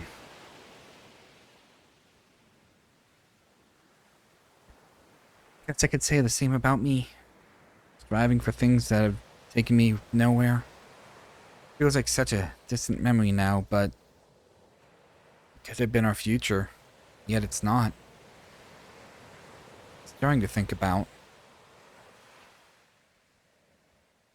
Good thing we didn't become that future then. I like us more now, as we are. It was a mess to figure out, but we managed. Like we always do. I remember how you used to be way back then when. You could have looked away and done your own thing. But you chose not to. Found that courage beautiful. The Anon I fell in love with. I'm more comfortable around you than I did among anyone else. Don't really want to think about the past myself. It scares me how idiotic I once was. But if I've had my little moments of wisdom, they didn't make up for the compounding travesty of young Anon. It's like I didn't even try to help you.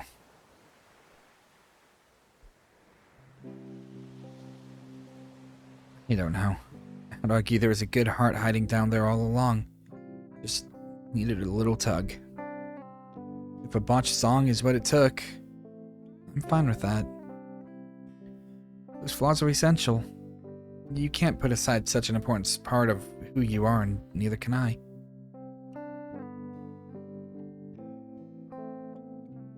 I was in a different boat. I couldn't forget. If I had spent all my time lingering on the band, the bang, the broken wing, I know exactly how I'd have ended up. Wouldn't have been pretty. Worse off than just having a pair of fucked up lungs. It's a relief to see myself and just be okay with that, you know? Don't you feel the same way? Never truly went away, did it? Do I admit that to her? Do I admit I didn't learn my lesson? She has grown so much since the girl I had met on that rooftop. What about me? I suppose so. I know your little tricks by now and on. Talk to me. Shit.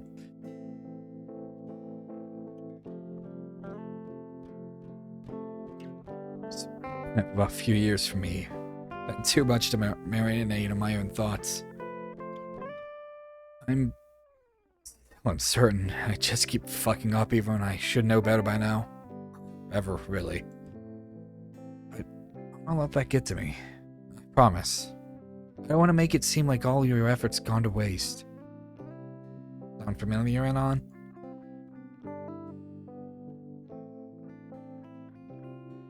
Everything that happened to us feels so important now. Lucy that didn't travel the same route as me would have never met you. Can you believe that? I can't. I don't want that for myself. I was comfortable being Fang, living in that tiny little world. Just me, my band, and a big dream. But in the end, all I ever wanted was to break out of my boundaries and become someone better. It took me time to understand what was really keeping me shackled. It took you. Someone who could see me in a way I could never see myself.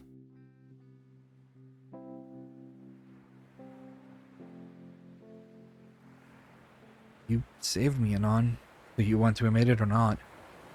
I'll always be grateful for that. I love you.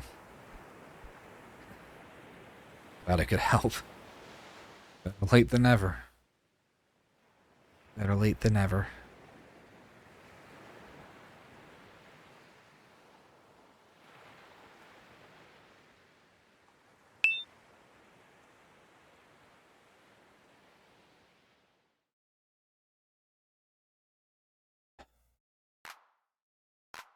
You use the same fucking credit song? Okay, sure, whatever. I don't want to be harsh, but like, Because I feel like we've been harsh and negative this entire time. And at the end, I'm so fucking tired of being harsh and negative. But it is really good.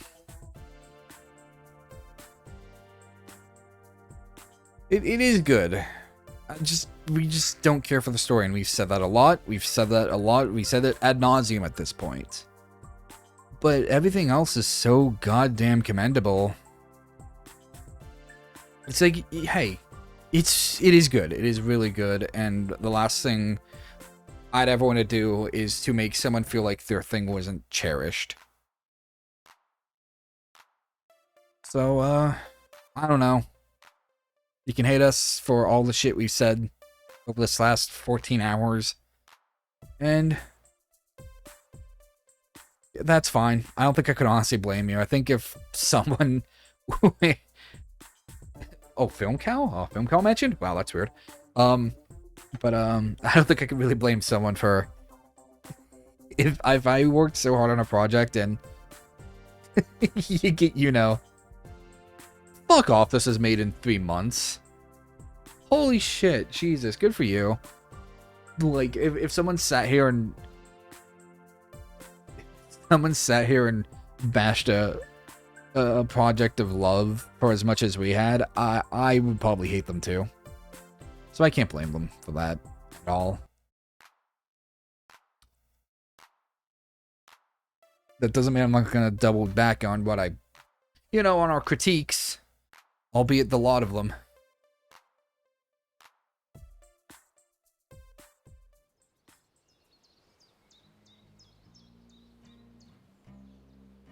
Has there always been that, like, little sliver of... Oh my god.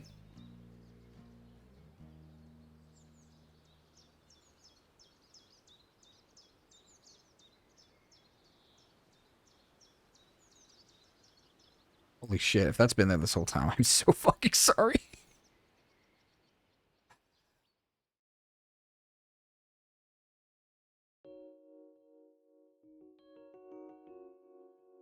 Okay.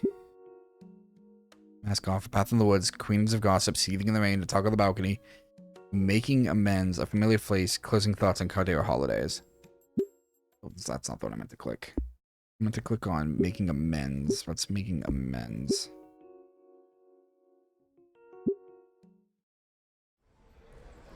Oh, right, making amends is... Right, that... I'm fumbling with this mouse right now. I have no idea what that was going on. Familiar face, I think, is... Yeah, the party. Alright. I guess we'll do Caldera holidays, and then we'll do closing thoughts, because... I assume the closing thoughts is the creator talking, so...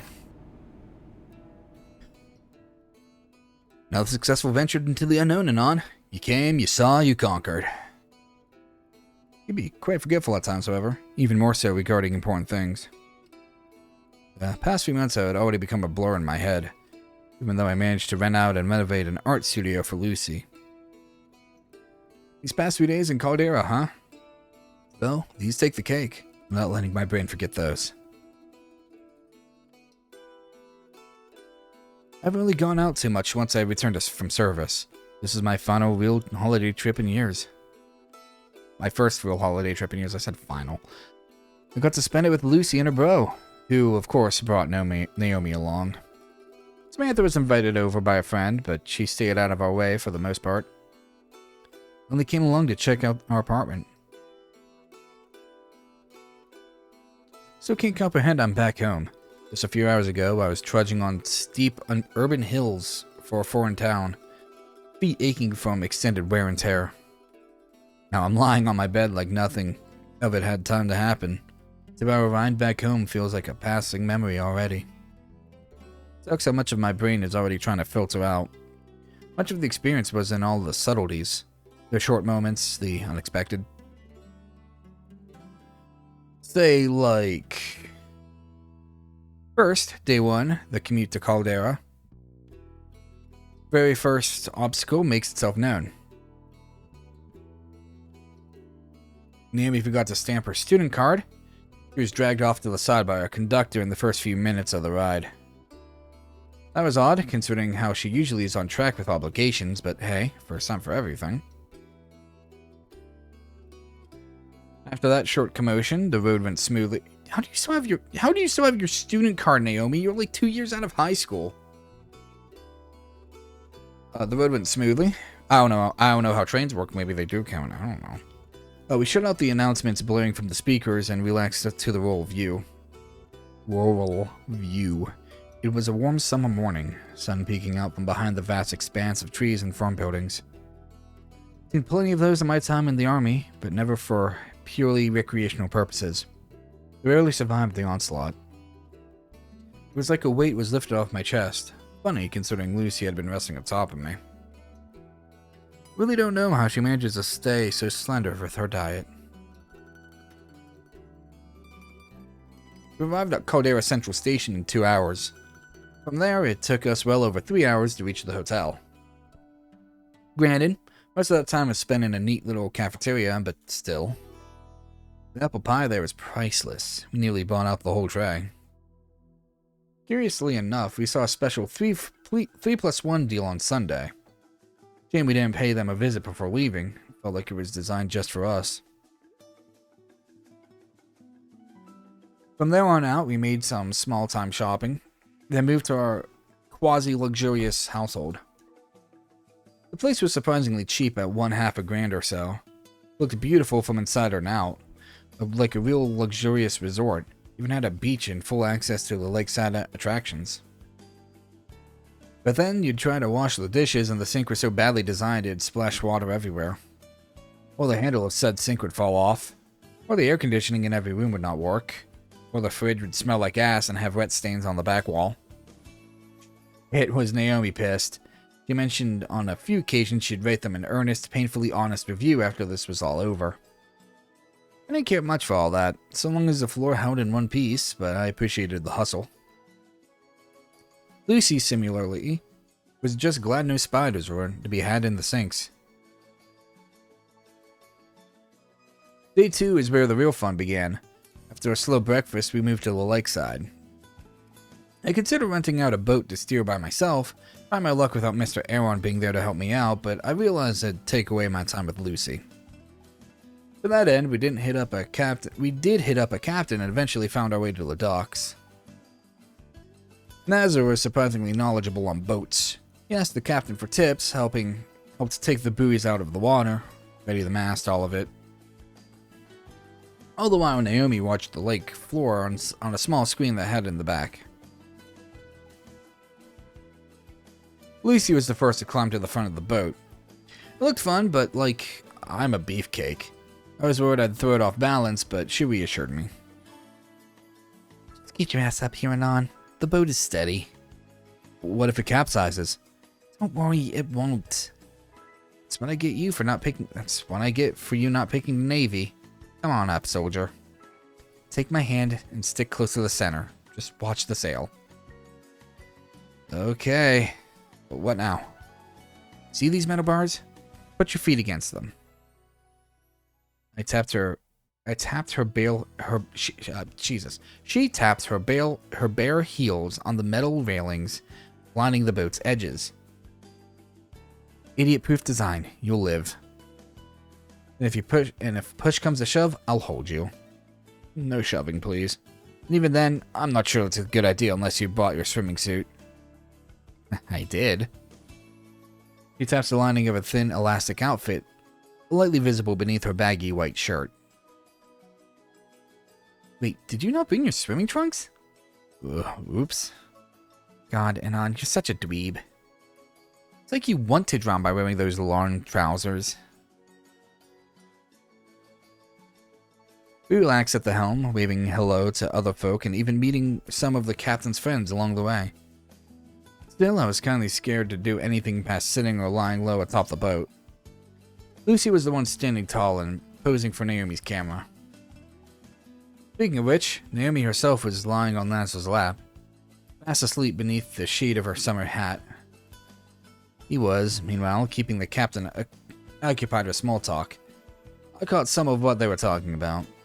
Turns out the lake is used up in almost its entirety for recreational purposes. Just this week alone, a new shallow spot in the water was found, and it was already swarming with kids. Waved hello to those as well. Everyone was surprisingly sociable today. Must be a traveling thing. Even as we departed from Valcadria, and waved goodbye to Mr. Aaron, some bald guy on a bench was happily lifting his hand as well. The other activity we had in mind, the canoe trip, was more up my alley.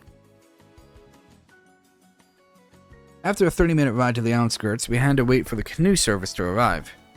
We stood around a beautiful crossroads with pine cone trees 10 times my height.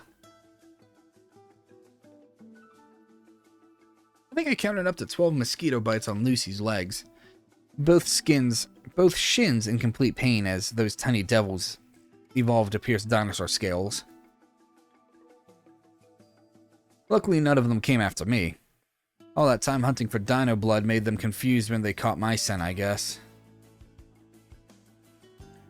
Lucy would snatch up my hand and rub it all over herself. But none of that magic human scent really rubbed off on her. And that was all before realizing that Naomi had a repellent gel all this time. The bite stung far less once we took to the water. Finally, the right car drove by. The canoes were heavy as shit, but I pretty much managed to move them myself.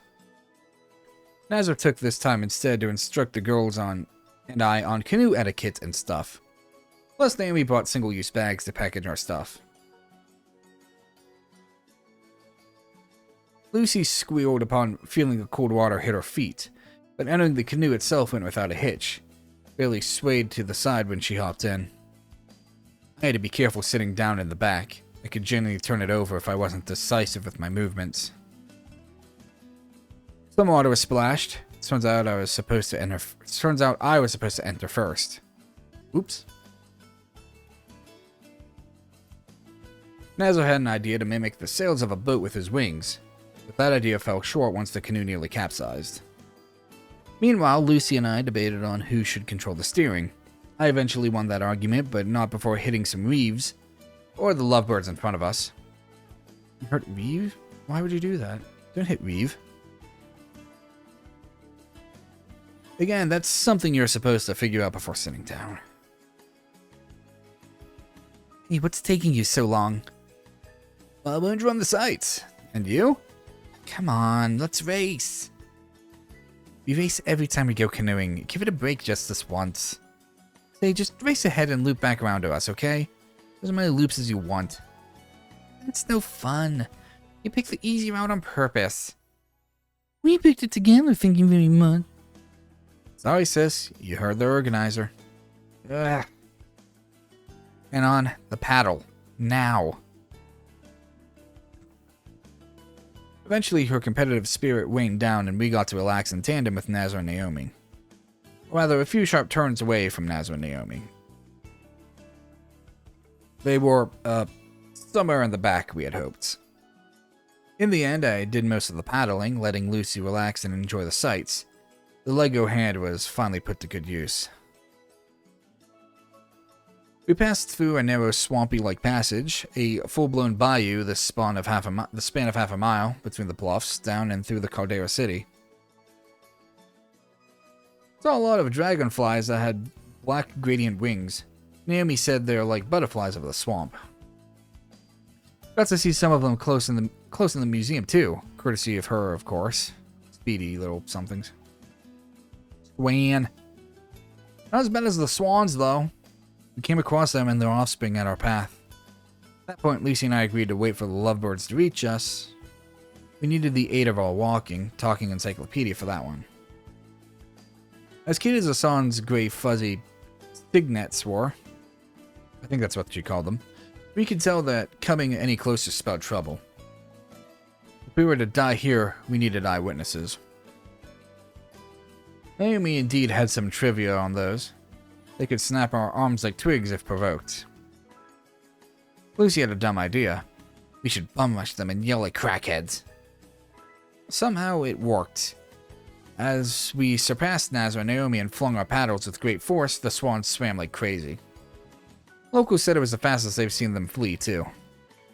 Can't confirm. I'd run for the hills, too, if I saw Lucy yelling at me like that. Those Ripley genes are not to be underestimated. That wasn't even the worst of the attractions, though, because our road was blocked halfway through.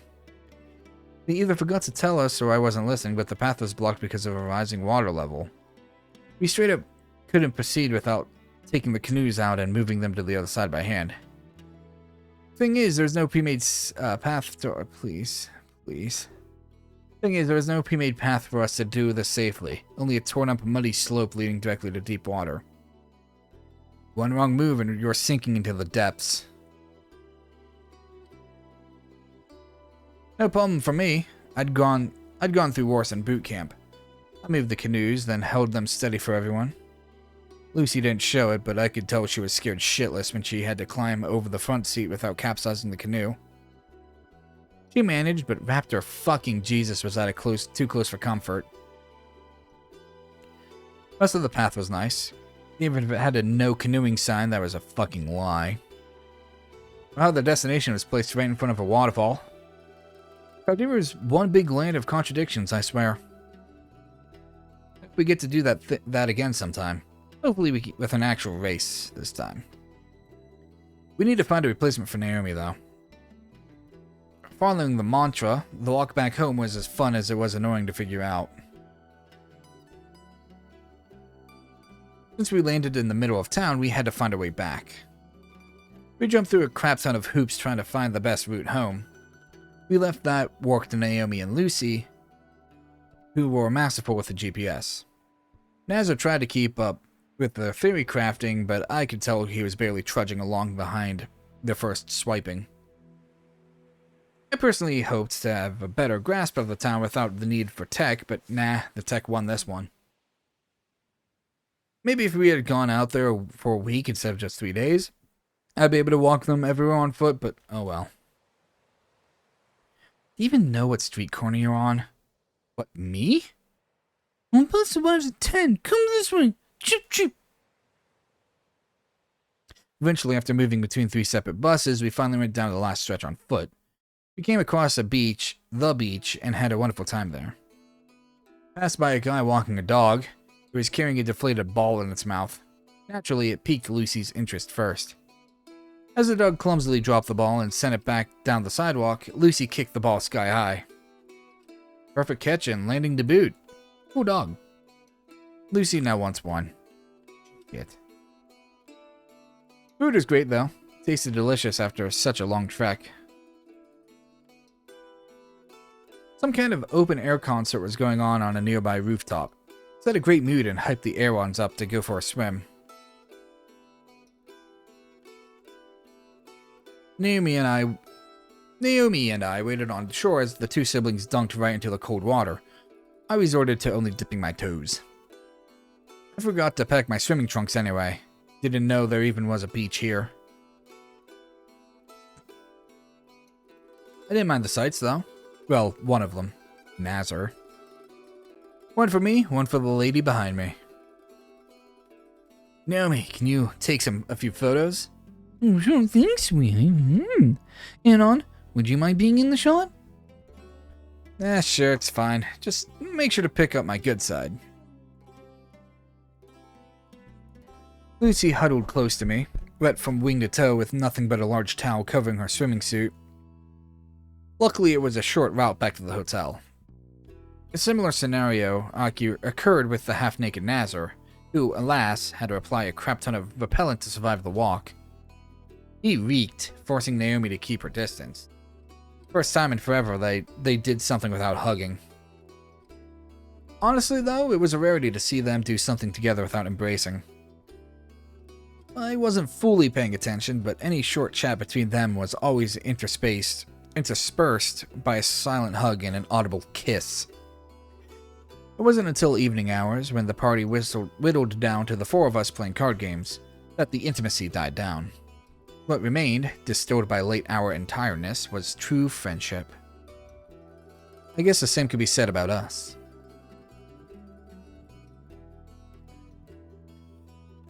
Next thing you're gonna tell me is all it takes Next thing you're gonna tell me, all it takes to kill a goblin is to pour water on it. There's charm to those dumb flicks and on. They're cult classics for a reason. Not my type. Sorry. At least he didn't sleep through the semi-final unicorn. Or to fall asleep when a tree with huge tits shows up on screen and smothers the protag. I was hoping you'd have light the rest of the movie too. Sorry, but that was borderline retard. Finish that sentence. Go on. Okay. Retire-moi. All that ends up happening is a quick smooch. Snooch, if you will. That settles our argument instantly.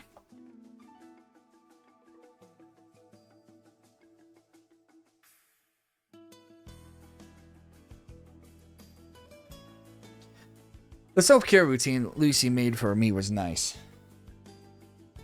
Mirrored some kind of sample face cream that she got from an apothecary. Apparently you can get dozens of those just by going places. That was the exact opposite of Naomi, who bought her stuff fair and square. I saw plenty of exclusive bottles lining the bathroom shelves. My cheap brand of shower gel, in comparison, stood out like a sore thumb. We spent the rest of that night baking all the food we had left in the fridge. All of it had to go before the next day. We overestimated how much we really needed. Every time, dude. Every time. Rain, did I mention the oven was terrible too? Because it fucking was. I had no clue what any of the buttons did. I still don't even know how it turns off. Nazar didn't either, and he tried his best to study it by hand. I couldn't be arsed, and I was the combat engineer. I just did at some point, and we left it alone. Hands raised in defeat. Third day, this is when the aching really hit. So I had plenty of time before the evening train would arrive. Naomi saved the best for last and took us to the local taxidermy display. A ton of stuffed animals. I get to hear too much trivia about species I've never seen, and never would in my entire life. Thankfully, no monkeys. Or human specimens, as a matter of fact. The giant-ass fish they had on display was nice, nearly twice my own height and length. El Gigante. Your time will come yet. Ripley's boat sent its regards. Surprisingly, Naomi had utmost of Lucy's attention. How did Kerb... Because didn't Kerb do all of El Gigante? Together, the girls roamed from exhibit to exhibit, fawning over cute birds with furry talons and tiny owls. Nazar and I mostly just walked behind the girls, trying to fruitlessly massage the pain away from our feet.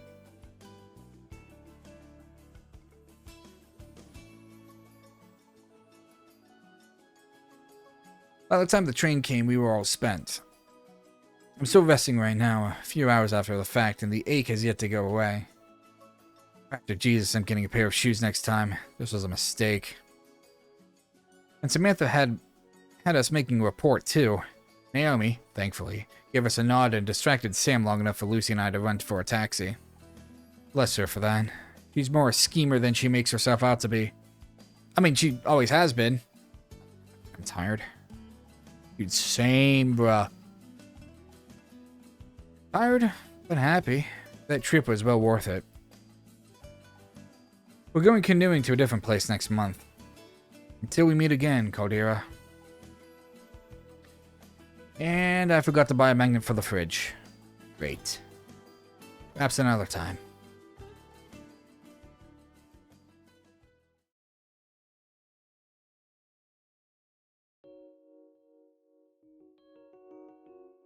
Alright.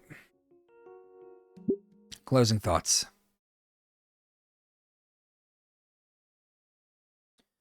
While rating last second save, I left a lot of my notes scattered throughout the Rempe files. This is one of them, converting into a digestible bonus story.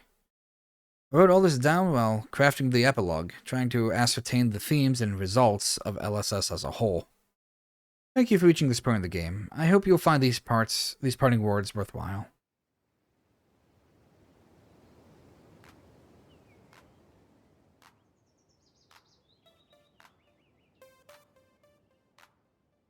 The story had reached its high note, and you've seen it all. Now what? At this point, we've neatly tied up the cast's character arcs and can let them go. The story doesn't need to be told anymore. Thank you. Yes, that is the correct option. If the characters have wrapped up their arcs, and there's nothing to tell, then fucking don't. It's like people screaming for a Snoot game too. Like, no, there's nothing more to tell. There is nothing more to tell. Since Lucy's family and Naomi played a much larger role in the story, they are given ample time for the plot threads to be resolved. Samantha, Ripley, Nazar, and Naomi are all given a chance to develop after prom and have their character arcs fulfilled. Samantha and Ripley both realize the hole they dug themselves into after Nazar's accident and strive to become better parents for their children. They are transformed from simple comic relief stereotypes into fleshed-out characters. Naomi gets humbled after the events of prom night. Thanks to Anand's and Lucy's willingness to make amends, she, in turn, takes time to reflect on her own actions. She receives an arc that elaborates on her existing villainous, self-centered character traits. Her relationship with Nazar takes on a shape not too dissimilar to that of Fang and Anand, where one is a support anchor for the other. Nazar, I found, is written in Snoot Game to be a bit of a pushover and the butt of the joke as the brother of the love interest. Yeah. This is in contrast with his highly important role in Fang's story. I liked his characterization much more in GVH, in which he's pretty much a fucking Chad compared to the guy we see in Snoot Game. Yes! Yes! Nazar's so much better in GVH, thank you. In LSS, he retains the emotional story arc, but also grows a backbone and some charm. Yeah, Nazar's handled very well in this. Anand, while late to realize his mistakes, does change his ways and becomes a more empathetic, supportive person for Lucy's sake. He sacrifices his time and comfort to help her recover after prom, as a loving boyfriend should do. This eventually results in Lucy facing her trauma and mending her broken relationship with Nazar and parents on screen. She does not magically become cured after this. The events leading to E1 are acknowledged and permanent. With Anand gone, she had family that would support her in his stead. Most of the legwork was done during his stay, however. She overcame her deep-rooted insecurity and surpassed it, ridding herself of fake identities and becoming a well-known musician under her real name. A trail of cigarette burns marks the journey she underwent to achieve this success. Lucy is, at long last, proud to be herself, which, yes, is the moral of Snoot Game. Anand, meanwhile, abandons his self-centered ways and changes himself for the sake of another. Anand in E1 was content with shutting out the rest of the world and retreating to simple pleasures of video games to escape his problems. He was also an unsociable wreck that grossly misinterpreted what helping someone means, while also being a surprisingly good therapist. Alas, I don't get to point fingers here. The story relies on Anand realizing he was being a fucking idiot. Or to phrase it differently, Anand course corrects, and through that confidently stumbles his way into a better, healthier mindset. His surprising sense of empathy and goodwill is something that I could have addressed better. I do agree. I'm glad we were both on terms of that. If I were to showcase a character from the same game that handles this better, it would be funnily enough Reed. Despite being a pothead they write him as, Reed in some cases can be surprisingly wise. Yes, this is what people... The more I get into this, the more I'm like, shit, were we too harsh on Snoot-Talk? Because, like, he really seems to fucking get it. But, like, yes, that was Reed's character in Snoot Game. He was always intelligent. He was always this big, intelligent person. And that made him great. It's why you don't fix the cable, because Reed knows what he's doing, despite the fact that he's some massive druggie. He is a savant. It's important to his character. This is something I address in LSS. He is, in a way, a mirror reflection of Anand, who is also passive against the whims of Trish. And he too, much like Anand, commits a huge mistake that harms the ones he loves. Anand's still a dweeb at heart, but he made great strides to become someone better for not just Lucy's sake, but his own. This wasn't a perfect run by a long shot. The situation with Trish was grossly mishandled, going back to how Anon handled things in OG Snoot game, and unlocked himself out of making amends here. However, he does not repeat the same mistake twice, and, when given the opportunity, manages to bury the hatchet with Naomi. To give LSS the ample weight of being an in-between ending of E1 and E3, he suffers major damage during his service in the military. The military service part of the story exemplifies Anon's character development. In E2, he cements his status as a shut-in loner. Yeah. In E3, it marks his empowerment and journey of self-improvement. He's quite literally twice the man he once was. As a reminder, I did not play E4, so whatever happened there is not taken into account.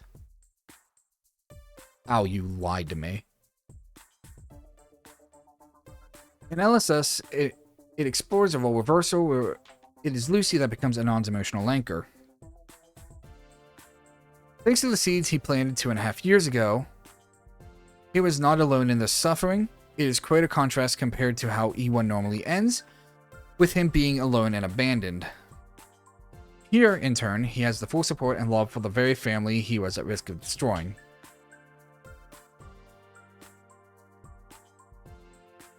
The story wraps up with Anon and Lucy coming into terms with their rocky relationship. Compared to how it started, things can only go up for them from here on out. All in all, LSS is supposed to be an exhaustive, thorough analysis of what would go down if ending one didn't end with a school shooting. May have gone a bit overboard with the theory crafting, but hey. Thanks for playing and seeing things through to the end. I hope it was as fun for you to read as it was for me to write. I'll give you this, dude. You can write some good jokes.